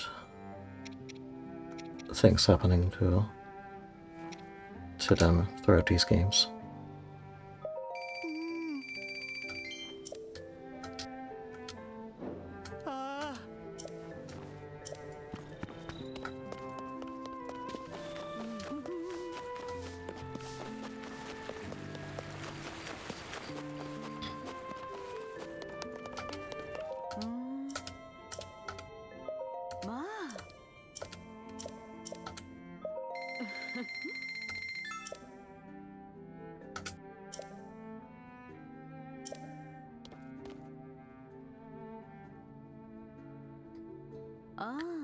The two of them furtively looking at something that is clearly obscured by one of the walls, but... Well, this is a bit far away. There's a shrine over in that direction, okay. How do you or any of the other folks in Hyrule even know that having a shrine nearby is very convenient? Another member of our staff will meet you on the hill to the left of the shrine. Speak with him there for more details. What about the commemorative gift? If you enjoy building your ideal dream home, Savork. The gift? Okay.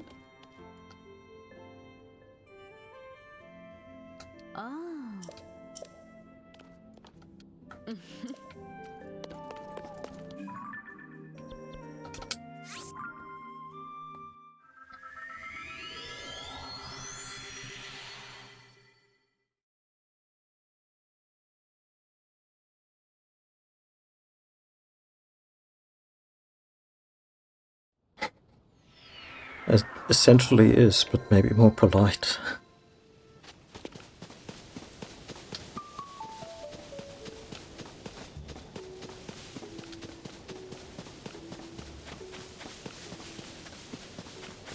Please tell me I don't have to glue my own house together. Ah.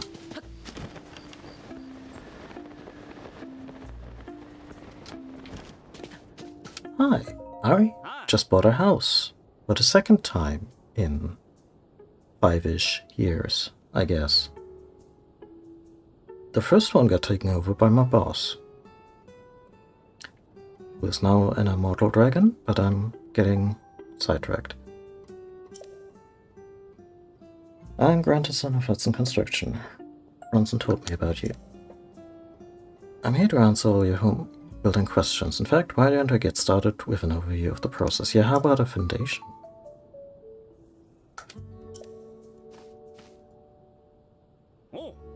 This is the plot of land you purchased. If you place the rooms we sell here, well... You're on your way of building a one-of-a-kind dream home. How many rooms were in that initial payment? 2 for the moment. I'm guessing the 2 core rooms are just gonna be centered, and then we get to add all the little modules. These are the rooms. One on the left is the foyer, and one on the right is the bedroom. They're covered with nets to protect the interiors, but don't worry, we'll remove them once construction is complete. Then, not even the nets remain. Oh.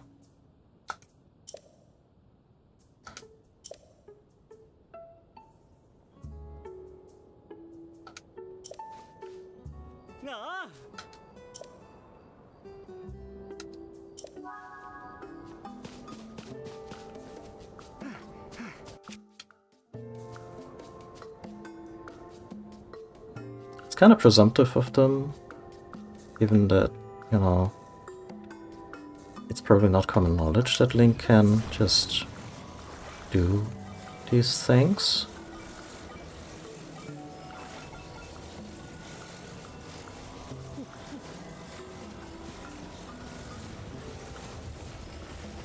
Where do I want my veranda to go?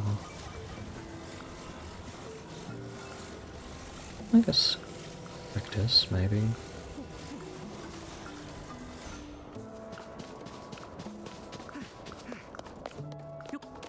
also don't want the veranda to lead right into the bedrooms, so we're already set up for a situation where we have to pay more.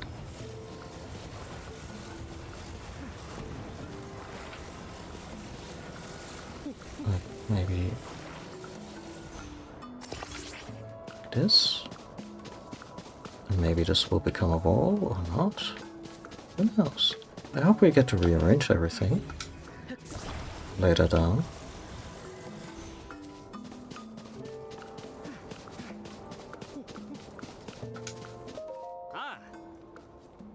Yeah, so I'm done for now. Oh, do they check if everything's up to code? Didn't find any problems during the inspection. You're free to go inside. Nice work, your dream home is complete at last, so congratulations. Please wait here for just a moment. Putting in the plumbing and... Sorry for the wait. How are things going? Are you happy with your investment? It's a little drafty in the bedroom.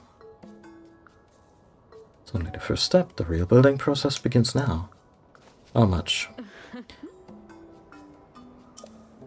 I mean, they have a killer setup there in terms of, you know, recurring payments.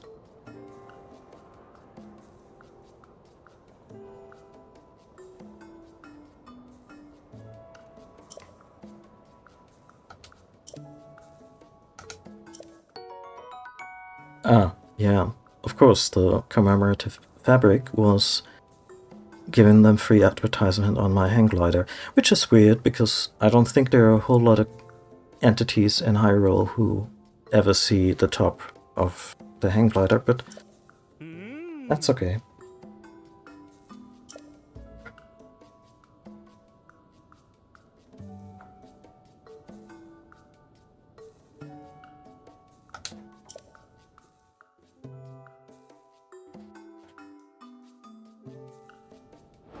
Yeah, it is nice. Like, I hope all these components will eventually come together, but I don't see why they wouldn't. And we can already use the bed. I wonder if it comes with like a free... Oh, you're fully rested.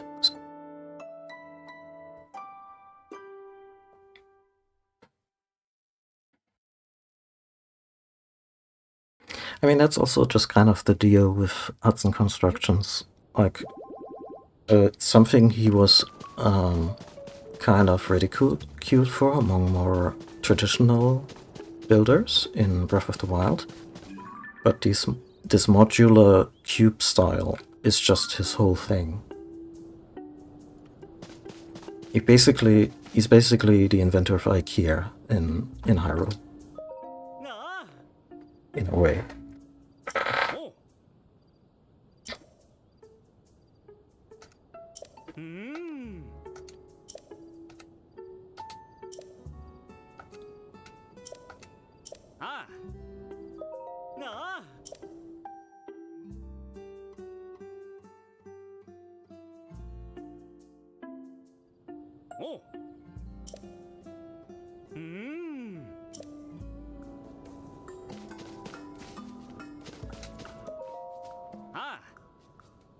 I need more rooms. Wanna change your rooms? Yeah.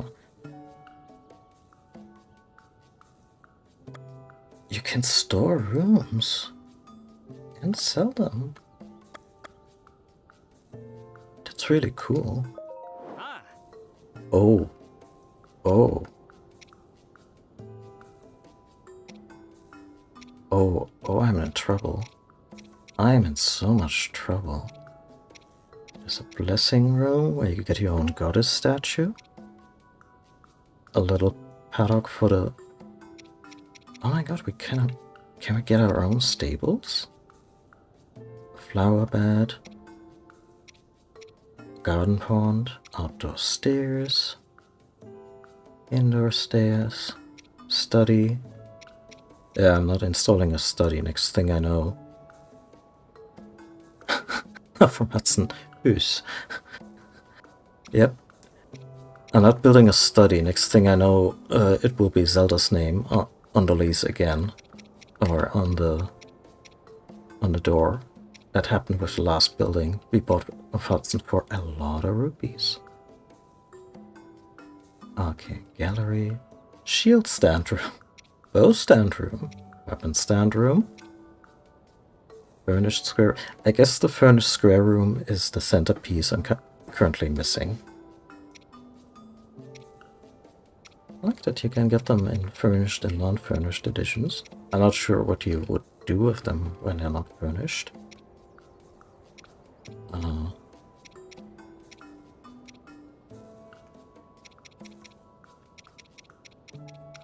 But yeah, can I get the? I can't quite afford the.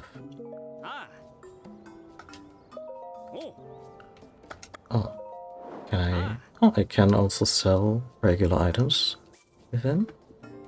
It has a built-in pawn shop that is both alarming and convenient.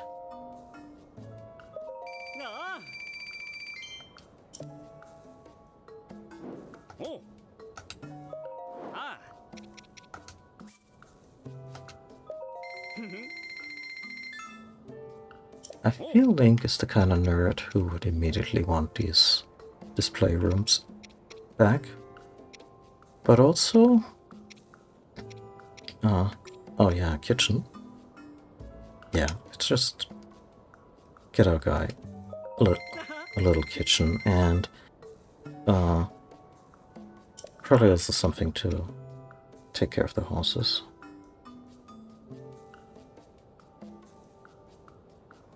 Oh, it's fully functional.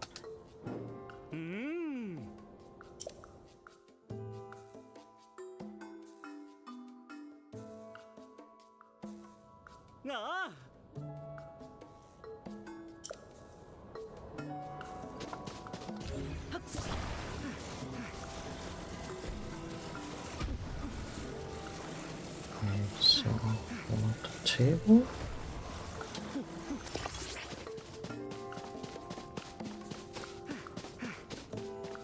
Wait.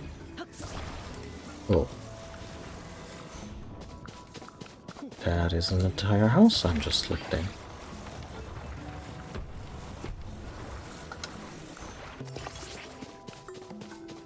Like, I assume by...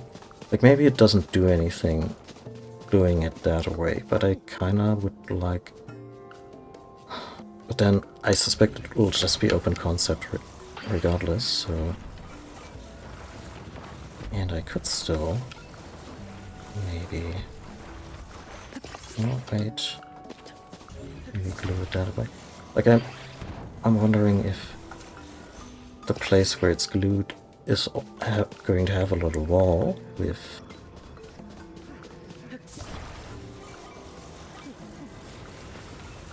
Grantison is a real trooper to just stick around while we're waving an entire prefab home around.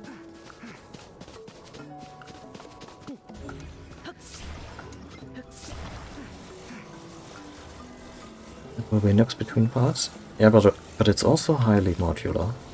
I guess the kitchen would go on the other side.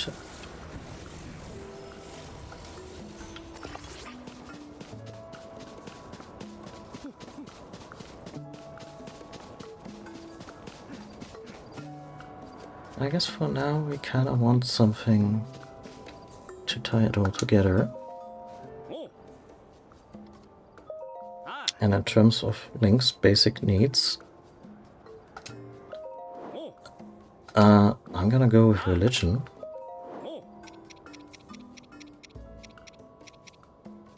$400 for a blessing ring.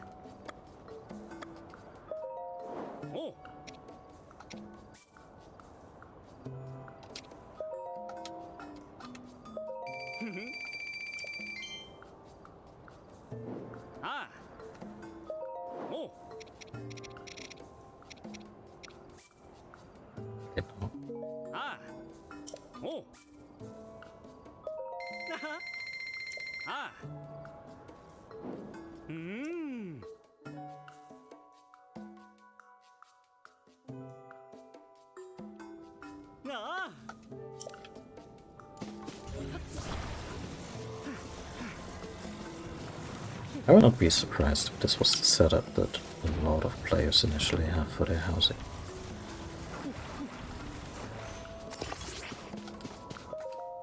Oh. Mm.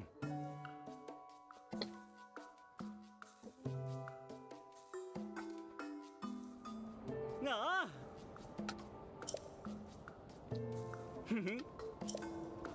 Just no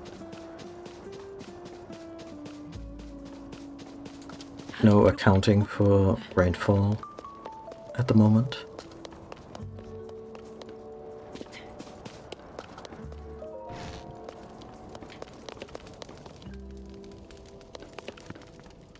Should have asked for windows.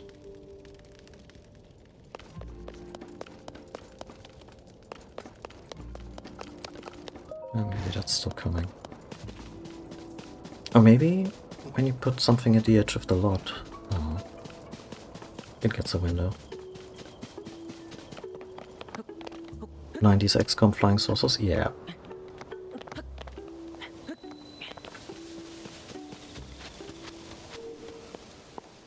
Which I never played, but I loved looking at screenshots of it, just because everything looked very, you know, that particular charm of pixel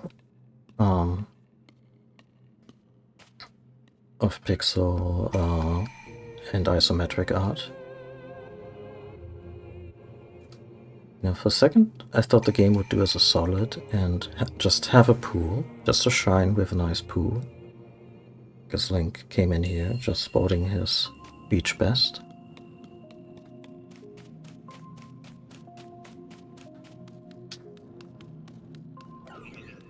I guess the lesson today is road rage.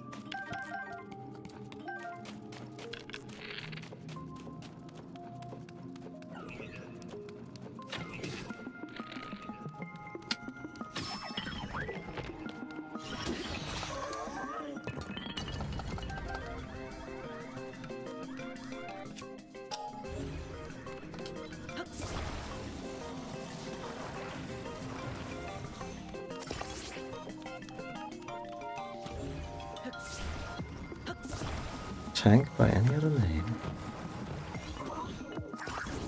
Fuck.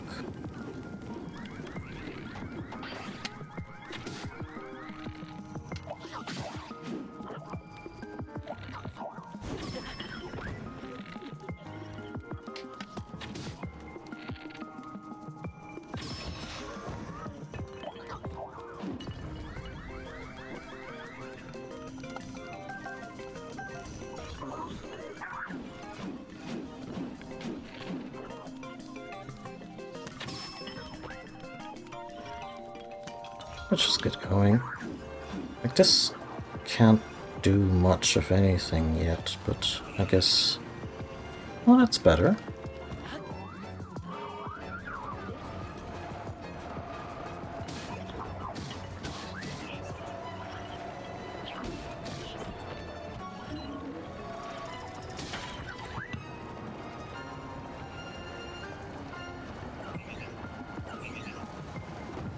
There we go. Shame we get to do the whole Mad Max thing on the fly and not really trick out outright.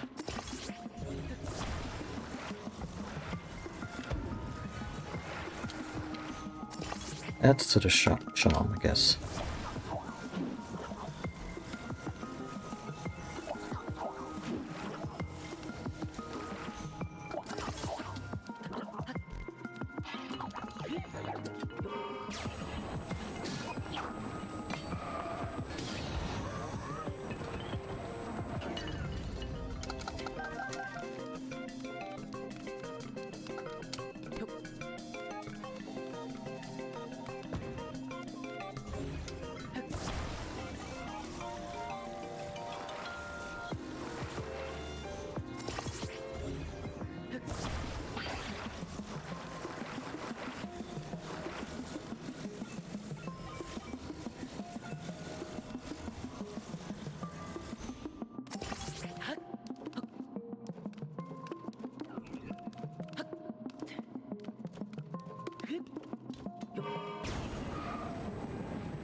Right, this is a shrine. So, unlimited battery. You guys are in trouble.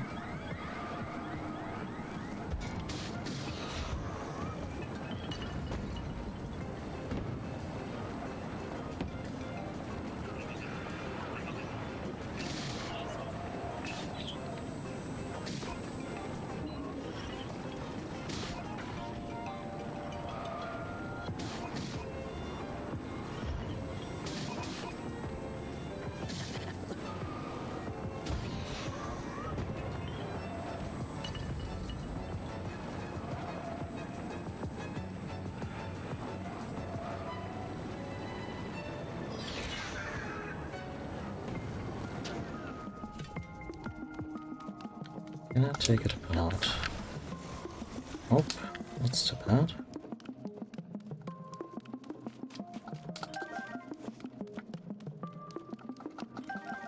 Also can't take those apart, so... Would be lovely if I get all the zonite charges, but I'm not sure about that.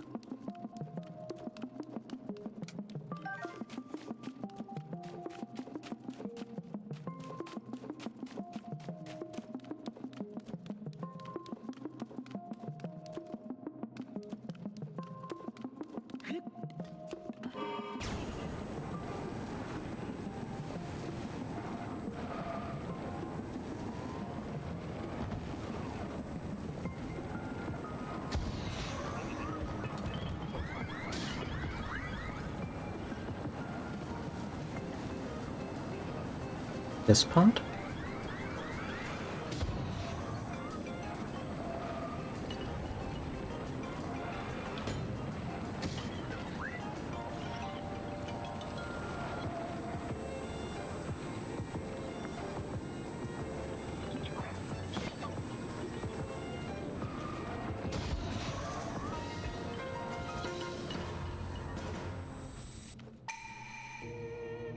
Okay, so this was already the entire challenge.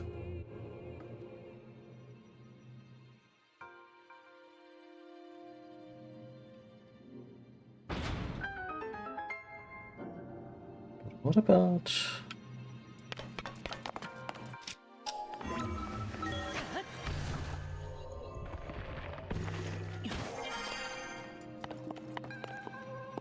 So there's your regular old glider. And also... I guess just a spare vehicle, or what? How tricked out was that one? Okay. So this one had ways to build an auto turret and also came equipped with double rocket launcher.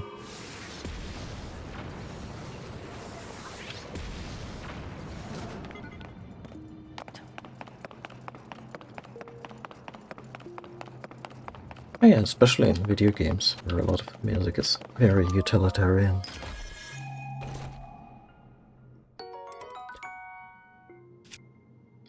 Do I need a magic rock? Do I want one? I suppose.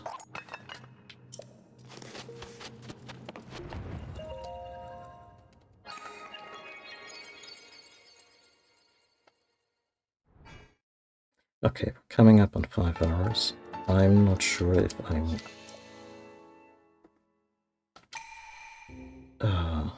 if any of this was even helpful in resolving the Greater Hateno Village side quest.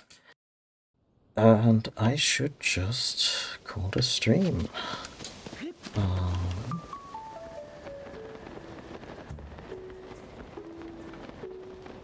Oh, the music. Listen. Or should I say, hey, listen. It's the house or indoor theme from Ocarina of Time. Just very slowly. Dum dum dum dum dum dum dum dum dum.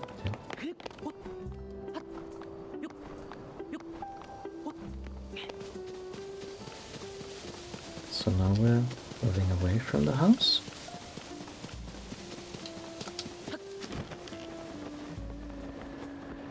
Oh, it just keeps looping.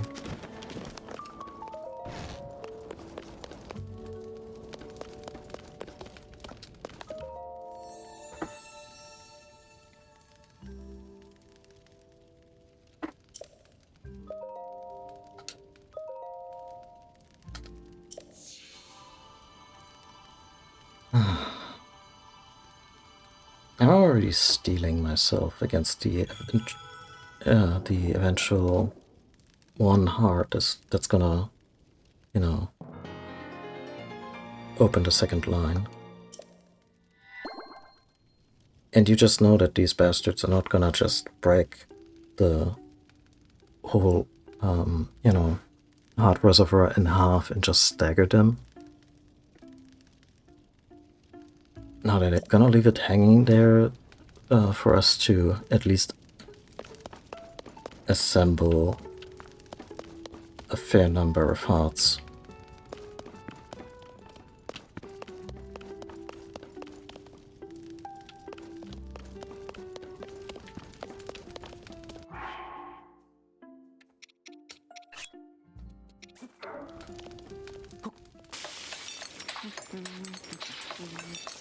Not sure if it's a thing just to accommodate players who don't want to get too into the whole cooking mechanic. The way that there's just some ingredients where you have one, you throw it in a pot, full health. Like, that used to be called a red potion, and it was pretty useful to have like 3 or 4 of them. And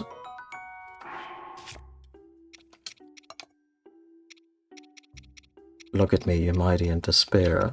Like, I could confront Ganon with this. Like, no idea if my damage output would be high enough, but in terms of just tanking damage, I would be good.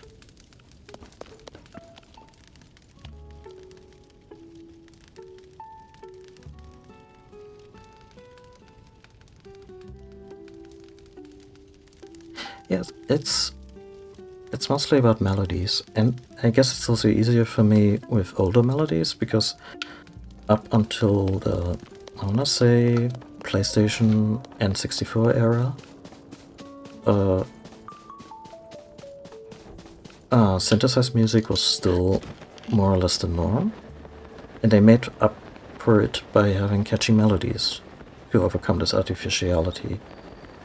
And then later on we saw, you know, either very convincing synthesizers or just straight up instrumental recordings, you know, of orchestral music and all that.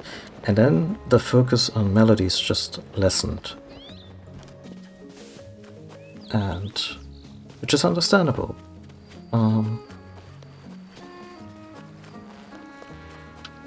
God, this fucking horror show. I mean, if it makes him happy.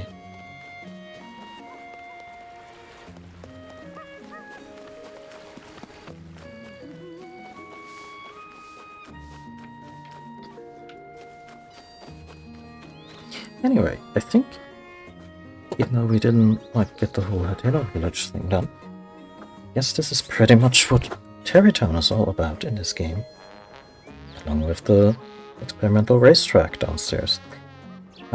Thank you all for watching. If you like what you saw, want to watch more of my stuff, YouTube is the place to go for all my older playthroughs, well, most of them anyway. If you want to follow me in anywhere social media related, there's Mastodon, pretty much the only place where I somewhat regularly post. Also, when I go online, you want an alternative to Twitch notifications. And if you want to support the stream directly by throwing some money my way, then you can do that over on Ko-fi. Yeah, everyone, enjoy your weekend. may it be as exciting or restful as you want it to be. Take care of yourself and maybe someone else around you. And, yeah. I'll see you all next time. Bye.